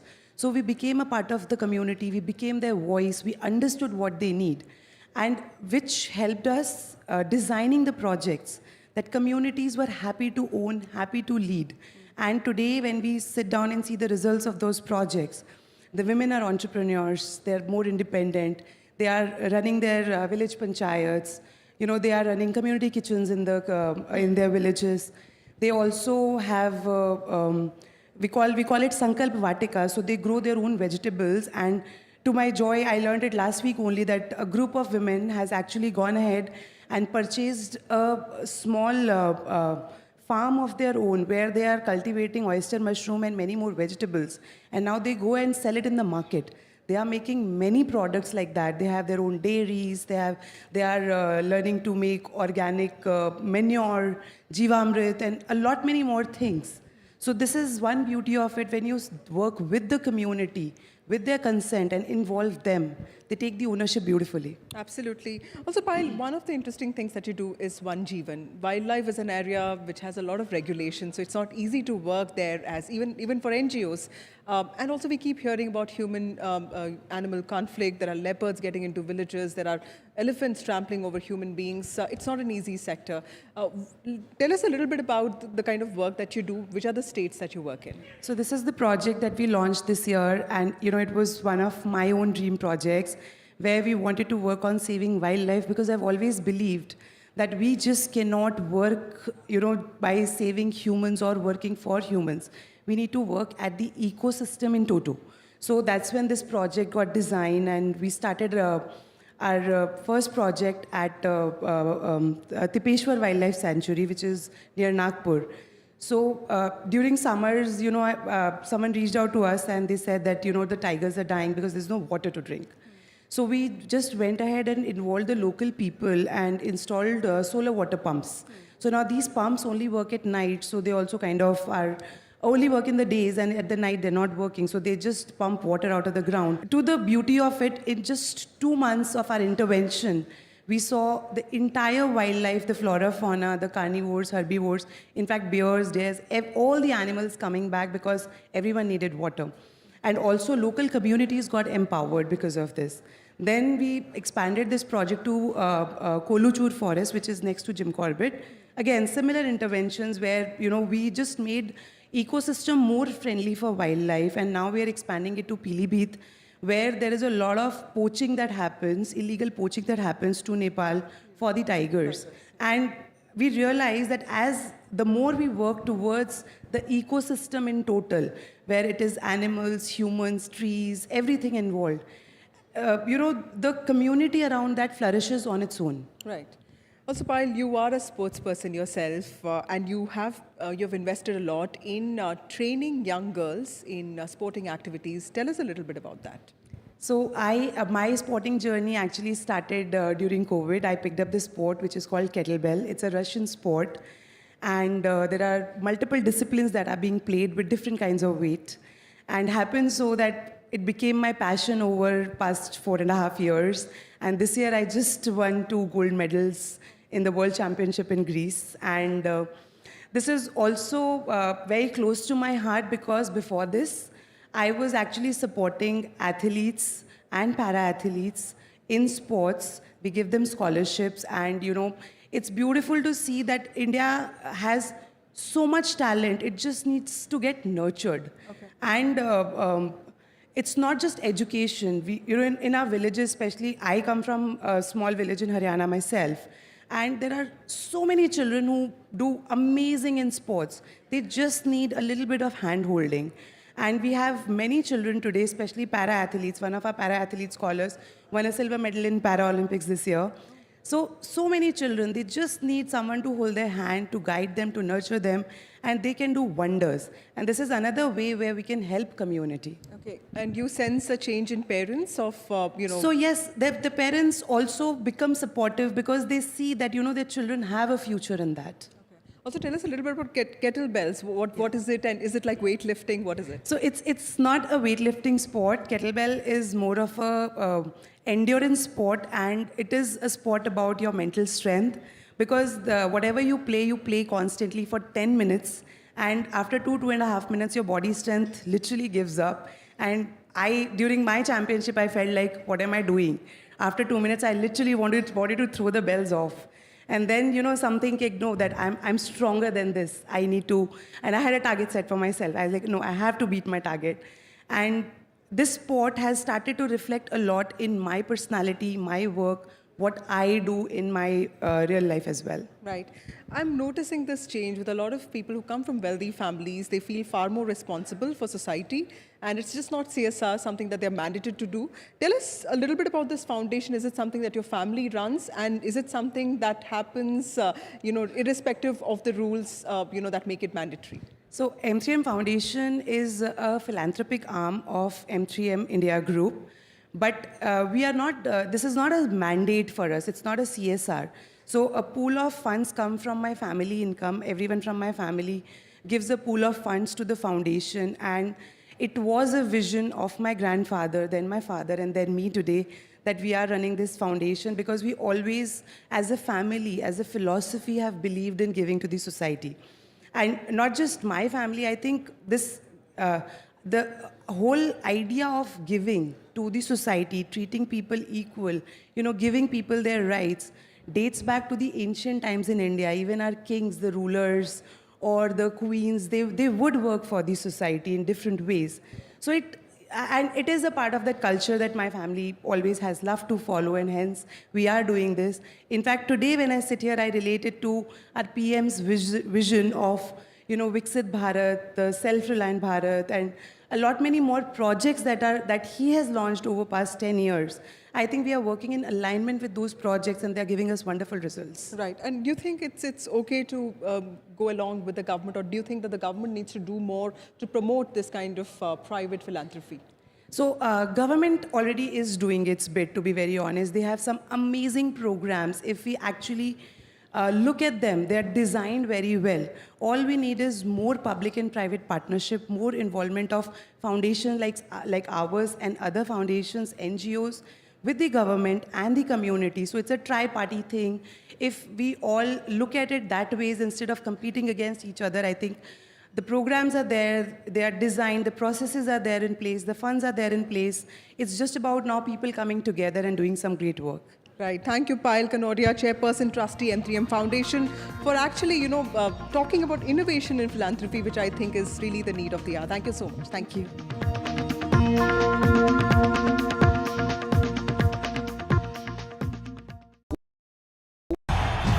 तालियों के साथ हम स्वागत करेंगे आदरणीय मोदी जी का। छत्रपति शिवाजी महाराज की।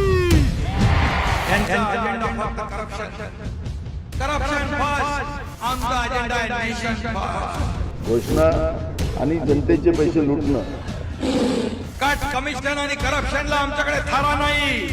त्यांचा परिवारवाद आमचा महाराष्ट्रवाद. महाराष्ट्रामध्ये 1,75,000 जागा रिक्त आहेत. मग का भरत नाही? राज्याची जनतेच्या घमाच्या पैशाची तिजोरी लुटण्यासाठी हे सरकार आहे. पूर्वीच्या सरकारच्या काळामध्ये निधी देताना त्यांना असं वाटायचं की त्यांच्याच खिशातले पैसे चालले. शेतकऱ्यांना मोफत वीज देण्याचं काम आपल्या सरकारने सुरू केलं. I've been reporting on all issues, big and small, from Andhra Pradesh, Telangana, rest of South India, bringing you all the action, all that you need to know, all that you want to know. The energy of maximum city is infectious. I bring in that energy in our news coverage from financial capital Mumbai. India's IT capital is always buzz. It's literally a city that never sleeps. And I keep you ahead on all the Bengaluru buzz. Covering from the southernmost part of India over the last 23 years, I bring in-depth and 360-degree coverage from the Dravidian heartland. The land of Mishti is also known for its bitter politics. I have seen much water flow under the Howrah Bridge, covering Bengal in all its vivid colors.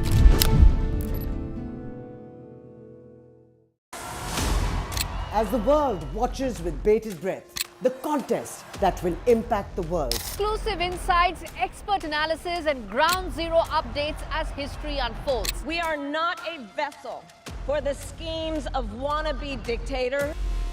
I'm the opposite of a Nazi. The election that will have worldwide ramifications. Immigration is far more than just a political talking point. NDTV World brings you the best worldly insight from the US and across the world. This is not just an election, it's a moment that will define a nation and the world, and we will be present. Your view to the world. NDTV World. New day, new show, a new experience. Start your day with the news, not views. We bring you stories that matter and impact your life. News that informs and keeps you ahead. From Maximum City, Mumbai, to the seat of power, Delhi, NDTV brings you the best breakfast show. Breakfast news on NDTV, 8 a.m. every day.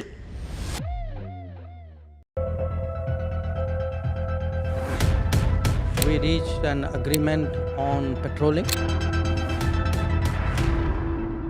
We have gone back to where the situation was in 2020, and we can say with that the disengagement process with China, you can say, has been completed. The understanding, to my knowledge, is that we will be able to do the patrolling which we were doing in 2020.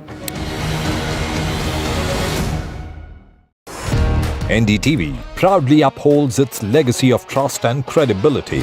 According to the prestigious Reuters Institute's Digital News Report 2024, NDTV is the topmost news platform in the country. Number 1 in both online and offline reach in India, beating all its competition.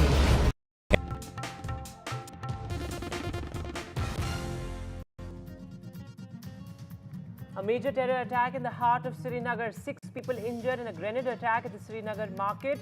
This is the 6th major attack in Jammu and Kashmir in less than 2 weeks. A key Mahayuti meet at the Chief Minister's residence. The Mahayuti huddle over the rebel headache. It's Home Minister Shah versus Chief Minister Hemant Soren over Jharkhand infiltrators. Amit Shah says Soren is sheltering infiltrators in the state. Soren hits back, says BJP first shields Sheikh Hasina and then cries infiltration. The Aam Aadmi Party versus the BJP over Chhath Puja Ghat.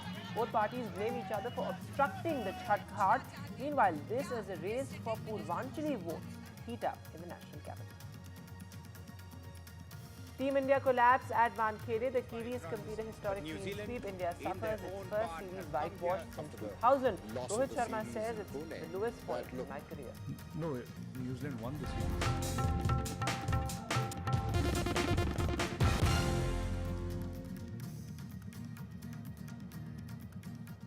Good evening and welcome. You're watching NDTV. I am Vedant Agarwal. Our lead story, well, a major terror attack in the heart of Srinagar, something that has become a huge concern in the valley as well as Jammu, and that is militancy.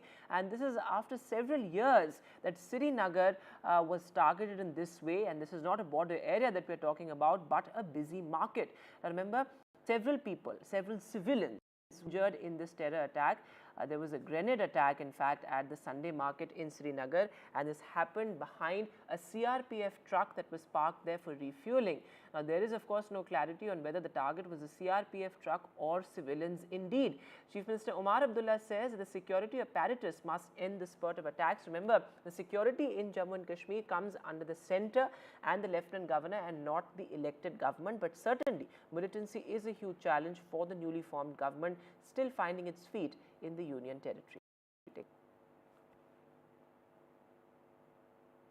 अभी मैंने भी सुना कि वहाँ नहीं छोड़ रहे हैं ना उस साइड तरफ से जाने के लिए, तो मैं वहाँ से मुड़ा तो वो कि यहाँ करना पड़ा है।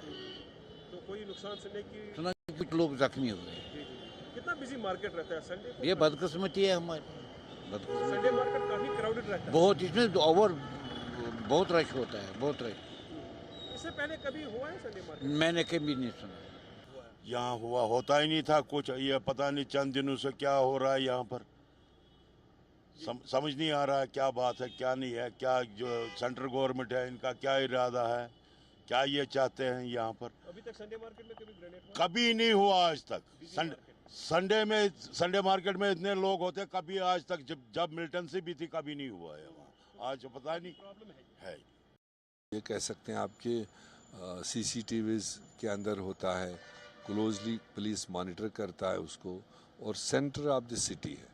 तो ऐसे में ये चीज़ होना, मैं समझता हूँ कि हमारी सिक्योरिटी एजेंसीज़ को भी मतलब थोड़ा सा विजिलेंट होने की ज़रूरत है। इंसिडेंट होते हैं फिर कैच एंड किल करते हैं, तो जिससे क्या होता है सोर्स ख़त्म होता है। तो मैं फारूक साहब की बात को टो करता हूँ कि ऐसे इंसिडेंट्स के पीछे जो भी लोग हैं, पुलिस हमारा मजबूत है, ट्रेंड है, ऐसे लोगों को पकड़ा जाना चाहिए ताकि सोर्स पता चले। And our senior colleague Nazir Masoodi is joining us live now from Srinagar. Nazir, sir, you were reporting from the Sunday market earlier today as well. This is absolutely shocking. After years, perhaps, we are talking about the heart of Srinagar being targeted by terrorists. This is not a border area that we are talking about. Extremely concerning. Well, exactly, and clearly after formation of the elected government, there has been spurt in violent incidents, and there has been a political controversy. Clearly, politics over these attacks. More so when you have a dual control, the elected government doesn't have a control over the security and police and law and order. It is being looked after by the central government and Lieutenant Governor. Having said that, security is everybody's concern. And the Chief Minister Omar Abdullah has asked security forces to do everything to prevent and stop this cycle of violence. And the attack was happened in the crowded marketplace. As you can see in the visual, the truck, CRPF truck, it is always parked there at this very particular place for the security and surveillance of the area. At the same place, where vendors have set up stalls for the Sunday market, and large number of people were there. It's unclear if that intended target was the CRPF vehicle, but clearly it is the innocent people who bear the brunt of this attack, where a dozen people have received splinter injuries in this attack. As civilians are talking about, we have seen such an attack after several years, grenade attack in the busy marketplaces, as militancy was largely controlled by the security force in Jammu and Kashmir, and more attacks were actually happening in Jammu region, which was high on terror radar for last almost 3 years, with massive attacks on the security force and some attacks on the civilians. But of formation of government, we see terror shifting back its focus to the valley, perhaps trying to send a message that democracy they cannot deliver. That could be the underlying thing, that they want to fail the democratic process in Jammu and Kashmir, which has been a huge success, with people coming out in large numbers, electing a government after a gap of decade in between two assembly elections, and after long governor's rule, central rule in Jammu and Kashmir. So having said that, Lieutenant Governor has said that he has spoken to Director General of Police and other security officials to ensure that the perpetrators behind this attack are brought to justice. They are taught a lesson. So security forces have a track record of tracking down such attackers sooner than later, because Srinagar is not just, there's not just a deployment of troops. There's also massive electronic, very, very robust electronic surveillance in the city as well. We'll have to see whether they will be able to identify the attacker and track him down sooner than later. All right, Nazir, so thanks very much for joining us with the latest there. As you're reporting that security is a huge concern. Of course, security comes under the Lieutenant Governor and the central government, not the elected government there. But still, the centre and the Union Territory has to work in close coordination to really obliterate terrorism that is certainly on the rise both in the valley and in Jammu. But moving now to political news, well, in poll-bound Maharashtra, the rebel trouble is real for both the MEA as well as the Mahayuti, and the Mahayuti had a key meeting at the Chief Minister's residence as well. Deputy Chief Minister Devendra Fadnavis was also present there in key seats, of course, including Sholapur and various seats of Mumbai as well. The Mahayuti is facing that rebel challenge. But let me go across to my colleague Anuj Rayate joining us live. Anuj, what are you picking up from your sources? What was brought up in the meeting? How does the Mahayuti plan to sort of tackle the rebels? And there are close to 40 to 50 rebels in the fray still. Yeah, there are close to 40 to 50 rebels, and the majority of these rebels are from the Bharatiya Janata Party. And of course, we are seeing that the Shinde faction of Shiv Sena is the second most prominent party in Mahayuti, both as far as the executive powers go and of course according to the numerical strength. And this meeting was very crucial, considering that tomorrow afternoon 4 p.m. is the last, it is the deadline for the withdrawal of the form. And this is why all the decisions will need to be taking place by today afternoon or by tomorrow, by tomorrow afternoon max. Which is why this meeting became so crucial. It went on for close to 2 to 3 hours, and a decision that was taken place in this meeting is something that Pawan Pule also spoke about a while back. He said that 90% of the candidates have been convinced by the party officials to withdraw their application. For example, Pune, a lot of local leaders visited a lot of these independent candidates in Pune, and Fadnavis himself promised their positions moving forward, and through that already eliminated the risk of any independent candidate fighting and affecting count or vote margin of the Bharatiya Janata Party member. But there are still several other independent candidates as well who are pretty, ready to get convinced or want to be in the fray of the things, want to fight the elections out. They've not necessarily ruled out the possibility of supporting the Bharatiya Janata Party if and when they get elected to the Vidhan Sabha, but then they will impact the overall margin through which the Bharatiya Janata Party candidate will perform on the 20th of this month. A major name, and that is of course of Gopal Shetty, senior former MP from the Borivali region of Mumbai, who was denied a ticket in the Lok Sabha election and was also denied a ticket in State Assembly election. But when you talk about Mahayuti, they stated it earlier itself that a friendly fight is not something that they are completely looking to eliminate, because Fadnavis himself had stated some time ago that there will be a few seats where friendly fights will happen. We saw what happened a couple of days ago when EV forms were provided from helicopters to Nashik. And there we might see a Shiv Sena versus NCP fight take place. But they're not trying to eliminate it completely, but they're trying to minimize the impact as much as possible. And clear picture will become clearer by tomorrow. All right, Anuj, thanks very much for joining us for the latest there as you're reporting some key faces there. And we have, of course, seen how independents and rebels have become a huge factor, something that we saw play out both in Haryana as well as Jammu and Kashmir. But moving now to the other poll-bound state, well, in Jharkhand, it's now Home Minister Amit Shah versus Chief Minister Hemant Soren, this time over infiltrators. Amit Shah, remember, launched an all-out attack at Chief Minister Soren, saying that the JMM government is shielding infiltrators, to which Hemant Soren says, well, the central government shields the Bangladeshi head of state, the erstwhile Bangladeshi head of state, and then cries infiltration. This, of course, as a tribal vote is key, remember, as far as Jharkhand is concerned. And the BJP, of course, launched its manifesto today, in which the tribals were a key focus. But take a look at how that flashpoint played out today.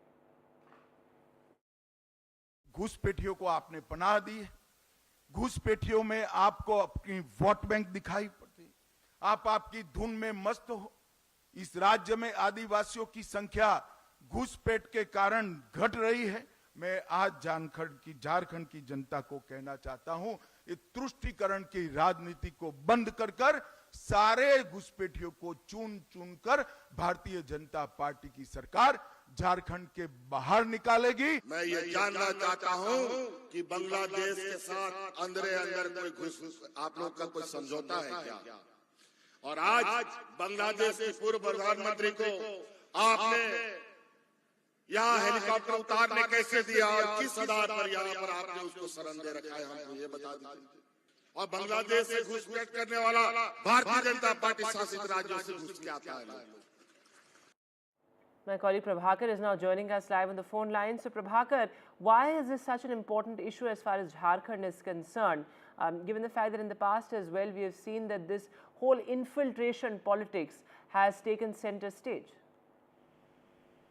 It has always been talked about as far as Jharkhand is concerned, and BJP has always been accusing JMM of promoting infiltration, illegal migration, and they have also gone into the extent of accusing JMM of actually helping the illegal migrants settle in Jharkhand.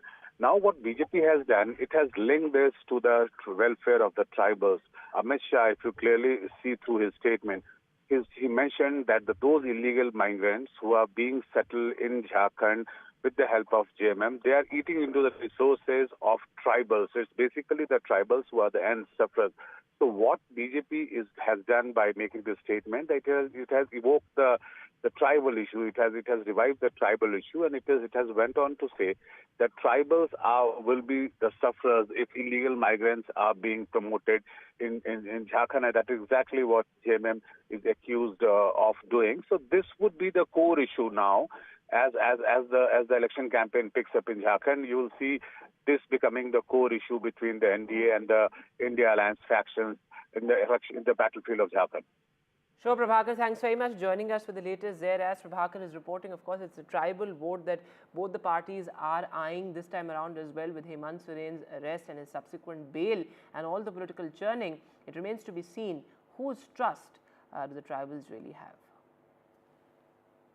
Moving now to the big political face-off in the national capital. Well, it's the Aam Aadmi Party versus the BJP over Chhath Puja. Now, remember, Chhath is an extremely important part of, of North India, but certainly something that has been hugely politicized in Delhi in the past 2 to 3 years, particularly with the Purvanchalis becoming a key part of the electorate. Now, both the Aam Aadmi Party and the BJP are blaming each other of obstructing a key Chhath Ghat in South Delhi. Now, Chhath Ghats, however, are submerged in toxic froth, something that we see year after year. There has been no solution to that, but the theatrics continues. Take a look at how that flashpoint played out. पूरी तरीके से police गुंडागर्दी पे उतर गई है। जहां गरीब पूर्वांचलियों का, खासतौर पे दलितों का घाट बना करता था, वहां पे झूले लगाए जा रहे हैं, पूरी जगह को घेरा जा रहा है ताकि हम गरीब लोगों का घाट ना बन सके, छठ पूजा ना हो सके, और पुलिस बैठ के खुद पहरा दे के जो है झूलों लगवा रही है। ये सरासर गुंडागर्दी है और इसके पीछे भारतीय जनता पार्टी की सांसद बांसुरी स्वराज है। उनकी शय पे ये गांव के अंदर पूरी की पूरी एकता, पूरी की पूरी शांति को भंग किया जा रहा है।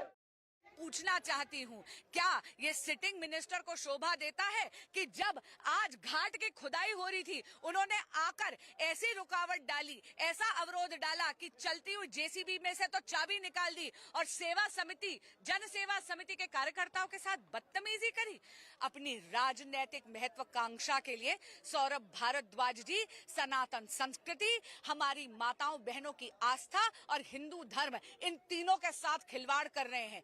लेकिन भाजपा का एक एक कर्मठ कार्यकर्ता हमारे पूर्वांचली समाज के हितों के लिए प्रतिबद्ध है। जिसके पास असली परमिशन है वही यहाँ पर पर्व करेगा। रुकावट सौरभ भारद्वाज जी डाल रहे हैं। Let me go across to my colleague Tanushka joining us live. So Tanushka, keeping the politics aside, for the devotees as well, it's become a huge concern year after year to pray at these toxic ghats. It's a huge problem. What is the sense that you get from locals, and their rage against the government, given the fact that the ghats are toxic yet another year?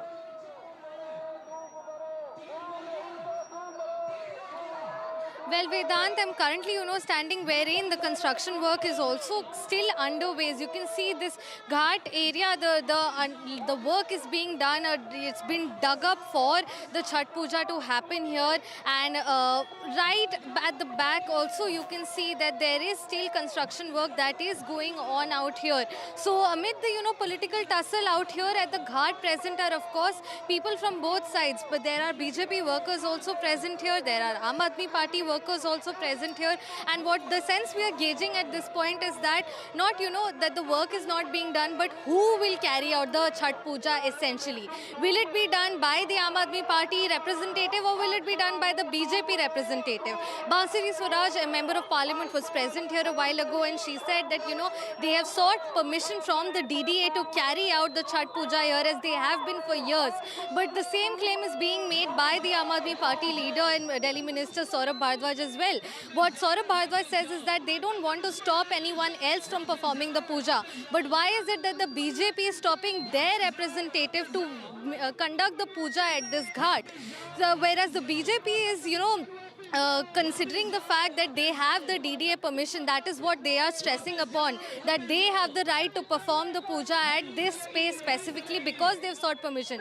Let us also see and talk to some of the people of this area.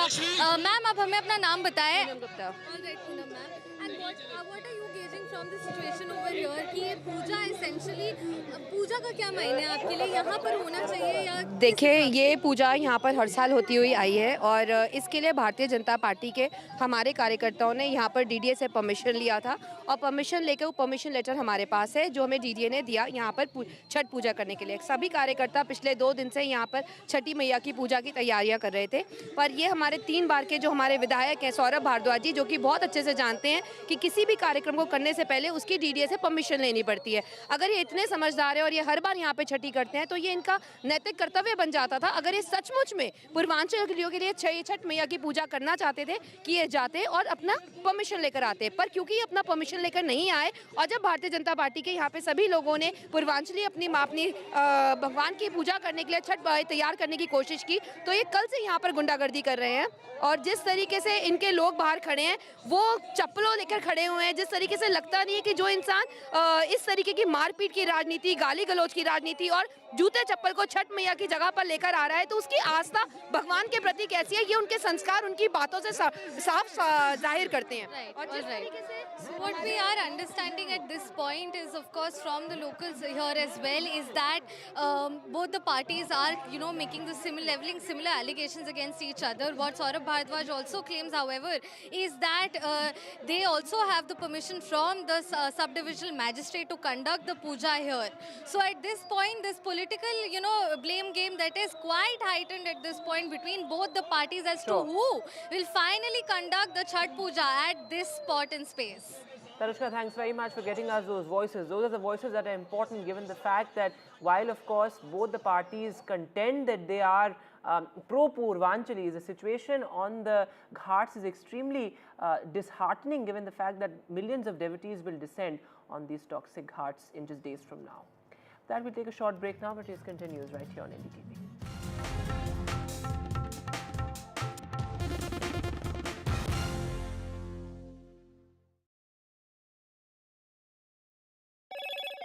Hello, Moto.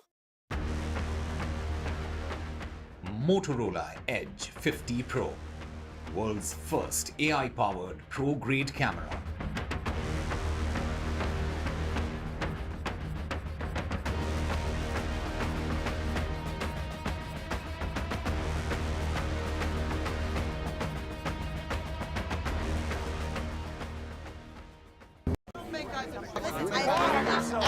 I don't care for no songs and proses. I don't care for no sweet boys with roses. All I want is a touch of love.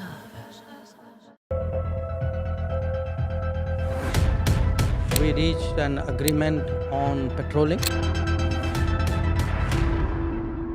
We have gone back to where the situation was in 2020, and we can say with that the disengagement process with China, you can say, has been completed. The understanding, to my knowledge, is that we will be able to do the patrolling which we were doing in 22.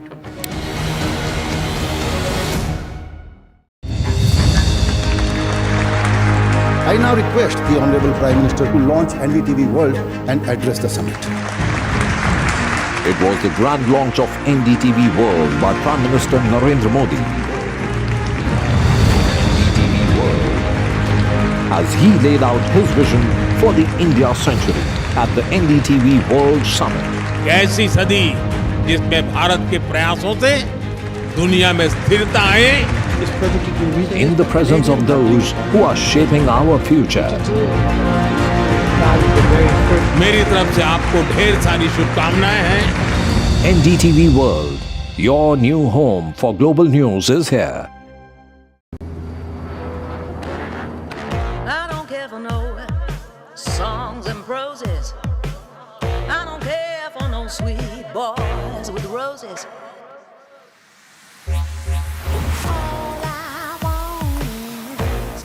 A touch of love. तालियों के साथ हम स्वागत करेंगे आदरणीय मोदी जी का।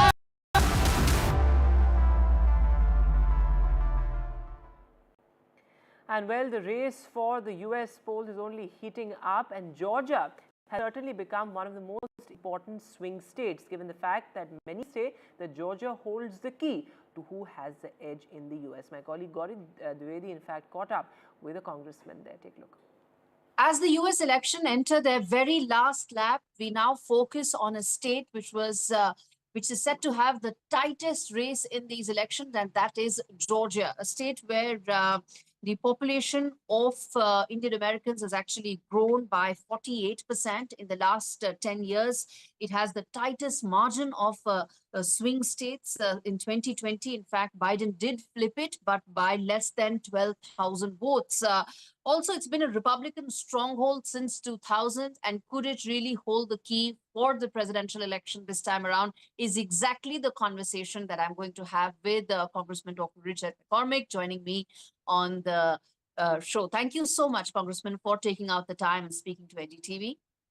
It's my pleasure. It's good to be with you today. Sir, as we speak, we are talking about a state which it has the tightest election race. How do you see it on ground right now, Georgia turning out, and how critical it is for the presidential race? I see Trump taking this state by at least 2 points. I don't think the polling is actually very accurate. When you look at the verve, if you look at the turnout, you look at the early voting, it is way over strength in districts that are conservative, such as myself, where we've reached 100% of early voting records already and surpassed them, whereas the most democratic districts, such as Browns, are actually the lowest. So I think the excitement is with us when you talk about who's going to vote and who's going to get out there and make a difference in this election. The momentum is definitely in the conservatives' corner right now. I think we'll handle Georgia easily. I think North Carolina will also go towards the Republicans, although I think it'll be a little bit more narrow. I think it's going to be a good night, and I think we might even be able to call this election without having to wait a couple days, which would be nice. Unlike what it was in 2020, and which is why I feel Georgia is so important. Before I come to your key priorities, in your re-election that you are seeking, I want to first also ask one question on the big picture about the presidential election, which is that why do you feel, or how confident are you that this time around it will go back to the Republican way? It's been a stronghold. Biden did flip it in 2020. What makes you confident that it will go back to being a Republican stronghold? Well, Georgia, you can see that things have changed over the last few years.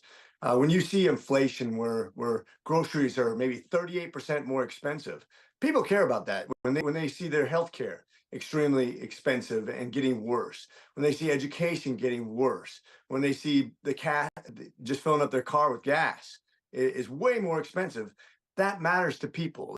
It matters. They also don't like to see what's happened at the border. When you have, anybody who's immigrated here from India and understands how hard it is to immigrate legally and become a citizen, how it's a privilege. Yet people are cutting the line. They're making it difficult for people who are doing it right by breaking the law, and they've rewarded that behavior. When you talk about the increase of our population in Georgia, you said by 48% last 10 years. I didn't know it was that high, but let me tell you what's weird about that. We didn't get an extra electorate vote. We didn't get an extra congressman. But you know who lost congressman? Was New York, Illinois, and California. Why? Because their folks were migrating to places in the South like Georgia, Texas, and Florida, because that's where the jobs is. That's where the economy is robust. That's where we are dominating by conservative values, both Republicans, cutting taxes, cutting regulation, making it easy for businesses to flourish. They're fleeing counties and states where it is just the opposite. And that's where the Democrats have really gone off the scale. When they start to open the borders, just to have people come to their states because they're sanctuary cities where they can expand their population essentially illegally. So they'll get more electoral votes next time. And they'll actually get more congressional representation, even though they can't vote legally, they get the same representation. That's skewing the electorate, that's skewing the economy. We have to pay for it. 20 congressional districts worth of people have come across the southern border, and they are not going to pay taxes. They're not going to work. They're only going to require our resources that can't go to our veterans who've retired or the people who have been ravaged by hurricanes. This is wrong, and people know it.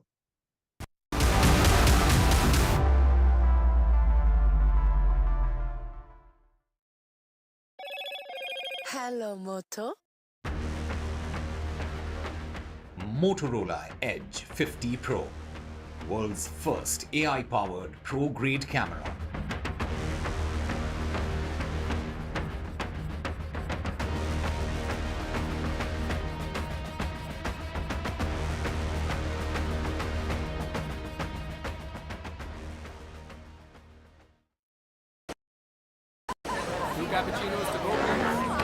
I don't care for no songs and proses. I don't care for no sweet boys with roses. All I want is a touch of love.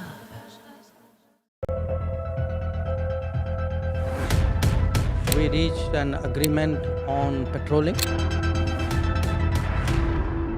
You know, we have gone back to where the situation was in 2020, and we can say with that the disengagement process with China, you can say, has been completed. The understanding, to my knowledge, is that we will be able to do the patrolling which we were doing in 2020.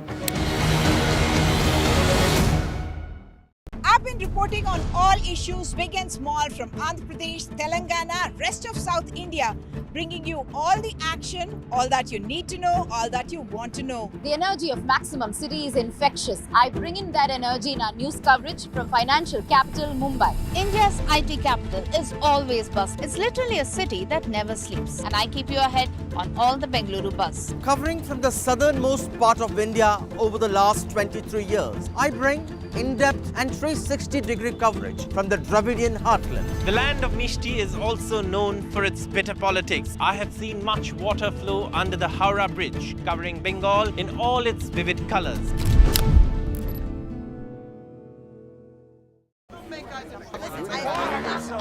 I don't care for no songs and proses.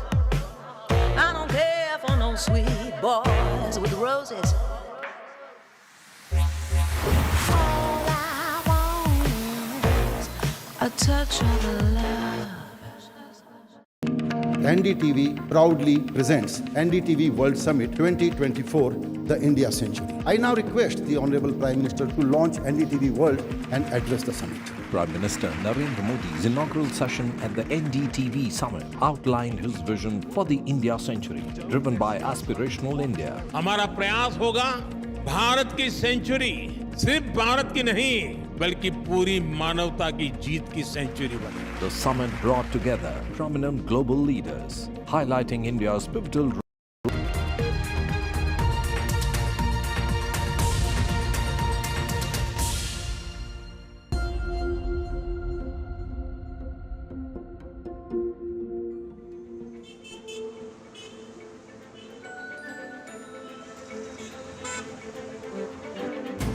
This is the lifeline of Mumbai, the local train which connects the suburbs to the southern tip of Mumbai. And that's where exactly I'm taking you, Churchgate.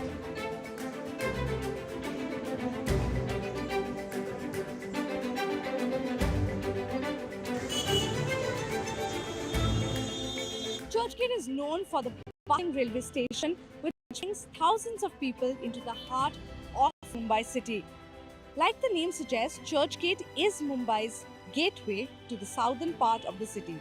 The colonial architecture around stands as a reminder of the city's rich history.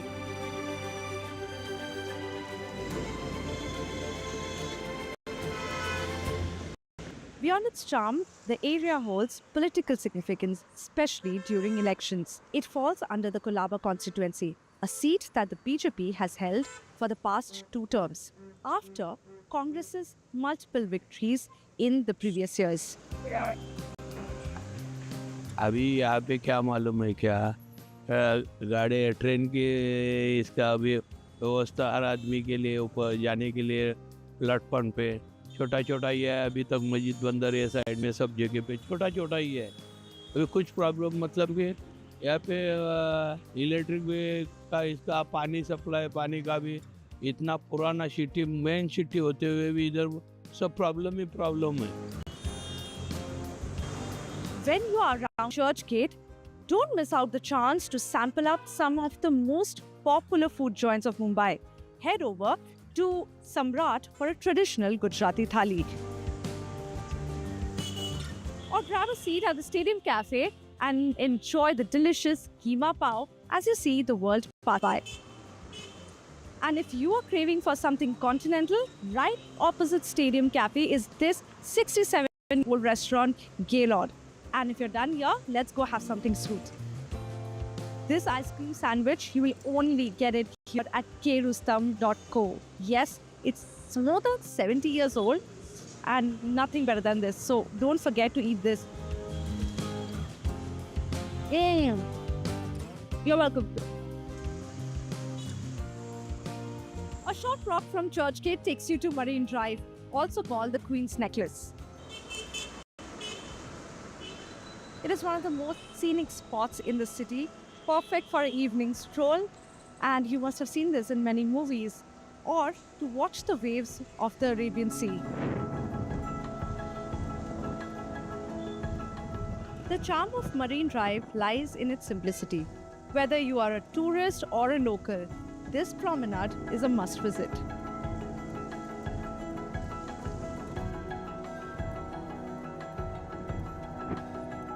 We have moved away from Churchgate to the end of Marine Drive, which is Nariman Point. It is the financial powerhouse of Mumbai. Known for its impressive skyline and high-rise buildings, Nariman Point is home to major corporate offices and business hubs. Elections are coming. Can you tell me what do you like about this place? And second, what are the issues that you have been facing here? Well, I personally feel that South Mumbai, particularly Marine Drive, is probably one of the best places in the country. I don't think I would like to go anywhere else when it's Marine Drive around here. But of course, there are several issues, particularly with civic issues. The air quality is the most important thing, number one. Number two, even though city of Mumbai generally is very safe for women, I personally feel there are certain areas around here also which are not very safe for women, for which the government should look into that. While Nariman Point is all about business during the day, it transforms into a cultural hub by evening. NCPA, the National Center of Performing Arts, hosts some of city's best music, dance and theatre performances. Whether you are into classical concert or contemporary plays, NCPA is the place to be. Facilities नहीं मिलती है हर चीज़ की, इसके लिए है लेकिन सोच अभी बच्चा लोगों की कैसे काइंड ऑफ फैसिलिटीज़ मतलब आप बिल्डिंग बनाए तो नीचे गार्डन एरिया, छोटे बच्चों के लिए प्ले एरिया नहीं रहता है, स्विमिंग पूल वगैरह सब कुछ ही चाहिए, जिम चाहिए सब ऐसे तो बन रहा है। अभी मैं जहाँ रहती हूँ उस बिल्डिंग में स्विमिंग पूल भी है, जिम भी है, लेकिन ऐसे बच्चे नीचे नहीं खेल सकते, जो प्ले एरिया बोलते हैं ना, एरिया का प्रॉब्लम। हाँ, और ये तो फिर अभी ये सब ऑफिस है तो यहाँ पर इतनी जगह तो अपने को नहीं मिलेगी। हमारे बाजू में मेट्रो आ रहा है वगैरह सब। सो मेट्रो का काम चल रहा है यहाँ पे, हमने देखा है पूरा। हाँ, उससे कोई प्रॉब्लम है? नहीं, उससे कोई प्रॉब्लम कुछ नहीं कोई प्रॉब्लम। मेरे तो बाजू में ही चल रहा है लेकिन कोई प्रॉब्लम नहीं।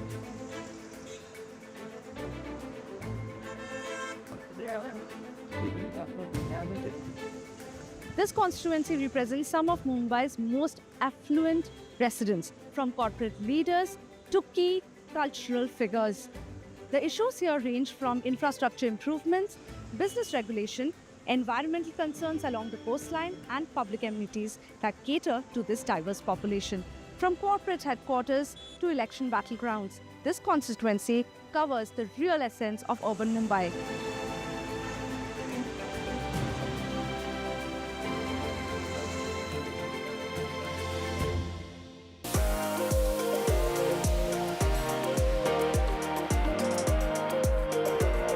I'm standing on the Bandra-Worli Sea Link, and we will be taking this iconic 5.6 kilometer long sea bridge to reach Worli.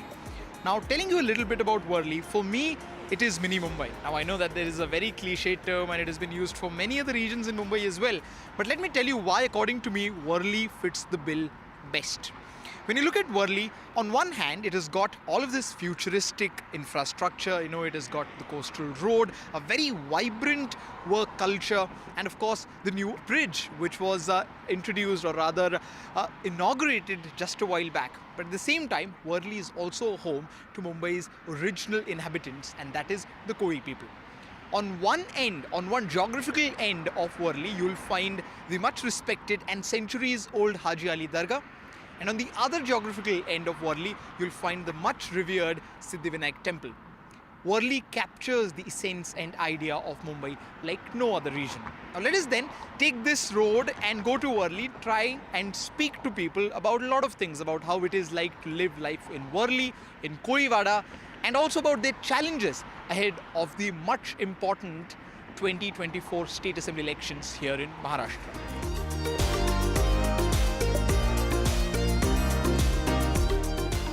What you see on your screen right now is the Worli Kolivada. Of course, there are different types types of Kolivadas located across the city here in Mumbai, and this is one of the more prominent or one of the older ones. Now, the complaints by the Koli community staying here is that projects like the Sea Link, projects like Coastal Road might affect their business. And as said before, the government is trying to draw a fine line, but nothing has kind of made people there believe that their profession will go on and their age-old traditional business of catching fishes will stay safe completely.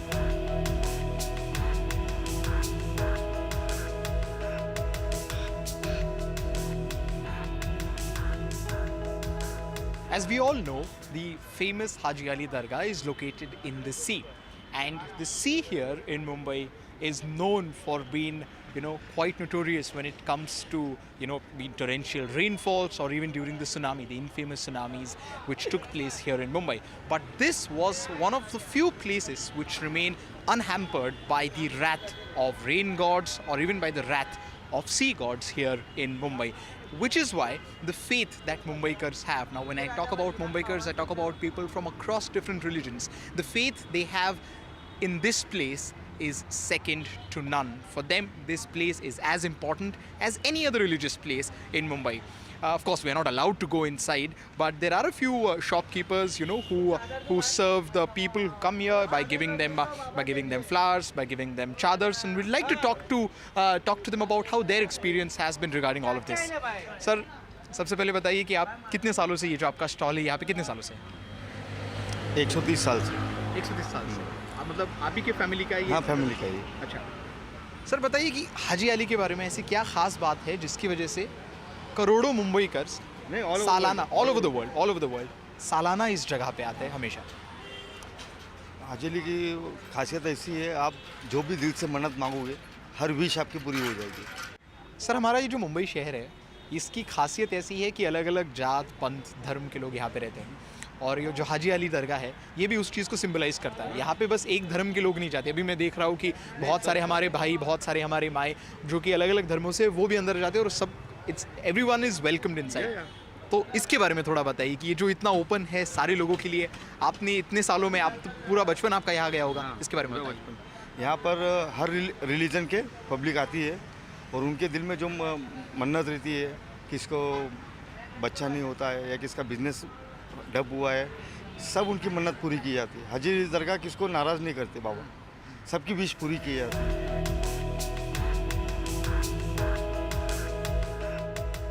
Sir ये भी पिछले कुछ हफ्तों पहले कुछ threats आए थे, जब मुंबई में कभी भी सिक्योरिटी थ्रेट आता है तो हाजी अली में सिक्योरिटी बढ़ाई जाती है, सिद्धिविनायक में सिक्योरिटी बढ़ाई जाती है। तो आप जैसे लोग जो कि यहाँ पे इतने सालों से रह रहे हो, तो आप इन थ्रेट्स को कैसे परसीव करते हो? क्या हमारा तो 24 आवर्स हम लोग अलर्ट रहते हैं। हाँ। या कोई ऐसा संशित आदमी कोई दिख गया है तो हम बाजू में पुलिस स्टेशन है, वहाँ पर हम लोग अलर्ट कर देते हैं, भाई ये आदमी ऐसा है, कोई आया है हुआ है या क्यों बैग रखी हुई है, हम अलर्ट कर देते पुलिस को। कर देते हैं और पुलिस भी रिएक्ट हाँ, एकदम एकदम।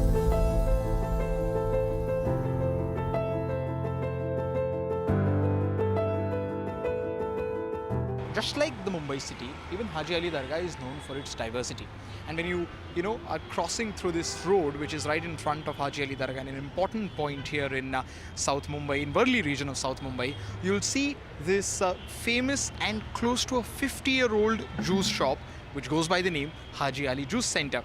And for many who come from outside the place, this juice shop has become synonymous to the Dargah. So we'll try and talk to these people who work here in the juice center to understand about what their experience has been serving this fresh fruit juice to people for close to 50 decades. That's almost half a century. Sir सबसे पहले आप बताइए, ये जो juice shop है ये exactly कितना पुराना है? ये 1971 से है, करीब 52-53 साल हो गया, और हम यहाँ 36 साल से हैं। आप यहाँ पे 36 साल? जी।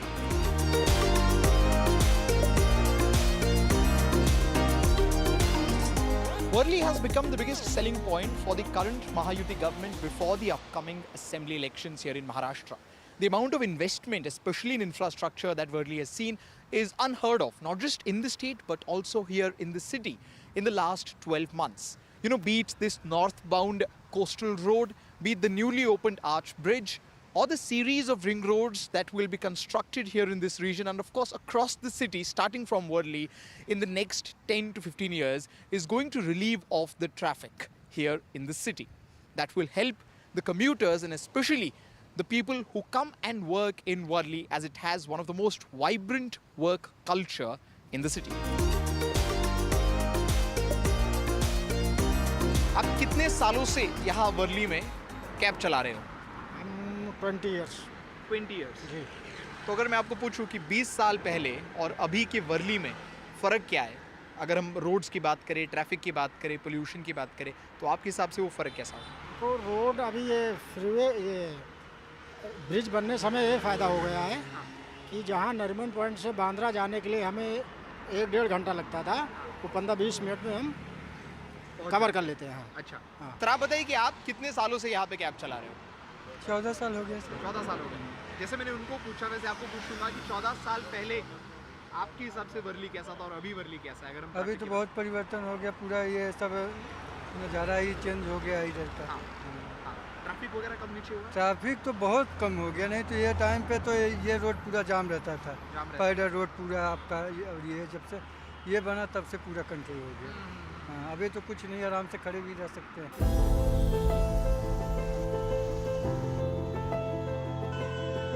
One of the major attractions here in the Worli constituency is this region, and that is the Koevada. At this moment, I'm present in the Gram Devat Mandir of Koevada here in Worli. As you can see behind me, this is believed to be a temple which is close to 700 to 800 years old. And these people are the original inhabitants of Mumbai. Of course, they have their own issues, they have their own problems, challenges, and also their own expectations when it comes to elections and leaders. We'll try and talk to a few of them who are here in the temple about what exactly do they think about the elections, amongst many other things. तो यहाँ जो लोग रहते हैं उनको शौचालय या road, lights, drainage line, ये सब एम्यूनिटीज़ जो मिलनी चाहिए वो मिल नहीं सकती। क्यों? ये हमारे जो मकान बने हैं वो रोड तो वही है जगह पर, उसमें वो जो एम्यूनिटीज़ जो कुछ मांगता है वो हो नहीं सकती उसमें पूरी। अभी नेताओं क्या है, खाली वो मतलब के लिए आते हैं नेता लोग। अभी कोई आके देखता नहीं कि हमारी समस्या क्या है। अभी समस्या इतनी गंभीर है कि अभी जो हमारा परिवार था वो बढ़ गया। परिवार बढ़ने से अभी यहाँ पे कोई रहते नहीं, जैसा किसी के 4 भाई है, 3 भाई है, जगह कम होने से वो सब लंबा चले गए। रोड बहुत नैरो हो गए। अभी अभी रोड का रिनोवेशन किया है और रोड टिकते नहीं हैं बिकॉज ऑफ जो भी आपको मालूम है कि अच्छा मटेरियल वगैरह ये। तीसरी बात ये है कि यहाँ ड्रेनेज लाइन ठीक से नहीं है। गवर्नमेंट का फंड आया है कि हर घर शौचालय होना चाहिए। हमारा जो प्रतिनिधित्व करेगा, जो भी हमारा नेता होगा, तो हम उससे ही मांग करेंगे ना। Hundreds of politicians come here to Siddhivinayak temple every year before elections to pray. And this year, I bet the queue is going to be slightly longer given the political landscape of this state. Talking specifically about Worli, in the last 35 years, this region has seen a non-Shiv Sena MLA only for one term. But a lot has changed since 2019 till now, including the split in Shiv Sena. So whom will this constituency of Worli trust this time around? Will it be Shiv Sena, UBT, Shinde Sena, or perhaps a third party representing the voices of Marathi Manus? Is something that only time can tell us. This is Anuj Rai with camera person Hemant Mohite for NDTV.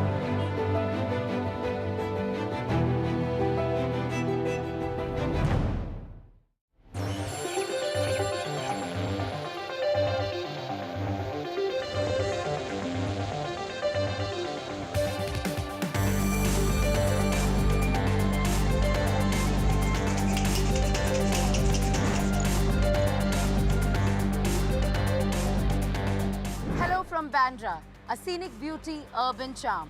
This upscale area is the beating heart of Mumbai's cultural and social life. And as assembly elections draw close, we are here to understand the pulse of this dynamic neighborhood.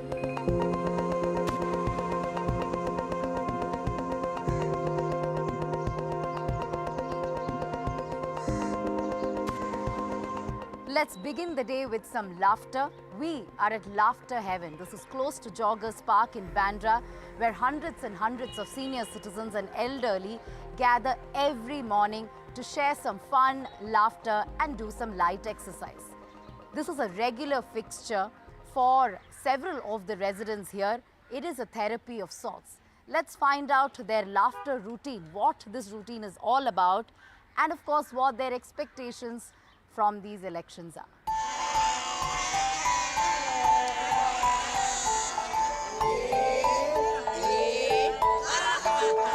Laughing is the best medicine, And what experience I've got, I've been coming from more than 30 years. So I had a ear problem, So doctor said you have to be operated. So I said okay. But when I came here, there are some very good exercises. And that pain and the pus it was gone. Even doctor was surprised to see how it is. It's so beneficial. There should be proper parking for us, and they take care of the senior citizen. There's sometimes some ladies, they are alone. They come alone in the morning, so there should be something like to protect them. Social activities should be more for the senior citizens. I would only say a bit of lawlessness which goes away from here would be a good idea. But otherwise, Bandra is the best suburb in Bombay. Mumbai rather. Progress is always there. There's improvement there, and like the drainage system, other things. The roads also are being improved. They're a bit widened also. They're doing the corporators. They're doing well. Everybody's doing well.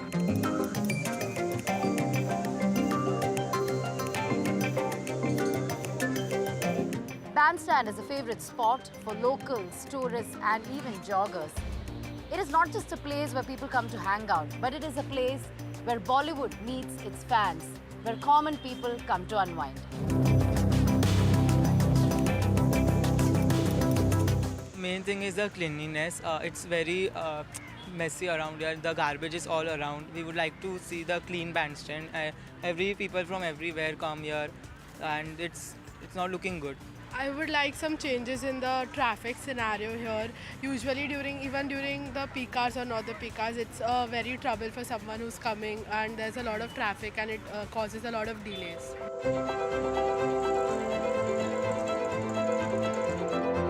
Bandra's spiritual heart beats here at Mount Mary Basilica, a place of faith and quiet reflection. In fact, this is Mumbai's most revered landmarks, Perched atop a hill overlooking the Arabian Sea, the church is renowned for its stunning architecture, peaceful atmosphere. It is a popular pilgrimage site known for its annual Bandra Fair. I have with me a few residents as well here who will take us through what their expectations are from the future regime. Of course, you've all been living here near Mount Mary Church for quite some time. Tell us what your expectations are. Tell us how long have you been living here? How has this place changed over the years? Yeah, I am here for the last 48 years. And this is a heritage site. And we want to maintain it as a heritage site. That is why when the roads were being done, we all came out en masse and we supervised it. And we want it to remain just like this. You know, we don't want, there is a move to break this road and to make it into a concrete. Why break something which is good? I feel at the St. Stephen's steps, we need a little bit of more security in the night when there are, young boys and girls moving around. I would suggest that there would be less hacking of trees and more of trimming of the crowns rather than hacking. Because it is only the greenery that would make this place look more beautiful and more natural. At Land's End, all the cars are coming and parking at the Cane Road, and the drivers and the rickshawalas in the night stay there and they remove their shirts, they are drinking in the night and nobody's doing anything about it. There should be like cops, especially at a place like this. I'd like all the banners to be out. I don't want any banners. It's just not beautifying. It's not a part of Bandra's beauty at all.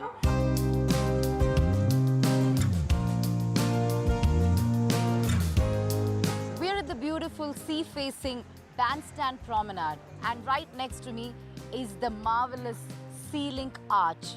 And on the other side is the Bandra Fort, where people come in large numbers to take a stroll, to jog and just admire the beauty of this place and the sea. In fact, this was built by the Portuguese, serving as a strategic watchtower at the point and was a point of defense, providing them with a view of the Arabian Sea. Now, this place has obviously been redeveloped and revitalized over the years, which attracts tourists and locals alike over a period of time.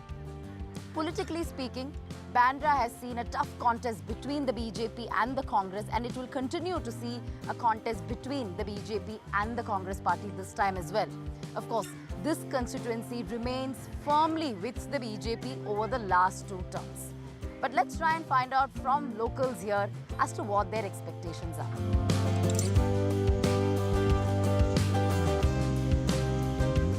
So I just want to ask, what are the changes you'd like to see in Bandra and what are the problems that you've been having as citizens of this place, as residents here? I think one of the main problems is the roads, definitely. Every 2 years, the same road is being dug up, again and again. I think that just really worsens the traffic. I mean, apart from the fact that Bandra is anyway so popular now. So roads is definitely one of the things. And secondly, it's also the construction around in general, with the buildings and yeah, I think it's just the infrastructure really needs to improve. What are the changes you'd like to see? How have you seen Bandra change over the years? And, Bandra is an ideal place, beloved of those all who are dwelling here, particularly a Christian community in big number. And everybody hopes enlightened citizens are there are good parks and many facilities for citizens, but still, many things are still needed. All the inner roads and particularly Hill Road and Turner Road, which are the main arteries to take people out of Bandra. It is very unfortunate that in spite of such progress that they have had Sea Link and now that they have coastal roads, and therefore we save sufficient time while going to town. Every day I have to travel to High Court from Bandra. So it used to take 1 hour and 15 minutes or 1 hour and 30 minutes normally. Now it would take less, half an hour less, or even 45 minutes less. But the only problem is that getting out of Bandra takes away half the time.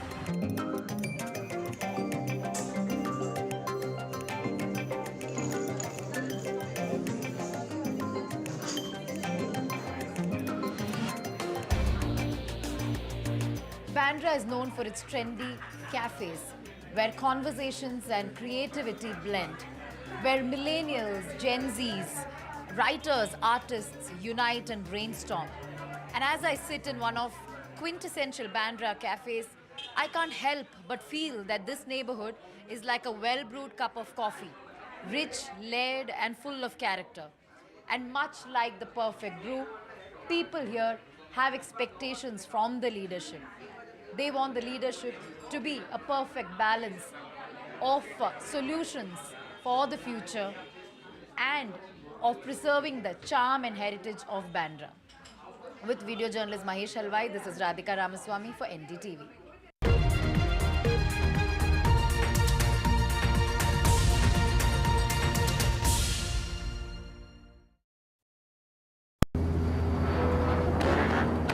I don't care for no songs and proses. I don't care for no sweet boys with roses. All I want is a touch of love. New day, new show, a new experience. Start your day with the news, not views. We bring you stories that matter and impact your life. News that informs and keeps you ahead. From Maximum City, Mumbai, to the seat of power, Delhi, NDTV brings you the best breakfast show. Breakfast news on NDTV, 8 a.m. every day.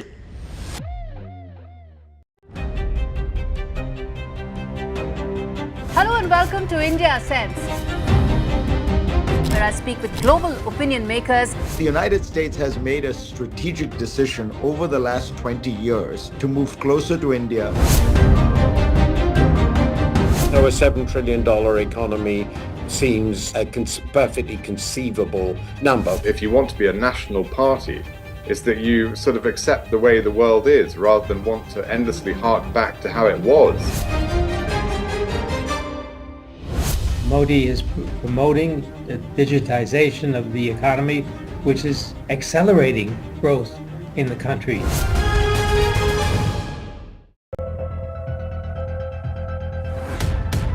We reached an agreement on patrolling.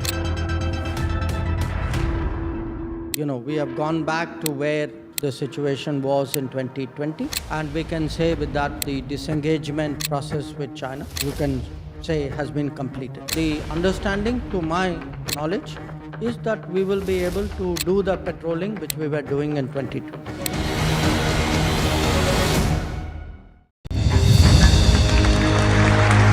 I now request the Honorable Prime Minister to launch NDTV World and address the summit. It was the grand launch of NDTV World by Prime Minister Narendra Modi. As he laid out his vision for the India century at the NDTV World Summit.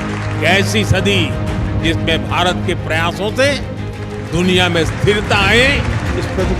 In the presence of those who are shaping our future. मेरी तरफ से आपको ढेर सारी शुभकामनाएं हैं. NDTV World, your new home for global news is here. I don't care for no songs and proses. I don't care for no sweet boys with roses. All I want is a touch of love. तालियों के साथ हम स्वागत करेंगे आदरणीय मोदी जी का. छत्रपति शिवाजी महाराज की.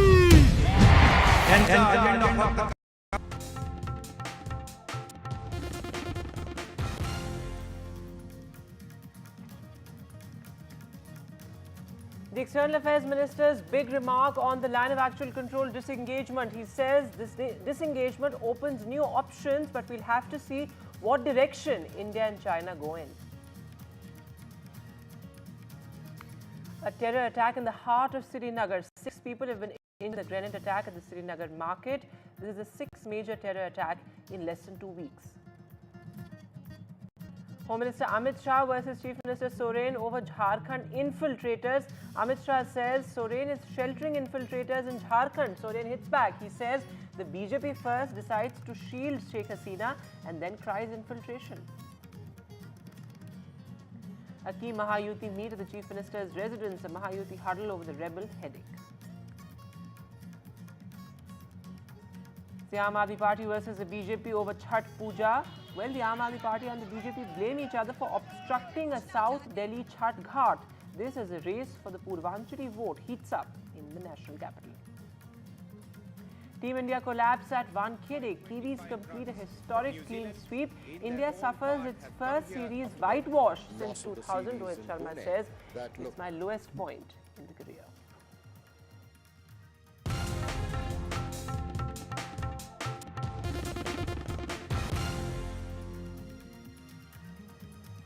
Good evening and welcome. You're watching NDTV. I am Vedant Agarwal. Our lead story, well, External Affairs Minister S. Jaishankar's big remark on India-China disengagement along the line of actual control. He says this is certainly a welcome step and it opens up new possibilities, new options for both the countries, but we'll have to see which direction both the countries go in. Remember earlier, S. Jaishankar had admitted to the situation being extremely critical as far as the LAC is concerned. In fact, he also said that diplomacy and military have played a role in equal parts as far as the disengagement is concerned. But listen to what he had to say today. The fact is, there are very large number of Chinese troops deployed along the line of actual control who were not there before 2020, and we in turn have counter-deployed. And there are other aspects of the relationship which also got affected during this period. So clearly, we have to see after the disengagement what is the direction we go. But we do think the disengagement is a welcome step. It opens up the possibility that other steps could happen. The expectation after Prime Minister Modi met President Xi was that both the National Security Advisor and myself, we would meet our counterpart. Moving now to news from Jammu and Kashmir. Well, militancy continues to be a huge challenge both in Jammu as well as the valley. Now remember, today in Srinagar at the Sunday market, there was a grenade attack. In fact, 6 people have been injured critically as far as this attack is concerned. Now remember, another important aspect of this is that the attack was behind a CRPF truck. Now it's unclear whether the target was a CRPF truck or civilians indeed, given the fact that in the past 2 weeks we have seen civilians bearing the brunt of militancy, from of course the Ganderbal attack to what happened in Budgam, migrants and civilians clearly paying for militancy. अभी मैंने भी सुना कि वहाँ नहीं छोड़ रहे हैं ना उस तरफ से जाने के लिए, तो मैं वहाँ से मुड़ा तो बोल रहे हैं कि यहाँ ग्रेनेड पड़ा है। तो कोई नुकसान सुनने की सुना कि कुछ लोग जख्मी हो गए। कितना बिजी मार्केट रहता है संडे को? ये बदकिस्मती है हमारी। संडे मार्केट काफी क्राउडेड रहता है। बहुत, इसमें ओवर बहुत रश होता है, बहुत रश। इससे पहले कभी हुआ है संडे मार्केट? मैंने कभी नहीं सुना। यहाँ हुआ होता ही नहीं था कुछ, ये पता नहीं चंद दिनों से क्या हो रहा है यहाँ पर, समझ नहीं आ रहा है क्या बात है क्या नहीं है, क्या जो सेंट्रल गवर्नमेंट है इनका क्या इरादा है, क्या ये चाहते हैं यहाँ पर। अभी तक संडे मार्केट में कभी ग्रेनेड कभी नहीं हुआ आज तक। संडे मार्केट में इतने लोग होते कभी आज तक, जब मिलिटेंसी भी थी कभी नहीं हुआ है वहाँ, आज पता नहीं है। कह सकते हैं आपके CCTVs के अंदर होता है, क्लोजली पुलिस मॉनिटर करता है उसको, और सेंटर ऑफ द सिटी है। तो ऐसे में ये चीज़ होना, मैं समझता हूँ कि हमारी सिक्योरिटी एजेंसीज को भी मतलब थोड़ा सा विजिलेंट होने की ज़रूरत है। इंसिडेंट होते हैं फिर कैच एंड किल करते हैं, तो जिससे क्या होता है सोर्स ख़त्म होता है। तो मैं फारूक साहब की बात को टो करता हूँ कि ऐसे इंसिडेंट्स के पीछे जो भी लोग हैं, पुलिस हमारा मजबूत है, ट्रेंड है, ऐसे लोगों को पकड़ा जाना चाहिए ताकि सोर्स पता चले। ये जब से सरकार बनी है तो तब से ये चीज़ें होती रही हैं, तो हम भी परेशान हैं क्यों ऐसा हो रहा है, क्या वजह है। तो इसके लिए एक प्रोब होगा। हम कल जो असेंबली लगने वाली है, हम डिमांड करेंगे कि इसकी मतलब जो है जो हो रहा है, तो एक तहकीकात होनी चाहिए क्यों हो रहा है ये ऐसा, जब पहले नहीं होता था तो आज क्यों हो रहा है, क्या वजह है, कौन से लोग हैं ये, क्या ये पाकिस्तान की साजिश है, ये किसी और मुल्क की साजिश है, वो तो गॉड नोज बेटर, वो जानते हैं सब लोग कि क्या होने वाला है, क्या होगा। नहीं, सरकार की नाकामी क्यों, हमें तो आज होम तो डिपार्टमेंट तो हमारे पास है ही नहीं, होम तो गवर्नमेंट ऑफ इंडिया के पास है, हमारे पास नहीं। हमारी नाकामी क्यों? ये तो गवर्नमेंट ऑफ इंडिया को देखना होगा, ये हमें नहीं देखना है।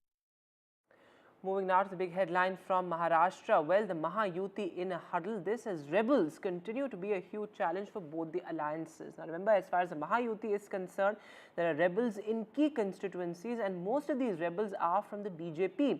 What's going to be the BJP's strategy to placate the rebels? That of course remains to be seen. Deputy Chief Minister Devendra Fadnavis in fact met Chief Minister Eknath Shinde at his residence over this issue. Let me go across live to my colleague Anuj Raite joining us from Mumbai. Anuj, what are your sources telling you? What was discussed in the meeting? What is going to be the BJP strategy vis-a-vis the rebels, given the fact that most of these rebels are from the BJP? Well, yes, if you look at what happened in the meeting, what we get to know is that most of those places where there has been a direct conflict between Shiv Sena and the Bharatiya Janata Party, those were the places which were highlighted here on the occasion of this meeting. Now, a few of these important places are here in Mumbai, Late Mansfield, Shivaji Nagar, where Bharatiya Janata Party has made its intention very clear that they will not stand behind Nawab Malik. They very categorically said that every other candidate is a part of Maha Yuti, but not Nawab Malik. Secondly, and more importantly, there is a direct conflict between Bharatiya Janata Party and Shiv Sena Shinde faction when it comes to the Mahim constituency. Now, in Mahim constituency, Raj Thakkare, son Amit Thakkare, has filed a nomination and against him, the incumbent MLA, who has served the constituency for 2 times, from 2014 and also in 2019. That is Sada Sarvankar, who represents Shiv Sena, Shinde faction of Shiv Sena. And he was not ready to withdraw his application, even after there were several requests made by several senior leaders from Shinde Shiv Sena and also several leaders from the Bharatiya Janata Party as well. Even the Bharatiya Janata Party leaders went on to state that, they are completely backing Raj Thakkare in this particular battle. What we are learning is that Shinde Sena has made it very clear that they will not convince or even try to convince Sada Sarvankar because their party was not taken into consideration by Raj Thakkre's eminence before fielding Amit Thakkare from that particular constituency. So that again becomes a very important point on whether Amit Thakkare will fight this election, with the support of Bharatiya Janata Party, and will Bharatiya Janata Party support a non-Mahayuti member here, that is Raj Thakkre's party. Secondly, we see that there are several other conflicts in other parts of the country, in other parts of the state as well. For example, Shillong, where we are seeing that the 2 senior leaders from Mahayuti, one from NCP and other from Bharatiya Janata Party, are locking horns against each other. That is Abdul Sattar versus Rao Sahib Danve. And Rao Sahib Danve has made it very clear that he will only go to campaign for Abdul Sattar if the party tells him to do so. But the party has still now not confirmed anything. So we can assume that the Bharatiya Janata Party will not be campaigning for Abdul Sattar, a member of the Nationalist Congress Party, Ajit Pawar faction from Shillong as well. So we are seeing that how in the earlier days of this entire election campaign, things did not.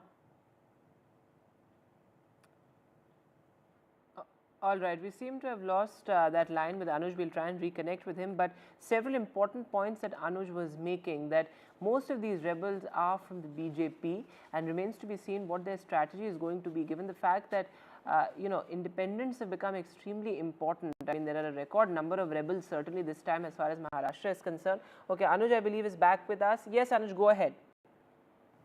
Yeah, and then we're seeing that these are the constituencies, along with several other independent candidates as well, who are posing to be major challenge in front of the Mahayuti and especially Bharatiya Janata Party. Yesterday we saw that Devendra Fadnavis was in Pune, and there he was able